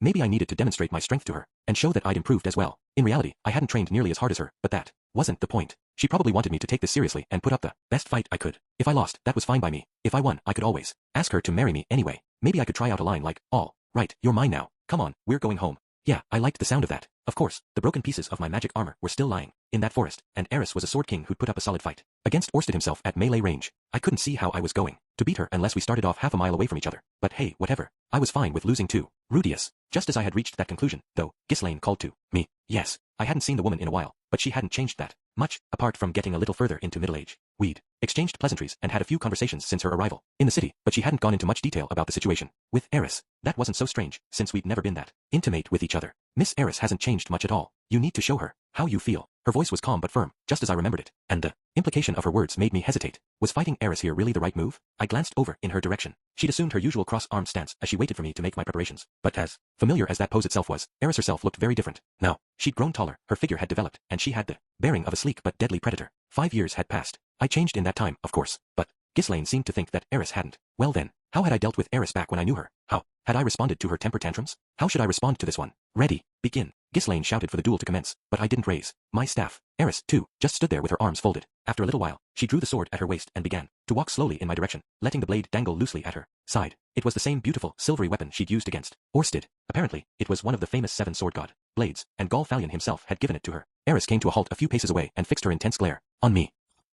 She raised her sword in front of me as she came to a halt. What, aren't you going to fight? You're going to leave if I win, right? Well, I'd rather lose. Then, Eris frowned and said nothing. I mean, I sort of missed my chance to say this earlier, but I do love you, Eris. Her reaction to this remark made me think of a bristling cat. Ah crap, did I piss her off again? Maybe I should have taken this seriously after all? Before I had much time to second-guess myself, Eris sharply swung her blade downwards. I flinched reflexively and closed my eyes, only to feel a small jolt to the top of my head. Eris had just tapped me with the hilt of her sword, that was all, and when I opened my eyes again, her face was only inches away from mine. I can't cook like Sylphie does. Yeah, I know. I'm not smart like Roxy. I know. I'm not cute like they are. You're a beautiful badass, so that doesn't really matter. But you prefer, more petite girls, right? Okay, that's not true at all. I'm very attracted to you. Eris returned her sword to its sheath. Slowly, nervously, she wrapped her arms around my waist, pressing her breasts against me, and then, all of a sudden, she was squeezing me very tightly. The mildly sweaty smell of her body hadn't changed a bit. I slipped my arms around her in return. Her muscles were more developed than before, but they weren't exactly bulky either. Hugging her felt good. It felt right. You're okay with calling this my win, then? Yeah. You know, Rudius, if you really don't want me, I'll give up on you. Eris' voice was trembling as she spoke those words. Somehow, I got the feeling she might have lost on purpose if I'd fought her for real. That won't be necessary. You'll make me part of your family, then? Yeah, as long as you're okay with sharing me with Roxy and Sylphie sometimes. I paused to take a breath. The words might sound cheap coming from me, but I needed to say them anyway. I want you to marry me, Eris. Her eyes widened, her eyelashes trembled, and her mouth fell open just a little. But then she caught herself, reined in her expression, and tossed her head haughtily to the side. Humph. Well, if you insist, I guess I'll let you. And with that, Eris Greyrat became my wife. At the dinner table that same night, I officially announced that Eris had agreed to marry me. Unlike what happened with Roxy, I'd laid the groundwork in advance this time, so there were no explosions of rage to deal with. In fact, nobody even complained. I'd expected a snarky comment or two from Norn, if not open opposition, but she accepted the news quietly. Maybe she'd given up all hope of returning me to the straight and narrow path. For their part, Roxy and Sylphie both offered their congratulations. Welcome to the family, Eris. Don't worry, we can work out the ground rules a little later. Looking about as awkward as I'd ever seen her, Eris managed to stammer out the words, "Pitch, thank you very much for having me in reply." Somehow that didn't seem like the right phrase to use in this situation, but whatever. It was rare for Eris to get so nervous about anything, but I could tell that she genuinely wanted to win their approval. That seemed like a positive sign. I was really hoping the three of them would learn to get along and avoid any ugly fights, but I didn't have any right to express that thought out loud. After dinner, the three of them decided to take a bath together. Sylphie and Roxy would be giving Eris a lecture on the proper way to use our facilities, after which they'd have a little private bonding time in the tub. I was dying to tag along and help them wash off with my bare hands, but this time I managed to restrain myself from asking. My three wives exited the room, leaving me, Lilia, Zenith, my little sisters, and Ghislaine Didoldia. The moment Eris walked out of the room, Zenith began silently, punching me on the head. Lilia murmured, "Miss, I think you've made your point." But there was no sign of the onslaught stopping. Even after some time, Zenith was a devout member of the Millis Church. She'd tolerated me taking a second wife, but she seemed extremely displeased about me adding a third. Ow, ow, that hurts, Mom. I'm sorry, okay? I won't do it again. Once I expressed my remorse, though, Zenith pulled back her fists and returned to her chair. My little sisters, who happened to be seated right next to her, were now looking at me reproachfully. "Isn't that what you said when you brought Roxy home, brother? Dear," Aisha said. "Your word clearly isn't worth that much. Sigh. I expect you'll be dragging another girl back with you soon enough. Oh, there's going to be so much laundry to do." There was nothing much I could say to that. This decision had clearly lost me quite a few affection points with my sisters. Oh well, I guess I can live with that. Aisha did have some legitimate complaints, but her voice was totally flat. She was probably just giving me a hard time, for the most part. Rudius. At this point, however, my other little sister spoke up, and voice seemed very earnest. Whatever she was going to say, I needed to take it seriously. "Yes, Norn, what can I do for you?" As a member of the Millis Church, I can't really approve of your behavior." "Understandable. That said, I can tell how much Miss Eris loves you, so I'm not going to object this time. You might not be that fond of her yet, but I expect you to give her plenty of affection anyway." That's all I had to say. "I understand. I promise to do my very best in that regard." Norn seemed to like Eris quite a bit, actually. From what I heard, she'd been the one to ask her for those sword lessons. I felt like Norn had gotten a lot more outgoing in general over the last few years. Maybe that had something to do with her work on the student council. Either way, it was definitely a good thing. "Master Rudius." Apparently, Lilia wanted to say her piece now. Her voice was a little quieter than usual. "Yes, Lilia, now that you've added Miss Eris to the family, this house will be getting somewhat cramped. I'm willing to rent a room nearby and live there with Miss Zenith in order to—" "Nope, not happening," I interrupted quickly. "Look, I want to take care of you too. Well, you're still the one looking after me. Really, but you know what I mean." "I can't say that I agree with that assessment, Master Rudius, but I'll respect your wishes in the matter. If I went and kicked my own mothers out of my house because I'd acquired too many wives, my old man would probably turn into some sort of vengeful spirit. A good kid takes care of his parents when they're older. Indeed, we'd run out of guest rooms now that Eris had joined the family, but that wasn't a major problem. We could figure something out if we needed to." "Rudius." Finally, it was Ghislaine's turn to address me. "Yes, Miss Ghislaine. Just Ghislaine, kid." I studied the fearsome swordswoman for a moment. She had to be around 40 by now, but her body was still muscular. It was clear she hadn't been neglecting her training. "I can leave the little miss in your hands now, right?" "Yes, I'll take good care of her, I swear." "Oh yeah." Ghislaine paused, then smiled a little. "You've done some growing up, I see. You've got the same look Paul had in his eyes when he decided to marry Zenith." Was that supposed to be a compliment? Well, I'd have to take it as one. So I took after my father these days, huh? How nice to hear. Maybe I had grown a little bit more mature. Hold on a second. Ghislaine only knew Paul in the old days, right? Back when he was a total scumbag. Could I really take that as a compliment? "What are you planning to do next, Ghislaine? Any thought of settling down in the city?" "Nah, now that I've entrusted Miss Eris to you, my job here is done. I think I'll head back down to Azura." "Azura? Were you planning to help out with rebuilding the Fit-Toa region or something?" Ghislaine's eyes flashed with emotion. "Not exactly. I'm going to find whoever got Lord Soros executed, and then I'm going to kill them." It felt like the temperature in the room had just dropped significantly. I hadn't been expecting such an ominous answer, but I could understand where she was coming from. Until now, Ghislaine had been focused solely on taking care of Eris. Now that the little miss was safely deposited with me, her job was complete. The only thing she had left to do was take revenge on those who had brought down the man she'd served so loyally. That means you don't know who they are yet, right? It sounds like his death was one part of a complicated web of intrigue, so I'm guessing lots of people had a hand in it. I'll just cut down all of the Boreas family's old enemies one by one. Simple enough. That struck me as a little too simple. Classic Ghislaine. How was I going to stop her though? At this rate, she was going to charge into the capital of the kingdom by herself and end up getting killed. Unfortunately, I felt like nothing I said was going to change her mind. This was Ghislaine we were talking about, after all. In that case, maybe the best thing I could do was help her find a better way to do this. I suddenly found myself remembering something from that diary. When Ariel had launched a coup d'etat in Azura, it was the Water God and a North Emperor that had defeated her. Ghislaine, there's something you should know. I've heard from a pretty reliable source that the kingdom of Azura currently has both the Water God and a North Emperor working for them. Ah, those two. Are you already acquainted? Yeah, I know them well. So does Miss Eris, for that matter. What about it? Well, you might end up having to face off against them. I know how strong you are, but I don't think you'd come out of that alive. True enough. I couldn't handle both of them alone. With a small nod, Ghislaine looked me in the eyes and fell silent. She was waiting to hear what else I had to say about this. For what it's worth, I know one person who got caught up in the same mess that cost Lord Soros his life. It's possible she was working against the Boreas family at the time, so you might consider her an enemy. But if you join forces with her, I think you'll get a chance to kill the people you want dead, and a legitimate justification for doing so. Who is it? Ariel Anemoy Azura. Ghislaine's ears twitched. It sent a little jolt of nostalgia through my system. Back when I was tutoring her, she always did that when she saw a problem that she couldn't figure out. In any case, if she didn't recognize the name, so much the better. She's the second princess of the kingdom of Azura. Is that so? I paused for just a moment to ask myself if this was really a good idea. Ariel was likely to start a reckless coup attempt in Azura in the near future. Was I just sending Ghislaine to her death? No, the future can absolutely change. For one thing, I'd read that diary. I could offer Ariel at least a little general advice. We could turn that reckless coup attempt into one that would succeed. It was very possible the man god was going to be pulling the strings behind those events, and since I was Orsted subordinate now, my involvement might change things somewhat. Assuming I ended up finding some way that Ariel might emerge triumphant, it would be better for all of us to have a swordswoman like Ghislaine on her side. I had every intention of helping out, personally, but I'd need to consult with Orsted first. I think you should at least have a conversation with her and see what you think. Alright, if you say so, I will. Ghislaine accepted my advice readily enough, for the time being, at least. It seemed like I'd convinced her not to do anything too rash. Hula. I glanced across the table and found Norn and Aisha staring at me with their eyes open wide. Can I help you guys? Oh, it's nothing. You really were the tutor of a sword king, huh? What, did you think I made that up? I mean, not really. I just didn't expect Miss Ghislaine to take your advice so seriously. Puzzled, Ghislaine and I exchanged glances. Had there been anything that strange about our conversation? Rudius, Norn interjected. I know this older student at the university who wants to be an adventurer, and they were just telling me the other day about how this really scary sword king had come to town. Even the toughest people in the city are a little intimidated by her, you know? It's kind of impressive to see her talking to you as an equal. Ghislaine grinned at that. Rudius is a hell of a lot scarier than I'll ever be, kid. I mean, he won the respect of the dragon god. Wow. Norn looked genuinely impressed by this. Maybe I'd regained a few of those affection points, or maybe these were just respect points. I couldn't see her opinion of my love life ever improving much. Anyway, Ghislaine's praise had won me back a little dignity, if nothing else. Lucky me. That night, after Ghislaine went back to her inn, Eris joined Sylphie and Roxy for a private conference of some kind. I was extremely curious as to what they were discussing, but presumably, I wasn't invited for a reason. I managed to contain the urge to listen in. At a glance, the mood seemed friendly enough, and Eris was listening to the other two intently, so there probably wasn't anything to worry about. That girl had come a long way from her wilder childhood years, after all. I ended up tutoring Norn for a bit in my study, and once she turned in for the night, I added an entry to my diary. This was definitely a day worth commemorating. When my thoughts turned to our future as a family, and my new role under Orsted, I did feel a little anxious, but we'd made it through a big, turbulent storm together. That was something worth celebrating. By the time I stepped out of my study, the house was completely silent. The conference must have wrapped up some time ago. Maybe the three of them were sleeping in the same room tonight, or waiting for me in my bedroom, for that matter. Okay, not likely. In any case, when the place was this silent, it could be kind of unsettling. Come to think of it, my future self's visit had occurred on a quiet night just like this.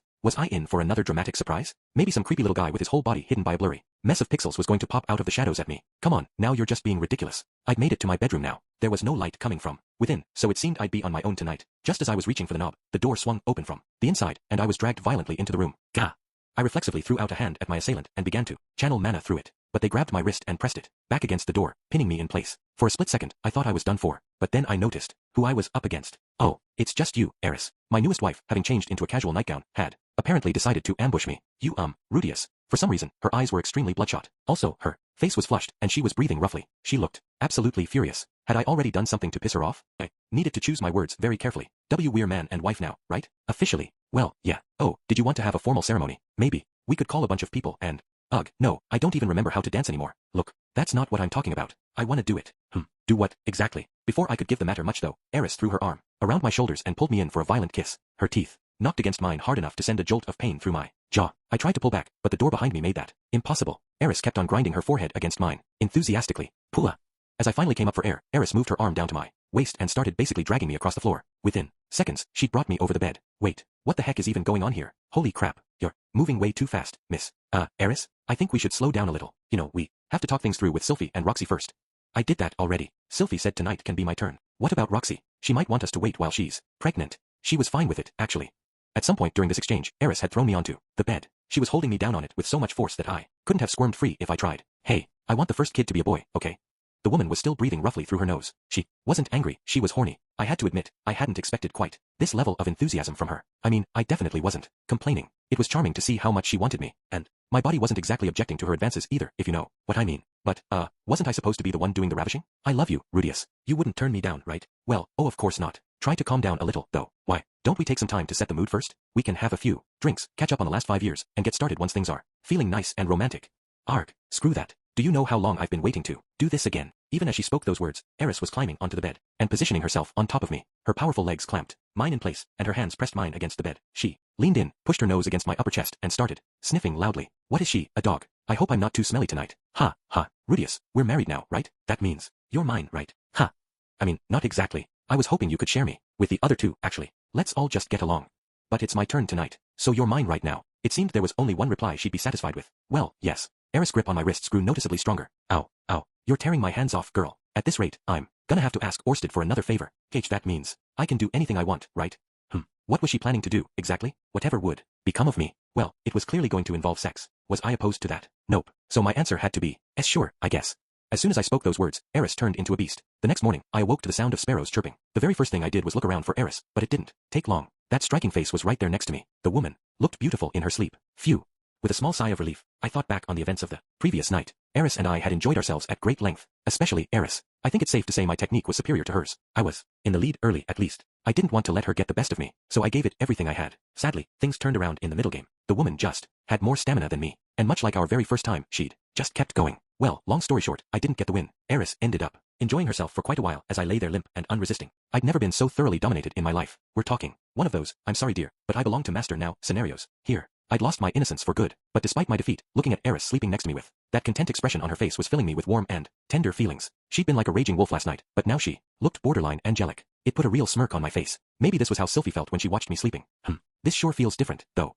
Incidentally, my head was currently resting on Eris' arm. Up till now, I'd never been on the receiving end of this maneuver, so it felt weirdly refreshing. My pillow was a little on the slender side, but it was also very solid. For some reason, it made me feel like I was totally safe. Come to think of it, 5 years had passed since we'd last seen each other. Eris had done a lot of growing in that time, but I still wasn't completely clear on how muscular she'd gotten. The room had been too dark for me to get a great look last night, although everything I could make out was very enticing. Squirming around a little, I reached out to touch Eris' belly. Oh, how splendid. On the surface, there wasn't much in the way of clearly defined abs. In fact, she had a decent amount of fat on her, but right underneath that, there was a layer of remarkably dense muscle. When I pushed my fingers against her skin, a compact six-pack revealed itself. My abs weren't bad either, but this was really something else. How was it even possible to have a body like this without getting all bulky? It was a miracle her waist was still so slender. She must have trained all of her obliques and hip muscles in perfect balance with each other. Seriously, though, what was it about muscles on a woman that made them so incredibly sexy? I never wanted to take my hands off these things. However, they weren't my only target at the moment. I slowly moved my hand upward, in the direction of the two great mounds clearly visible beneath the blanket. Last night, I'd spent a lot of time with my hands trapped in a vice-like grip, so I hadn't gotten many chances to touch these. But we were married now, right? I basically had permission, right? Hooah. Holy crap, what a solid foundation. Eris had pecs, and they were just as firm and compact as her abs. Really splendid stuff. And on top of those nice, solid plates, we had our dessert. Life's all about finding a balance between the hard things and the soft ones, if you ask me. On that note, time to get a little sketchy touchy-feely. Oh wow, okay, these things are like melons. Sylphie and Roxy didn't have anything like these puppies. I liked theirs just fine, but the bigger kind definitely had their own special charm. And from now on, I got to feel these up whenever I wanted to. I really owed a few words of gratitude to God. Thank you, Roxy. Thank you, Sylphie. My great quest was at an end. I had scaled the Eris Mountains, and a new day had dawned for all mankind. Ho ho ho. Suddenly, a familiar white-haired old man appeared in my mind's eye. Why, if it isn't the wise old hermit. Long time no see, buddy. Take a look at these fresh, glorious fruits. Truly, the land has blessed us with its plenty. Ho ho ho. It seems I have nothing left to teach you, young one. May your road lead you to enlightenment. What? No, come back, wise old hermit. Come back. I still have great need of your wisdom. Gah. My one-man show came screeching to a halt as I made eye contact with Eris. She'd woken up at some point, and she'd been watching me. Was this the part where I got punched? I mean, I did kind of deserve it after groping her like that. Before I could say anything, Eris' hand whipped over and grabbed my wrist. It looked like she was, in fact, a little upset. Let's talk this out, honey. More chatting, less punching. How about some nice pillow talk? Remember that time when we started doing sit-ups together, back when we were kids? And I couldn't help reaching over to touch your abs? Ah, what a little rascal I was. Eris didn't let go of my hand. Instead, she spun to sit on top of me, tangling her limbs around mine. That wasn't anger burning in her eyes. It was lust. Waking up to find me groping her chest must have set her off again. I mean, understandable, right? I knew I would get fired up if I woke up to find someone playing with my body. I guess I'd assumed women might view that situation a lot less favorably than your average man, but maybe Eris was an exception. Well, alright then. Come at me. This time around, I'll teach you a lesson you'll never forget. Wait. Gently. Could you slow down a little, honey? We just spent all night. Eek. As I squeaked like a bashful schoolgirl, Eris began to ravish me. For the second time. When I finally got up for good that afternoon, I was alone in the room, and Eris was nowhere to be seen. Her side of the bed was already cold. I didn't feel anxious or abandoned, though, just drained and content. I slapped at my quivering waist, rose to my feet and walked over to the window. The sun was looking particularly yellow today. My face was probably a little yellow too. I spotted Eris out in the yard. She was doing her usual practice swings with a big, happy smirk on her face. After all that exercise she'd put us through, I was amazed she still had the energy. That woman truly had the stamina of a horse. I mean, I sure wasn't complaining, mind you. Sylphie and Roxy didn't have as much staying power as me, so they tended to get worn out first. This was the first time I'd really gotten squeezed dry like that. If Sylphie's style was a bit submissive, and Roxy was more of a technician, then Eris was the all-out aggressive type, sort of like Tokugawa, Toyotomi, and Oda, respectively. What did that make me? The secret power behind the throne. Indeed, it was only thanks to me getting beaten down by Orsted that Eris became a mighty sword king. Just kidding. If I got too full of myself, I might end up decapitated one of these days. Wouldn't want to make my sweet little Hideyoshi seek vengeance on my behalf. Anyway, I really did want to have a little pillow talk the next time around. I'd honestly been looking forward to just spending a nice, lazy hour in bed with Eris this morning. I wanted to hear more about how she'd spent the last 5 years of her life and the people she'd met along the way. For the time being, I headed to the bath to clean myself off. Once that was done, I made my way into the basement and said a prayer to my altar. It felt like it was time to add a third idol to this little shrine. The god of wisdom and the god of love had just been joined by a god of war. Maybe a wooden sword would be appropriate. I pondered the matter and wandered back up to the living room, where Aisha was busy cleaning the floor. She popped right up at the sight of me. Good morning, brother dear. You've got a letter. Doesn't say who it's from, but there's some kind of symbol on the envelope. Do you recognize it? When I took the letter from Aisha, I froze up on the spot. I was very familiar with the crest on that envelope. It was the emblem of the dragon god. Chapter 12. The Summons. Dear Rudius Greyrat, I hope this letter finds you recuperated and your mana regenerated. I want to discuss our next steps. I will be waiting for you in your cabin on the outskirts of Sharia. Due to certain circumstances, it would be preferable for you to come alone. Orsted. After reading this brief letter, I asked Aisha to make me breakfast right away. I ate a good, solid meal, then returned to my room to get dressed. I tried to pick my very nicest clothes, double-checking with Aisha several times to make sure I looked okay. And then, with Aquahirtia in one hand and my diary from the future in the other, I walked out of the house. Zenith happened to be out in the yard playing with our pet, Trey and BYT, so I called out, "I'll be back soon, mother," as I left. She vaguely waved her hand at me in response. It almost looked like a "see you later" gesture. At her side, BYT wiggled his branches as well. I hadn't said a word to Sylphie or the others. I knew they'd want to come along, but the letter told me to come alone, so that was exactly what I was going to do. It's not like I was going off to battle. This time, anyway. I couldn't say that I completely trusted Orsted. Not yet, anyway. But his letter had showed some concern for my well-being, and its tone wasn't unfriendly. Also, Nanahoshi seemed to think he was a decent guy, since she'd opposed my plan to fight him on an emotional level. At the very least, he seemed more trustworthy than the man god.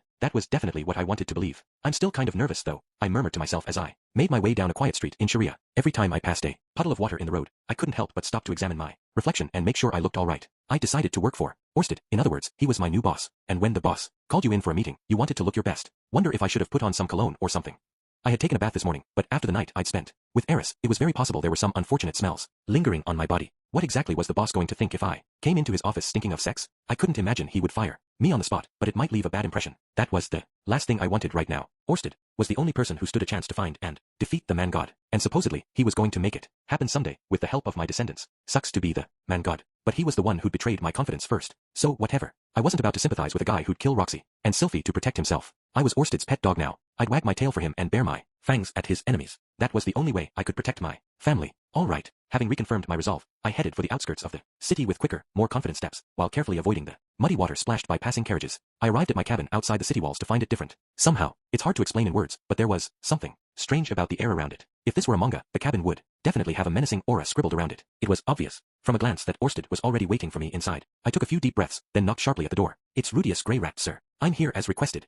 Ah, that didn't take long. Even though I'd known he was in there, I trembled a little at the sound of his voice. There was definitely a part of me that was still terrified of him. "Do I have your leave to enter? Why are you asking me for permission? Aren't you the owner of this cabin?" "Yes, sir. Coming in, sir." When I opened the door and stepped into the cabin, I found Orsted seated in one of the chairs within, glaring sharply at me. Well, maybe he wasn't glaring. His face was just scary looking, by default. I pulled the door shut behind me and walked over as crisply as I could. I stopped directly beside the chair across from Orsted, and stood at attention. He glared up at me with a slightly suspicious expression on his face. "I half expected you to come here with all your friends in tow, but I see there's only 2 of you." "Yes, sir. I came wait, 2 of us." I was a little thrown off by that one. Unless Orsted's eyes were getting so bad that he was seeing double, the comment didn't seem to make much sense. "Eris Greyrat," Orsted shouted. "You may enter as well." An instant later, the door to the cabin swung loudly open. Eris was standing just outside. Her sword was already dangling from her hand, and there was murder in her eyes. "Orsted," she cried, swinging her blade up to point at him. "If you lay a finger on Rudius, I'll cut you down on the spot." The force and fury of her voice would have made a lesser man pee his pants, but Orsted was totally unfazed. "I have no intention of harming him." "Well, I don't trust you. I suppose you wouldn't." Without another word, Eris stalked over to a corner of the cabin, and folded her arms menacingly. Still a little stunned by this dramatic entrance, I looked from Orsted to Eris and back again. Should I be making my excuses right now? Explaining that I hadn't brought her with me? Insisting that I didn't view him as an enemy? The problem was, I couldn't make excuses for the sword she was holding. What was I supposed to do here? As I hesitated, Orsted spoke up. "What's the matter, Rudius Greyrat? Have a seat. We need to talk." Right. Pardon me." I sat down, of course, but my mind was still on Eris and her unsheathed weapon. About Eris. Your reaction made it clear enough. She followed you here. Without your knowledge, I imagine. Well, yeah, I guess she did. Would you, mind if I had a word with her before we got started? Feel free. At least it seemed like he wasn't too upset. Turning around in my chair, I quickly beckoned Eris over with my hand. "What is it, Rudius?" "Eris, why did you follow me? I saw you all dressed up. I just wanted to know where you were going." "All dressed up?" Well, I had picked out my best clothes and fidgeted with my hair for a while. Maybe she thought I was going out on a secret date or something. "You understand that I'm working for Orsted now, right?" "Yeah, but it's Orsted, Rudius. He's obviously planning something, right? I'm worried he might be tricking you somehow." "That's possible, but it's too early to say for sure. For now, do you think you can keep calm and just let us talk? We can fight him together if I figure out he's tricking me. I'm counting on you, Eris." "Oh, yeah, got it." Apparently satisfied by this, Eris sheathed her sword and took a seat next to me. It was a good thing her mind worked in such simple ways. "I'm sorry about that." "It's all right. It seems that Eris has a very hard time trusting you, Sir Orsted, but I suppose that's just the curse at work." Orsted's eyes seemed to flash at that. "Who told you about my curse in the first place?" "The man god. He claimed you suffer from a number of them." "Actually," I answered honestly and without hesitation. I'd prepared myself to tell Orsted everything about my conversations with his enemy. "I see.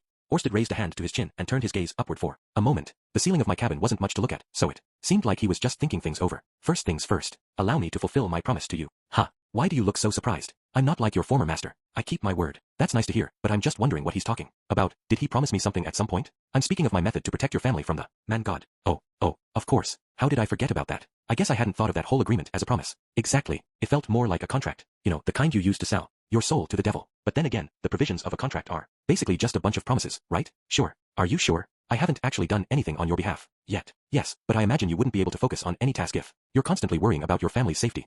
Well, yes, that's true enough.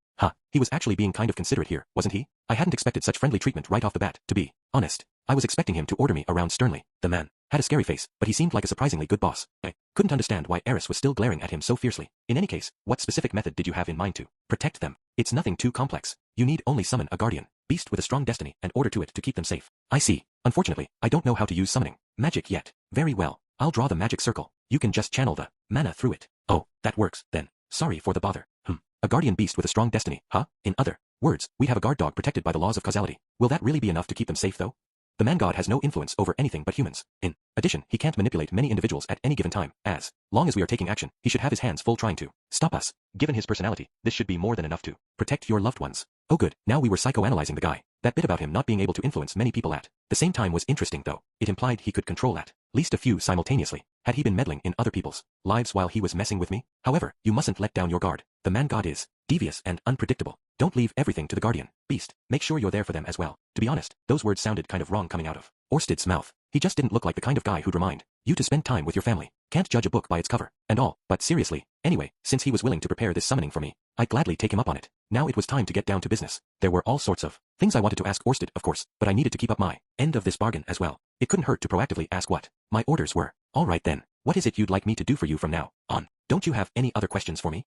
Hadn't expected him to push back like that. Sure I do. Lots of them. Why aren't you asking them, in that case? Well, I didn't want to pester you too much, I guess.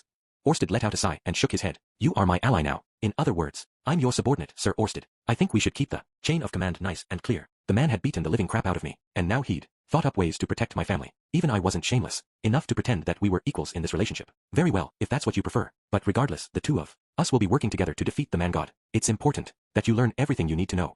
Okay, but what if I turned out to be the man god's spy or something? For all you know, I could start feeding him information every night. I trust you, Rudius Grey Rat, Orsted said, staring me firmly in the eyes. You risked your life for the sake of your family, and that has earned you my respect. Wow, you're gonna make me blush. I mean, I guess I had been pretty desperate back then, sure. And if that was good enough to make him trust me, I certainly wasn't complaining. Might as well take him up on his offer. What did I want to ask him? A few things came to mind immediately. Why was he so obsessed with the man god? What was that Laplace aspect thing he'd mentioned? Did he know anything about the displacement incident? And could he explain that whole destiny deal a bit more clearly? Those were the big questions for the moment. All right then, I'll just go down the list one by one, I guess. It seemed best to start off with his feud against the man god, or the nature of their relationship, really. Then again, I probably needed to hear more about Orsted himself before I could get to that. Could you tell me more about yourself, Sir Orsted? You want to hear my story? Yeah, if you don't mind. What has the man god told you about me? Seems he mentioned my curses, at least. It had been 5 years since that particular encounter, so it was a challenge to recall exactly what he'd said. I concentrated intently, trying to pull the words out of my memory. He said you have 4 different curses, specifically.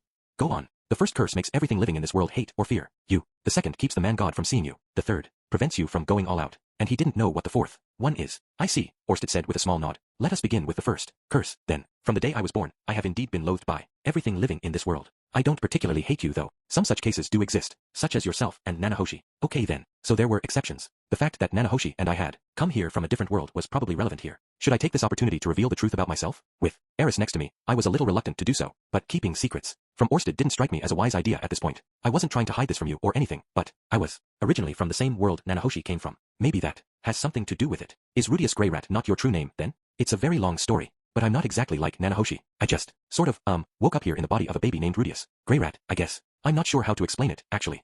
Ah, so you were reincarnated. I blinked in surprise. I hadn't expected that word to come out of Orsted's mouth so smoothly. Now that I thought about it, though, I felt like I'd seen a few notes in the diary about the dragonfolk possessing some means of reincarnation. Something about how they could come back in a new body a couple decades after they died. Maybe it was an ordinary enough concept for them. Most likely, the reason you do not fear me is connected to your status as one reborn. Are there others who don't fear you? Apart from a handful of exceptions, only those descended from the ancient dragonfolk. So Perugius, for one, although he seemed terrified of Orsted. Actually, maybe that didn't have anything to do with the curse. Sometimes you have perfectly good reasons to be scared of someone. As for the second curse, which keeps me from the man god's sight, this is no curse at all, in truth. What is it, then? Orsted paused for a moment to think, then looked me in the eyes once again. A secret art of sorts, created by the first dragon god as a tool to use against the man god. It enables me to see the flow of destiny and ensures that certain laws of this world do not apply to me. The man god possesses great knowledge of the future, and his eyes see far, but they are blind to those outside the world's jurisdiction. Interesting. I had no idea what it meant to be outside the world's jurisdiction, but being totally invisible to the man god sounded very enticing indeed. Could you explain that part about seeing the flow of destiny? Let's see. Falling silent, Orsted assumed his contemplative pose again. I had to hope that didn't mean he was thinking up a lie on the spot. When I look at someone, I can see the broad outlines of their life's story. Well, that's kind of vague. Does that mean you have the power of foresight as well? No, I don't see the future. I see history as it is ordained by fate. Now he sounded like a philosopher or something. I didn't quite get the difference between this power and actual foresight. For the moment, it seemed easiest to think of it as lower tier version of the man god's ability. Could you use this secret art on me as well? That would be unwise. Why do you say that? I wasn't sure about seeing people's destinies, but it would be very nice to hide myself from the man god. I wanted to know the actual reason behind his refusal. The art has the side effect of dramatically slowing your mana regeneration rate.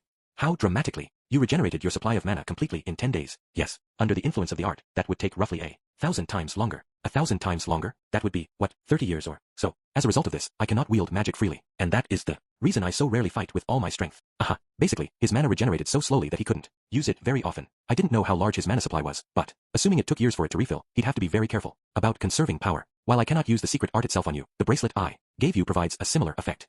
I glanced down at the bracelet on my left wrist. Apparently it was a man god jamming device of sorts. So this doesn't have any side effects. Maybe if we mass-produced it, I would have done so already if it were possible, and removed my curse as well. Right, kind of a dumb question. I used a considerable amount of mana in my battle against you, Orsted continued. I will be unable to fight with all my strength for a while.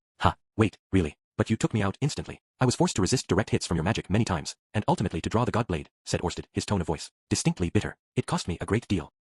From my perspective, he'd beat me into the dirt without breaking a sweat, but apparently I put up a better fight than I realized. A solid effort, if I do say so myself. Ho ho ho. In any case, my supply of mana is quite low at the moment. Accordingly, I will need you to take action in my stead. Right. I'll do what I can. So I was working off the cost of the damage I'd done, basically. That seemed fair enough. On another note, Sir Orsted, can I ask why you're fighting against the man god? Yes, there is that.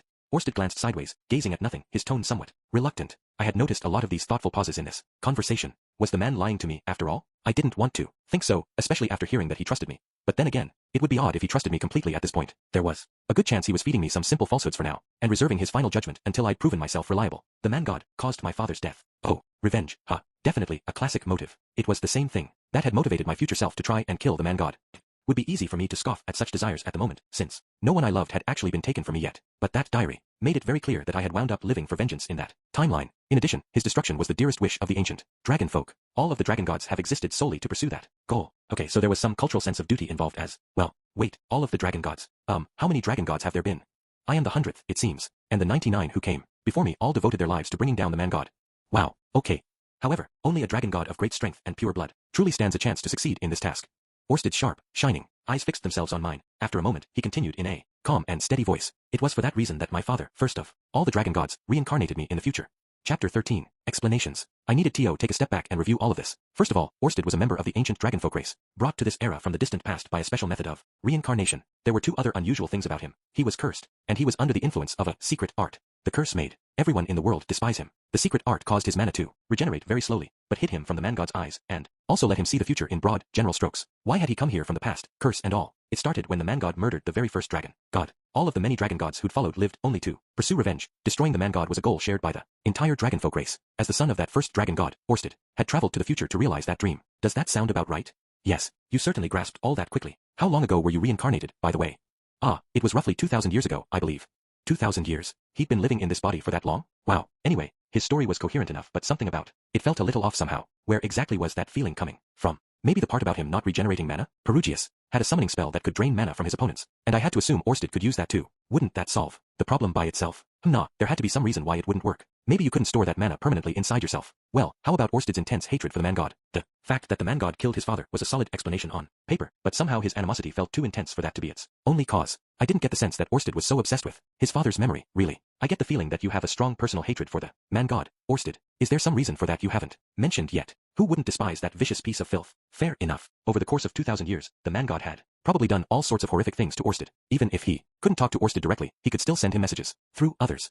Maybe Orsted's current condition had something to do with the conflict between his father and the man god, too. Anyway, there were a few things I still didn't entirely understand, but I probably knew what I needed to about Orsted's background at this point. whatever it might be, he definitely had something motivating him to fight the man god that made him the enemy of my enemy. There were plenty of other questions I needed to get around to as well. For example, during our battle earlier, you mentioned that I possess something called a Laplace aspect. Could you explain what that is? How much do you know about Laplace? Well, I know he caused a great war 400 years ago in which humankind was almost defeated. People say he had an immense amount of mana, but was incapable of using battle aura. Although he was very powerful, Lord Perugius eventually sealed him away with the help of 2 companions. Oh, and he betrayed the Superd. I'd heard a bunch of other rumors about the man, but those felt like the most important points. Is that all? Oh, right. I did hear he's supposedly going to be resurrected soon. Did you know that this resurrection will be accomplished by means of the dragonfolk's reincarnation technique? No, I think that's news to me. Oh, wait, the man god might have mentioned it, actually. My memory was a little fuzzy on that point. Anyway, the word reincarnation sure was coming up a lot in this conversation. A little later, I'll want to hear everything that creature discussed with you, or tried to make you believe. Sure. For now, however, let us discuss Laplace. I could feel Eris radiating irritation from the seat beside me at the mere mention of that name. I understood why. The two of us were both good friends of Rudyard's, and Laplace was his mortal enemy. That made Laplace our enemy as well. Still, I needed to make sure I kept my cool here, no matter what. Orsted said next. Getting mad was Eris' job, and calming her down was mine. The demon god Laplace, as you may know him, is in fact the pitiful shell of a man once known as the demonic dragon king. Orsted continued in a matter-of-fact tone. The demonic dragon king. Indeed, he was once one of the ancient dragonfolk. Wait, what? Wasn't he the demon god? That means he has to be a demon, right? The demonic dragon king Laplace was among the first generation of the 5 dragon generals. Okay, I'd heard of those guys before. They'd once been under the dragon god's command, but ended up betraying him, and, supposedly, their battle ended with no one left standing. Laplace escaped the destruction of the world of dragons, and wandered this one in the pursuit of a singular mission. At that time, he was known as the second dragon god. So the guy was a dragon king, and a dragon god, and a demon god. That was entirely too many titles. I was starting to get a headache over here. The man worked feverishly to develop some means of destroying the man god. Calling himself the dragon god, he gathered talented followers to him, teaching them all the arts he knew, and over many long years he developed his techniques still further. Also that I, the strongest of the dragonfolk, could inherit his legacy when reborn in the distant future. Wow, the strongest ever? And so modest too. But in the second human-demon war, Laplace faced the fighting god, an apostle of the man god, and in that battle, his soul was split in 2. This was another story I'd heard at some point. At the very end of that war, the Golden Knight Aldebaran had supposedly faced off against the great emperor of the demon world. Kishirika later told me it was actually a battle between the dragon god and the fighting god. So if Laplace was the dragon god back then, that Aldebaran guy must have been the fighting god. Wouldn't that mean Laplace was fighting on the side of demon kind? Thus divided, Laplace lost his memories. One half of him became the demon god, who loathed humanity beyond all reason, and the other became the technique god, who sought the strength to destroy gods. Oh, now the demon god was finally making an appearance, along with the technique god. I seem to remember he was the top-ranked member of the 7 great powers. Wait, so the technique god is also Laplace? Indeed. That seemed like one hell of a revelation. Was it really okay for Orsted to just tell me about all this? This was way too much information all at once. I couldn't even process it all. Orsted was the son of the first dragon god, but Laplace was the second dragon god. Let's see if I can make some sense of this. First of all, the original dragon god sent Orsted to the future to kill the man god. Laplace was one of the 5 dragon generals at this point, but he either stayed loyal to the dragon god or rejoined him after. Realizing the man god was up to no good, he survived the dragon god's death and the destruction of his world, and fled over into this one. Once he was here, Laplace started wandering around the world, teaching generations of dragon gods his secrets and honing his techniques so that Laplace could pick them up someday in the future. Then the man god set the fighting god on him and put a stop to that. But Laplace got lucky, or maybe used some last-ditch technique to save himself. Although he was split in half and lost his memory, he managed to live on as 2 separate individuals. That was the general idea, right? Probably. I wasn't too confident I'd gotten all of the details right. I looked over at Eris, who had a big irritated frown on her face. I recognized it as her standard. I didn't understand a single word of that expression. It was a bit of a relief to know I wasn't the most confused person in the room. Orsted wasn't done talking yet, though. The demon god Laplace, stripped of his draconic essence, retained 2 things: the belief that his purpose was to slay all humans, and his enormous knowledge of the magical arts. And so, he united demonkind in order to eradicate humanity.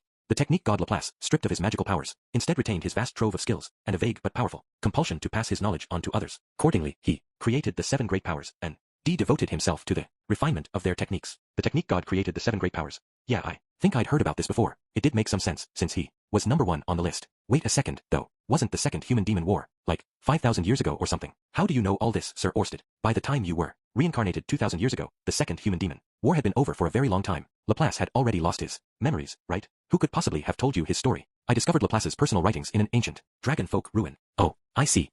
The man must have kept good records before he lost his memory. Too bad neither of his current selves had ever stumbled across them. Now then, shall we return to the matter of your abundant supply of mana? Please do. The first dragon god created something known as the reincarnation art. It is a means of sending your soul into the future, and taking over the body of another being, as a form of rebirth. The way he'd phrased that felt a little disturbing. However, the body and the soul are normally all but indivisible. A foreign soul would be rejected by the body instantly, causing the art to fail. It was for this reason that the first dragon god injected elements of himself into a number of individuals. The children of those people inherited these aspects of him, and were altered very slightly by them. His plan was to produce an ideal vessel for his soul, even if it took hundreds or thousands of years of slow and steady changes. The reincarnation itself occurs when a body perfectly suited to your soul is conceived. You then take the place of the soul that would otherwise have been born and emerge a newborn infant. A number of the dragonfolk have come to this era by means of this very technique. Perugius is among them, although he remembers nothing of his last life as he left it while still a child.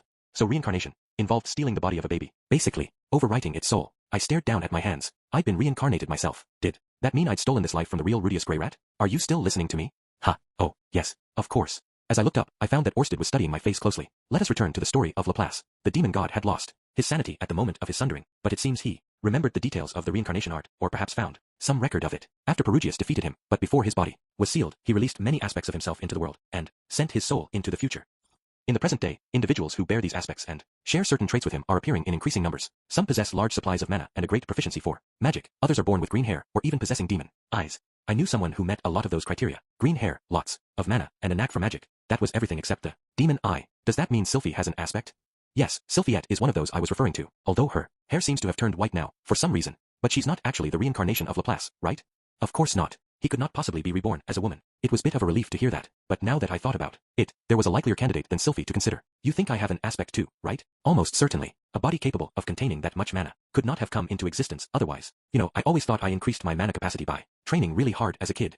That's also true, of course. Your body merely had the potential to hold vast quantities of mana. Had you not practiced magic from a young age, you would likely have ended up with only a little more than an ordinary person, much like Sylphiette. Your enormous mana capacity is the result of your own hard work, and you have every right to take pride in it. Was that a compliment? Maybe I should be puffing out my chest a little. Just to be clear, I'm not the reincarnation of Laplace, either, am I? No, it will be decades before he's reborn, I expect. Well, that was good to know at least, and I was relieved to finally have a clear answer about why I had so much magic to throw around. I felt a little guilty about the fact that I was basically borrowing Laplace's powers, considering my friendship with Rudyard. But hey, it's all about how you use it, right? To be honest, there was something else that was bothering me more. Orsted watched me in silence for a while, then let out a small sigh. There's no need to feel guilty. I know that you're a reincarnate yourself, but no Rudius Grey Rat exists within my memories. Could you elaborate a little? Those who inherit a Laplace aspect often possess great magical potential even as an infant, and your body is capable of containing a particularly great amount of mana. It would be no surprise if a fragile, newborn soul failed to tolerate such a host. Sorry, what does that mean, exactly? The child would likely have been stillborn had you not assumed its body. Oh, well, okay then. As long as I hadn't murdered the real Rudius. I didn't want to think I'd stolen a life with this much happiness in it, you know. But if the alternative to my arrival was Paul and Zenith mourning their firstborn child, then it was all for the best. It was time to put this depressing line of thought behind me. I was the son of Paul and Zenith, the one and only Rudius Grey Rat. With that matter settled, I decided to move on to my next burning question. I've heard that the displacement incident happened as a result of Nanahoshi being summoned. Do you think you could explain in more detail? There is a great deal about those events I don't yet understand. No such thing ever happened before. Well, I'm a reincarnate, and I was close to the epicenter of the disaster when it took place. I feel like there's some chance I caused it somehow. What? All of a sudden, Eris reached under the table and grabbed my thigh. When I looked over, I found her staring at me and subtly shaking her head. In an attempt to reassure, I reached behind her and began fondling her butt. Her rear, both soft and muscular, offered an exquisite tacchio. Ow. Oh crap, my thigh. No, Pinchy. No, Pinchy. I cannot deny the possibility, I admit. You, Nanahoshi, and the displacement incident are all new additions to history. God, I thought she was going to rip an inch of muscle right out of my leg. I glanced at Eris' face. She was glaring at me with an expression that read, "This is a serious conversation, remember?" in big, bold letters. It was nice to see that she'd learned how to read the room a little. In any case, it sounded like Orsted didn't know much about the displacement incident either. Nanahoshi had come up with some weird theories on her own, but there was no need to get into all that right now. In fact, I felt like I'd asked enough questions for one day. My head was about ready to burst with new information as it was. If I kept this conversation going much longer, I wasn't sure I'd even be capable of understanding anything Orsted told me. Better to pick things up where I'd left off some other time. I don't know how useful it will be, but I have some information from the future that I wanted to show you. You do? Yes, I think so. Take a look at this. I handed the diary from the future over to Orsted. He flipped it open and quickly skimmed through the first few pages, but after a few moments, he looked up from it with his brow furrowed. It will take some time for me to read all this. The handwriting is rather poor. Well, that's okay.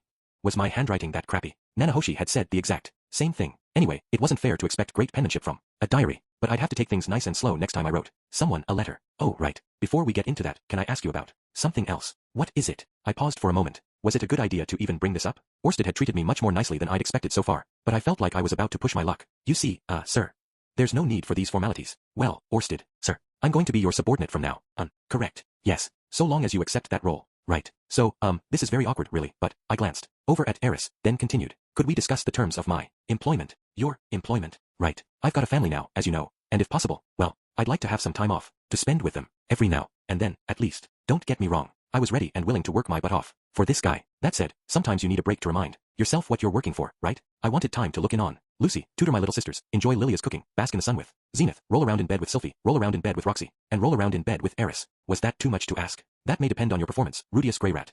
Oh, right, sure, crap. Maybe it was. Sorry, Lucy, Daddy's off to work away from home. I'll be back. Once we've saved the world from the man god, okay? Farewell for now. Make sure to eat all your veggies. However, I'm Noah Toph. It was never my intention to tear you away from the family you risked everything to protect, and I don't have any plans of dragging you around with me for years on end, currently, at least. Wait, really? That's kind of a relief to hear. Phew, from the sound of things, I was going to get some days off after all. Being separated from everyone I loved would have been challenging to say the least. Keeping them safe was my top priority, but I wanted to be around them, too. Is there anything else you want from me?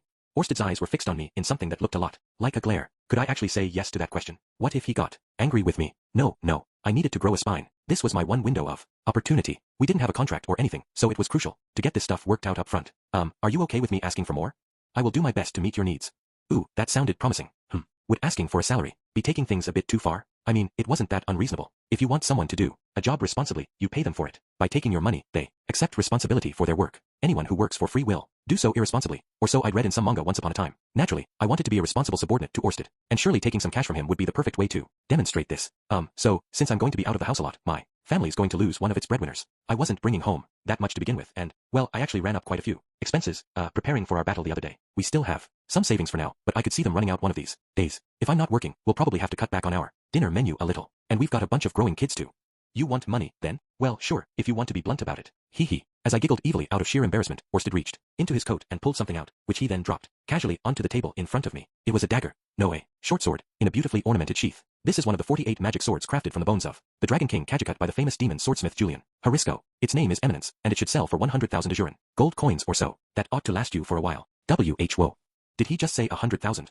An Azuran gold coins. Worth what? Something like 100,000 yen, right? So that would be 10 billion yen. A guy could live off that kind of money for the rest of his life. Hell, you could probably build yourself a castle. Do you need more? And no, of course not. Holy crap. What was this guy going to expect me to do in exchange for something this valuable? Oh right, he wanted me to fight the man god. I guess this made me a hired gun, but for some reason, getting paid this much to do the job made it seem a little scarier. There was kind of a practical issue here though. How was I going to turn this thing into cash? Who the heck was actually going to spend that much money on a single sword? It seemed like the sort of thing the Azuran royal family might do. Maybe I should go squeeze some wealth out of Ariel's brothers? It's just, I think it might be difficult to find someone who can afford to pay a fair price for this sword around here. I see, you have a point. Perhaps these would be preferable, then. This time, Orsted took out a small leather bag. When he dropped it carelessly on the table, it clattered like pebbles in a can. I picked it up and peered inside. It was packed full of transparent stones in all sorts of vivid colors. Are these gems? They're magic stones. I picked out a number of small ones with particularly vivid colors. Sell them to any magician's guild, and you'll walk away with a sizable sum. These were all colored magic stones? Weren't those things really rare? Unlike that legendary sword, this wasn't build-a-castle territory, but I could probably bankroll a good decade of decadent living with these. I was starting to feel kind of nervous about accepting all of this. I couldn't help shooting an uncertain look over in Orsted's direction. Do you need more? He asked calmly. What? You're not done throwing money at me yet. No. Anything more would just be scary at this point. No, this should be fine for now, thank you. I carefully stashed the short sword and the magic stones away. Felt kind of uncomfortable just having them in my clothing, almost of like I was carrying explosives or something. Maybe I could ask Eris to take the sword at least. Very well then, Orsted said with a nod. I'm going to get started on this diary. What do you intend to do in the meantime? I could wait for you to finish. I believe it will take me a full day to get through this. Right. Well, I don't know. It's still pretty early, maybe. We should just continue our conversation for now. It seems that you consider this diary important, so I would prefer to read it first. It was hard to say how important it really was at this point, but I felt like it was worth having him take a look through it. At least, Orsted had the ability to see the future, but only in a vague way. By comparing his knowledge with the details in that diary, there was a chance he'd figure out something valuable. All right then. I guess I'll head back home for now and come by again tomorrow. Very well. Are you planning to spend the night here, incidentally? I am, yes. Okay, no problem. With a respectful nod to Orsted, I stepped out of the cabin and turned toward the city of Sharia. In the warm evening light, I made my way along the road back home, staying just a few paces behind Eris. Thanks to all the complicated things I discussed today, my head was feeling heavier than usual. The only thing my weary brain was capable of focusing on was the shapely pair of buttocks just in front of me. Eris but really was amazing. I'd never seen such a perfect synthesis of muscle and fat. Somehow, it was both compact and plump. The girl had curves, alright. This was probably what people meant when they talked about sex appeal. Incidentally, Eris' pants were pretty tight around her butt, which emphasized its shape in a pleasing way. They made it very clear just how much volume she had in there. What exactly would you call those things, anyway? Tights? Leggings? It wasn't a style you saw much of around here. Was that some kind of leather they were made of? No, they looked too flexible for that. Maybe it was fabric instead. I felt like touching them would be the quickest way to check. Yes, that seemed like an excellent idea. I might lose consciousness for a little while, but that was a small price to pay for solving such a profound mystery. Alright, Eris, can you counter my new technique, the grope of light? Rudius. Eris suddenly turned around and I hurriedly looked up in order to meet her gaze. You're still Rudius, right? As always, there was a cryptic little frown on her face. From her tone, though, I knew she had to be talking about all that reincarnation business we discussed earlier. Yeah, it sounds like I've got that Laplace aspect thing mixed up inside me somewhere, but I'm still the same person I was yesterday. So nothing's really different now, right? Right. I learned a few new things about myself, that's all. I haven't changed a bit. I kept my answers simple and straightforward, with no apologies or excuses. To be honest, I wasn't sure if Eris had been keeping up with my conversation with Orsted. The man seemed to feel that reincarnation was a perfectly ordinary, everyday phenomenon, and I'd read enough science fiction in my previous life to make sense of his explanations. But without that kind of background knowledge, it might have been almost incomprehensible. Then again, Eris was about 20 years old now. She was past the age where you could get by without doing any thinking for yourself. There was a part of me that wanted her to stay clueless forever, but that was just a stupid, selfish dream.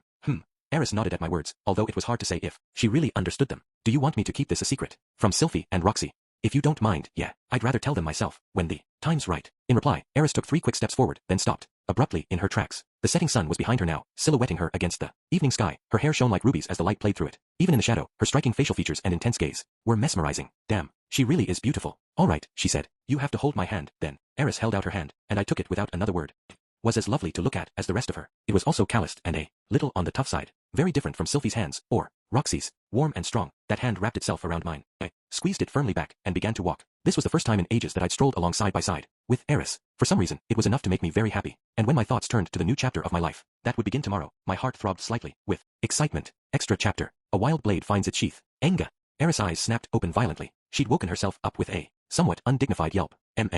She sat up in bed and scratched at her unkempt hair, looking around in bleary confusion. She was in an unfamiliar bed in an unfamiliar room. The window and the closet were both new to her as well. However, she recognized the 2 swords leaning against the bed, and the clothes scattered carelessly across the floor. It was clear that she'd gone to sleep here on her own initiative last night. Ah, right. Once she'd processed all this, her memories from the previous night came back to her easily enough. She recalled saving Rudius' life and fighting Orsted to protect him. In her years at the Sword Sanctum, she'd dreamed about battling Orsted on many occasions. On the days she pushed herself to the very limit in her training and fell asleep the moment her head hit the pillow, it almost always happened. The dreams changed somewhat as she grew older and stronger, but they always involved her battling the dragon god alongside Rudius, and she always woke up before the duel was concluded. Yesterday, however, their battle had reached an end. Something that had never happened before, and the outcome was nothing like she'd imagined. It had seemed too strange to be real. She assumed it must have been another dream. But judging from where she found herself this morning, I guess that really happened, Eris murmured thoughtfully. The day after the battle with Orsted, she woke in the Grey Rat family's house. Eris Greyrat was starting to feel uneasy. For many years her dream had been to fight Orsted alongside Rudius. It was the whole reason she'd traveled to the Sword Sanctum.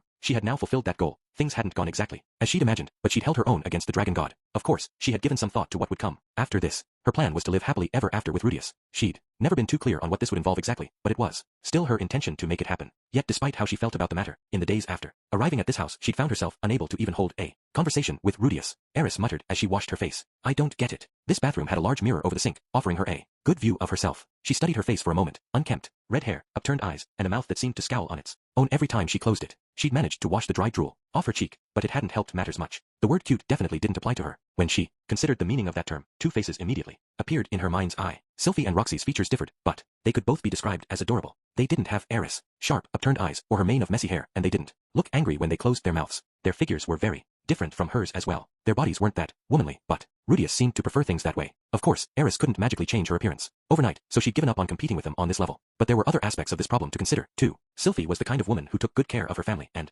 her household. It wasn't just that she could handle chores or cook a decent meal, she was also thoughtful and considerate to everyone. No matter how stupidly Eris might behave, Sylphie was never going to laugh at her behind her back. And above all else, it was obvious that she loved Rudius very much. Anyone who could recognize how amazing Rudius was earned some bonus points in Eris books. As for Roxy, well, she was someone even Rudius respected deeply. She had a bit of a clumsy side, but she seemed like a calm and clever person with a wise outlook on life. And on top of that, she had a good job at the university, which made her the biggest earner in the household. Rudius had told Eris all about how wonderful she was on their travels together. As far as Eris was concerned, anyone Rudius respected was someone worthy of respect. Where did that leave Eris herself, in comparison? She wasn't much good at housework or cooking. When it came to earning money, working as an adventurer was the only thing she knew how to do, and it was hard to say how well she'd even manage that without Rudius handling all the complicated details. Just to repeat, Eris had every intention of staying with Rudius from now on. The specifics hadn't worked out as she expected, but those were all minor details in her mind. Of course, there was a part of her that wanted him all to herself, and she had some mixed feelings about coming on as wife number 3, but she'd accepted all that some time ago. Rudius had gone through a very difficult period because of her, for one thing, and she'd seen plenty of men with multiple wives back in Azura. There was nothing that strange about it to her. That said, now that she'd actually met his other wives, she was starting to feel kind of inadequate. Eris wasn't a kid anymore. She knew that life wasn't simple or easy. She still didn't have a great sense of just how complicated it could get, but she was well aware that you couldn't get through it with nothing but your sword skills. Back in the day, she'd never worried about all that other stuff. In her mind, Rudius could take care of everything, and that meant she didn't need to bother. But after seeing Sylphie and Roxy at work, she didn't feel that way anymore. The whole reason she'd run off to the Sword Sanctum in the first place was to become Rudius' equal. She wanted to become stronger so that she wouldn't be a burden to him anymore, and she had achieved that goal, to be sure. But now that she was back, it turned out Rudius already had 2 women supporting him. They both had all sorts of valuable life skills which they actively used to help him in 100 different ways. Maybe she didn't have the qualifications to be his wife after all. Maybe that was the reason he kept shooting her glances with a weird look on his face, instead of bringing up his marriage proposal. It was a distressing thought one couldn't seem to shake off. Under ordinary circumstances, Eris might have tossed all her worries to the side and charged head-on at Rudius. But these weren't ordinary circumstances, and her feelings of self-doubt had grown so strong that she couldn't bring herself to start the conversation. All right. By nature, however, Eris wasn't capable of brooding at great length, and she wasn't the spoiled young lady she'd once been, who was incapable of taking action on her own. She was a master swordswoman who'd studied in the Sword Sanctum itself, earning the prestigious rank of Sword King. During the course of rising to these heights, Eris had learned exactly what to do when she felt self-doubt. When you lacked the qualifications that you needed, it was just a matter of obtaining them. After washing up and finishing her daily practice swings, Eris quickly rinsed her sweat off, then headed straight toward the kitchen, where Sylphie, Aisha, and Lilia were already bustling around. Only a few days had passed since the battle with Orsted, which had been a stressful and tiring experience for everyone. But with 3 competent cooks in the kitchen working on a fairly small number of dishes, things seemed to be going smoothly enough. Nonetheless, Eris called out, "Let me help too. What should I do?" "First, you just wait patiently until the food's ready, Eris," Aisha instantly replied. The implicit message here was, there's nothing for you to help with. Aisha was a cheerful, sweet girl by nature, and she had nothing but fondness and respect for her new big sister, but she was also well aware that Eris couldn't cook to save her life. Also, they had the situation under control as it was. Unfortunately, Eris wasn't much good at reading between the lines either. "I can't just sit around forever. I'm going to be Rudius' wife too." Aisha somehow resisted the urge to sigh in exasperation and looked over at Sylphie, who was smiling awkwardly. Sylphie was the one in charge here, so the final decision rested with her. Do you know how to cook, Eris?" Sylphie asked, her voice gentle. "I can help out, at least," Eris replied, puffing out her chest confidently. "Well, okay. Could you cut these vegetables for me, then? We're going to use them in a stew, but they're always a little tough for us to chop." Sylphie handed Eris a kitchen knife and pointed her in the right direction. Eris looked down at the freshly peeled squash-like vegetables before her, brimming with excitement. "I just need to chop these up, right?" "Yeah, they're pretty tough though. Do you think you can manage?" "Of course. I'm real good with a sword." But that's a kitchen knife." Eris had basically done nothing except practice with the sword 4 years now, but back in her adventuring days, Rudyard had taught her how to strip the skin off a dead monster, and she'd also dressed the meat a few times. It wasn't like she had no experience at all with cooking, in other words. Unfortunately, preparations for the Grey Rat family's breakfast didn't involve the dissection of poisonous monsters, but Eris was convinced that she could handle chopping a few vegetables easily enough. However, the squash proved a lot tougher than Eris had anticipated, and her knife stopped short halfway through it. She was very good at hitting quickly moving targets, but this was her first time facing an immobile object on a cutting board. Maybe it was something you needed to practice. However, Eris was a sword king now. She knew her way around a blade, and she knew how to slice right through things, even if they were a little tough. Eris, you want to cut that at more of an humph." Just as Sylphie was about to teach her the trick to this, Eris exhaled sharply, raised her knife too quickly for the eye to follow, and swung it violently back down. Sylphie didn't even see a blur. She just heard the chunk of the blade striking home and saw the squash split in half, along with the cutting board underneath it. The cutting board Rudius had bought her when they got married, and she'd been using ever since. "How do you like that?" said Eris proudly. Sylphie's cheeks twitched slightly, but she managed to control herself. She'd been fond of that cutting board, yes, but it was a practical object, and it would have gotten worn out eventually in any case. They could always buy another one. That's the cutting board Rudius bought Sylphie as a wedding present," Aisha cried out in Sylphie's place. Picking up the 2 halves of the broken cutting board, she glared at Eris reproachfully. "Eris, you're terrible." Slowly, anxiously, Eris looked over at Sylphie. The woman's cheeks were still twitching, but somehow she'd managed to keep a smile on her face. It's all right. It's not like she did it on purpose, right?" Sorry about that." Eris' apology was genuine. If someone had chopped a gift Rudius gave her in half, she knew she would have flipped out on them. "I think we'll let someone else handle cutting the vegetables today, though." For the next few minutes, Sylphie made an effort to find little tasks that Eris could help out with. Unfortunately, she proved much clumsier than expected. When she tried to heat something up, she nearly caused a fire. When she washed a saucepan they were finished with, she somehow bent its handle, and when she carried food out to the table, she ended up dropping it all over the floor. Normally, she might have handled these tasks just fine, but she was a little too vigorous doing everything today. When you're trying very, very hard, it's easy to make mistakes you wouldn't otherwise. Ultimately, Eris ended up with the assignment of sharpening the kitchen knives that were growing dull. While most of what she'd practiced recently concerned how to use her sword, she'd also learned how to maintain it. Rudyard had taught her the basics, and she'd had extensive practice in the Sword Sanctum as well. There were good reasons for this. For practitioners of the sword god style, who sought to cut down their opponents in a single strike, it was crucial to keep their sword razor sharp. A kitchen knife wasn't a sword, obviously, but it was still a blade. There wasn't much difference in how you maintained them. By the end of that morning, every knife in the Grey Rat family's kitchen looked sharp enough to cut through steel. This accomplishment earned Eris a good amount of praise from Sylphie and the others. Of course, she was fully conscious of the fact that this wasn't quite the kind of housework she'd been hoping to help out with. Eris had screwed up big time in the kitchen. Still, she wasn't about to give up. It seemed like cooking wasn't her thing, but she could still find a way earn her keep at least. With this thought in mind, she set out for the Renoa University of Magic, where Roxy worked as a professor. The plan was to explain the situation and see if Roxy knew of any jobs she might be suited for. You want to know if there's anything you can help out with? Eris arrived just as Roxy was getting started on her lunch, distracting her from the mystery of why so much of her lunchbox's contents were slightly charred today. "Yeah, everyone says it's a big help to have you bringing home that nice, regular salary. I'm gonna be Rudius' wife too, so I should really earn some money myself. Ah, I see. Well, I can certainly do my best to help you find a job. In that case, thanks, Roxy. First of all, can you tell me what your skills are?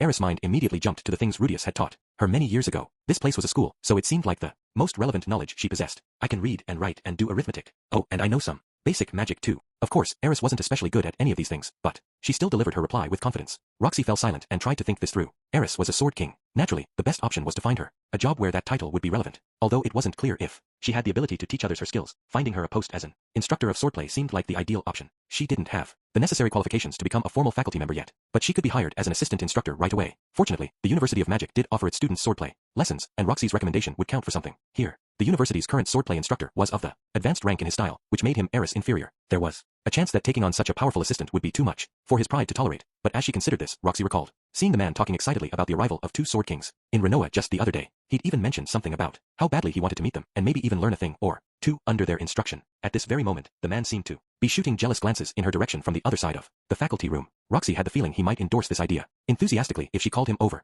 However, Eris hadn't mentioned her swordsmanship in response to Roxy's question about her skills. Why was that? Roxy was a clever woman. It didn't take long for her to arrive at an answer. Eris was a sword king, a cut above even the sword saints. Only the truly talented and powerful ever earned that title. Among magicians who rose to the equivalent rank, there were many who would only take on specific pupils they deemed promising. In all likelihood, Eris was also unwilling to teach her skills to just anyone. In that case, suggesting she take a job as an assistant swordplay instructor would be most unwise. She might even take it as an insult. Of course, all this was just Roxy overthinking things, but nonetheless, she opted for a different suggestion. All right then, how about a job as a security guard?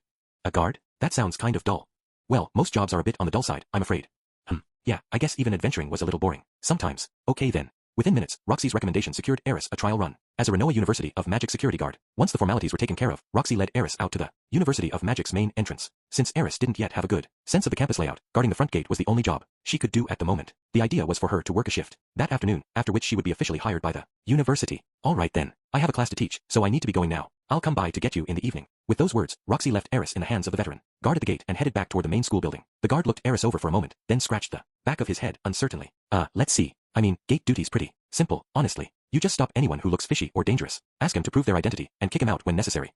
That sounds easy. Yep, it sure is. It's not like we get that many suspicious characters loitering around, you know? But hey, let me show you how it's done anyway. With that, the guard positioned himself next to the gate and began to keep a watchful eye on everyone who passed through it. However, the University of Magic had a wide range of facilities and stores on campus, so it was fairly rare for students or professors to leave the grounds on their lunch break. That meant there wasn't much foot traffic apart from a handful of people who seemed to be maintenance men or vendors bringing in supplies. The guard did call out to one tough-looking customer with a big scar on his cheek, only to discover that he was a bodyguard for some noble student living in the dorms. Just as he'd said, the campus didn't seem to get too many fishy-looking visitors. So that's about it. The foot traffic will slow down even more by the early afternoon. Why don't you have a try for a while?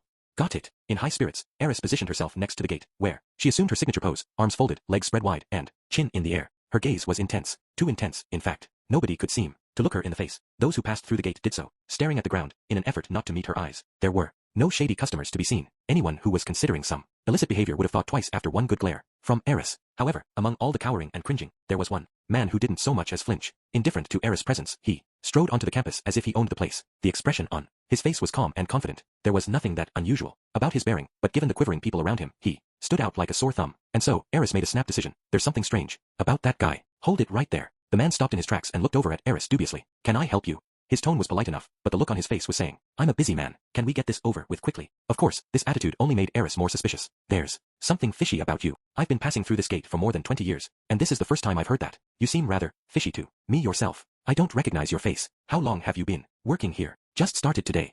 I see. Well, I suppose I can't blame you, then. The man reached into his pocket to retrieve his official university identification badge, but in that moment, an unseasonably strong gust of wind happened to sweep by, and his hand jumped reflexively from his pocket toward his head. Eris reacted instantly to this highly suspicious movement. Stepping forward in the blink of an eye, she seized his wrist firmly in her hand. What are you hiding up there? Guh.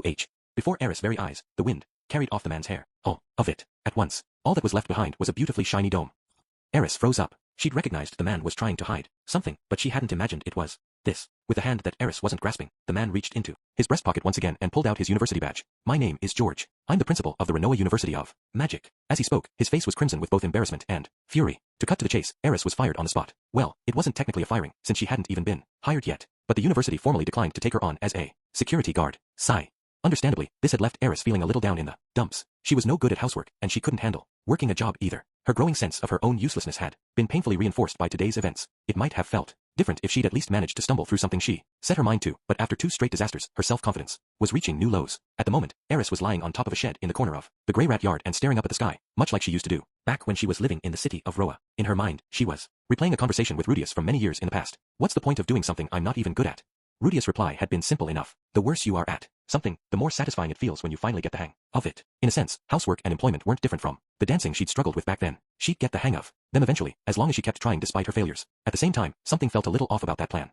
Probably would be satisfying to succeed, but even so, something just felt off. Unfortunately, Eris couldn't seem to figure out why that was. Let go of me. Just then, the wind carried a voice up to her. It was one she recognized. Eris sat up on the shed's roof and turned in the direction the voice had come from. From the sound of things, there was an argument taking place near the front door of the Grey Rat family home. Wonder what's going on. She hopped down from her perch and headed around the house, where she spotted Rudius' sister Norn with a boy about her age. The boy was richly dressed. His uniform had the same design as Norn's, but you could tell at a glance that his was made with fine fabrics and expensive buttons. It wasn't just his clothing that stood out, either. He had long, wavy blonde hair, neatly groomed eyebrows, and skin that clearly got a lot of care. The 2 guards standing at attention behind him made it obvious that he was a noble. At the moment, he was holding Norn's hand, apparently to prevent her from entering the house. Come now, Norn, the boy said, brushing his free hand through his hair in an obnoxiously showy gesture. If you simply come along with me, you'll be helping out that dear brother of yours and your beloved Princess Ariel. What are you talking about?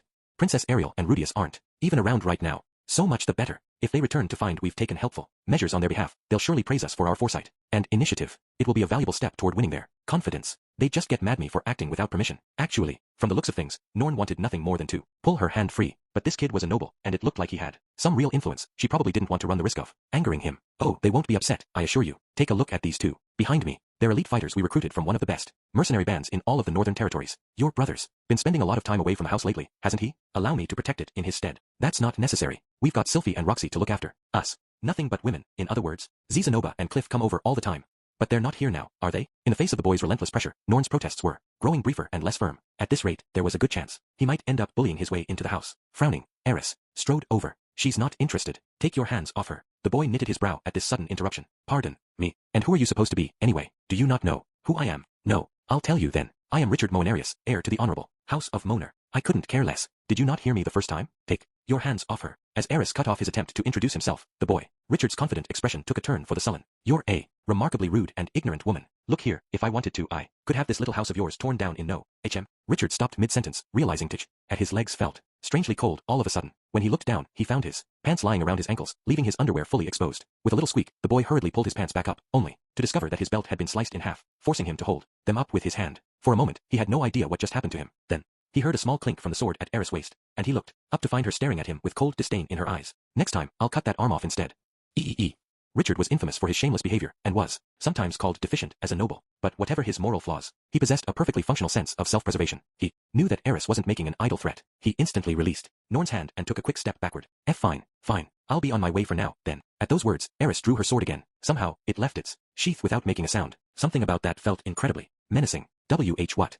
I already said I'm leaving for today. Don't come back tomorrow, either. Or the next day. Richard's legs began to tremble at the sheer intensity of Eris' gaze. He couldn't meet her eyes, of course, but he could feel them, boring into him. Still, he had his pride as a noble on the line. He couldn't bring himself to just let this crude commoner make an utter fool of him. Do you dare to threaten? But just as he opened his mouth to speak, one of his bodyguards grabbed him by the shoulder and pulled him firmly backward. Sorry, your lordship, but we better get out of here. I bet good money that girl's the Berserker Sword King people have been talking about. She's not bluffing about this, you understand? There's no reasoning with a woman who trained in the sword sanctum. Normally, these men followed their young master around even on his most idiotic escapades, efficiently cleaning up his messes with a quiet sigh. But it was precisely their skill and competence that allowed them to realize just how dangerous Eris really was. Damn it, I won't forget this. With this limp attempt at a parting shot, Richard started to turn away, but before he could move an inch, Eris called out to him sharply, I won't forget you either, and if you mess with this girl again, I'll kill you. That's a promise, okay? I'm going to remember your face. Those words were the finishing blow. The knowledge that this terrifying woman was going to be keeping tabs on him left Richard's body quivering with fear.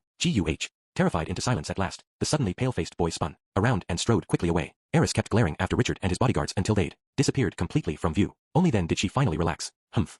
Of course, she hadn't meant any of that seriously. Eris could be somewhat violent at times, but she didn't actually go around murdering obnoxious brats. It had only been a bluff. Honestly, she didn't intend to remember the boy's name, much less his face. Remembering things was never her strong suit. Still, the force of her very genuine hostility had been enough to make her words seem plausible. Phew.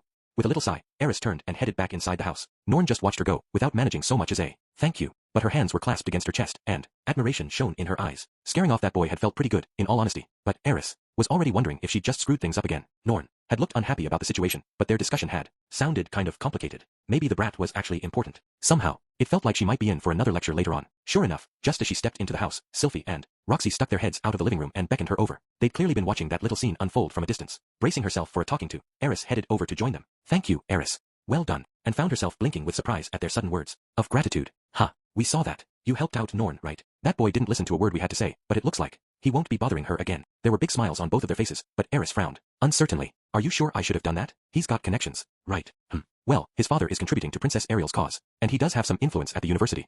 This was exactly what Eris had been afraid of. Sylphie explained that Richard was the son of a powerful Renoan noble. Not only was this noble one of Princess Ariel's main financial supporters, he made large donations to the university on a regular basis and had a considerable amount of sway with its administrators. To put things bluntly, a decent percentage of both Sylphie and Roxy's pay was coming from money he provided. Of course, his son Richard had nothing to do with any of these matters. Even if he ran back home and whined to his daddy for hours on end, it was unlikely there would be any consequences for Sylphie or Roxy, let alone Princess Ariel. However, Richard had convinced himself that his father's contributions entitled him to strut around like he owned the place. No matter how many times Sylphie and Roxy told him off, he'd simply ignored them. We were just about to go out and shoo him away when you showed up, Eris, Roxy added, her nose flaring with enthusiasm. I was a little worried for a minute there, but my goodness, that was satisfying to watch. Sylphie chuckled a little, but then turned with a serious expression on her face. Hey, Eris, what is it? Sylphie reached out and took Eris' hands in hers, and then, as Eris hesitated uncertainly, she began to speak. Sometimes I get the feeling you think you're not good enough, the way you are, but that's definitely not true, okay? Try to have some confidence. Eris frowned a little. This almost felt like a rejection of her efforts to improve. Where did that come from?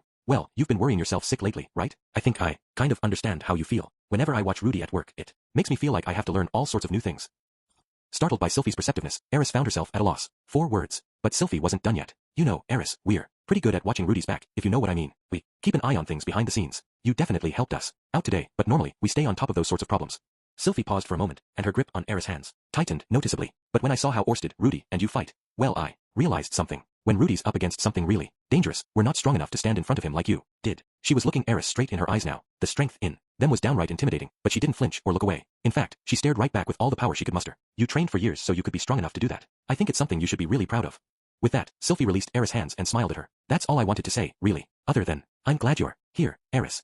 Eris wandered down the hallway in something of a daze. How typical. After all that worrying, she'd ended up with the conclusion that she was fine the way she was. But the more she thought about it, the more that sounded right. Rudius was the magician, and she was the swordswoman. It was what she'd had in mind all along, from the day she left him for her training. It seemed natural for both of them to play the roles they were best suited for. But Rudius couldn't handle everything else on top of casting spells. He'd done some growing up and learned a bunch of new things, but that didn't make him superhuman. There were some things he couldn't deal with on his own, and that was where Sylphie and Roxy could step in to help. Of course, Eris' own train of thought wasn't quite this clear or coherent, but she did find herself feeling happy and relieved. She hadn't screwed it all up after all. Her efforts hadn't been wasted. Just knowing that meant the world to her. Oh, Eris' aimless movements through the house had brought her into a quiet little room, and there, she'd found a seated woman who was gazing out a window with an absent-minded expression. It was Zenith Greyrat. Eris had heard about her situation by now. She knew that a long captivity deep inside a labyrinth had left her mind shattered. But to Eris' surprise, Zenith turned toward her, as if sensing her gaze. The woman's eyes were clearly focused on her. Eris straightened her spine reflexively. Regardless of her condition, this was Rudius' mother. She had to put her best foot forward here. With slow, cautious steps, she walked up to Zenith. Eris definitely needed to say something, but she wasn't sure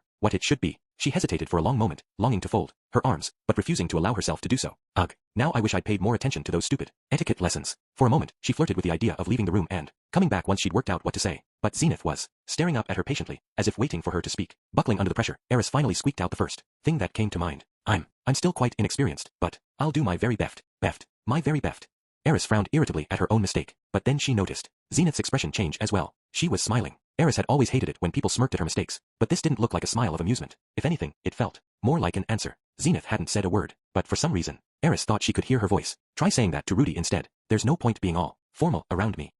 Without another word, Eris lowered her head to Zenith, and as she did so, she renewed her promise to herself. I'm going to marry Rudius, no matter what.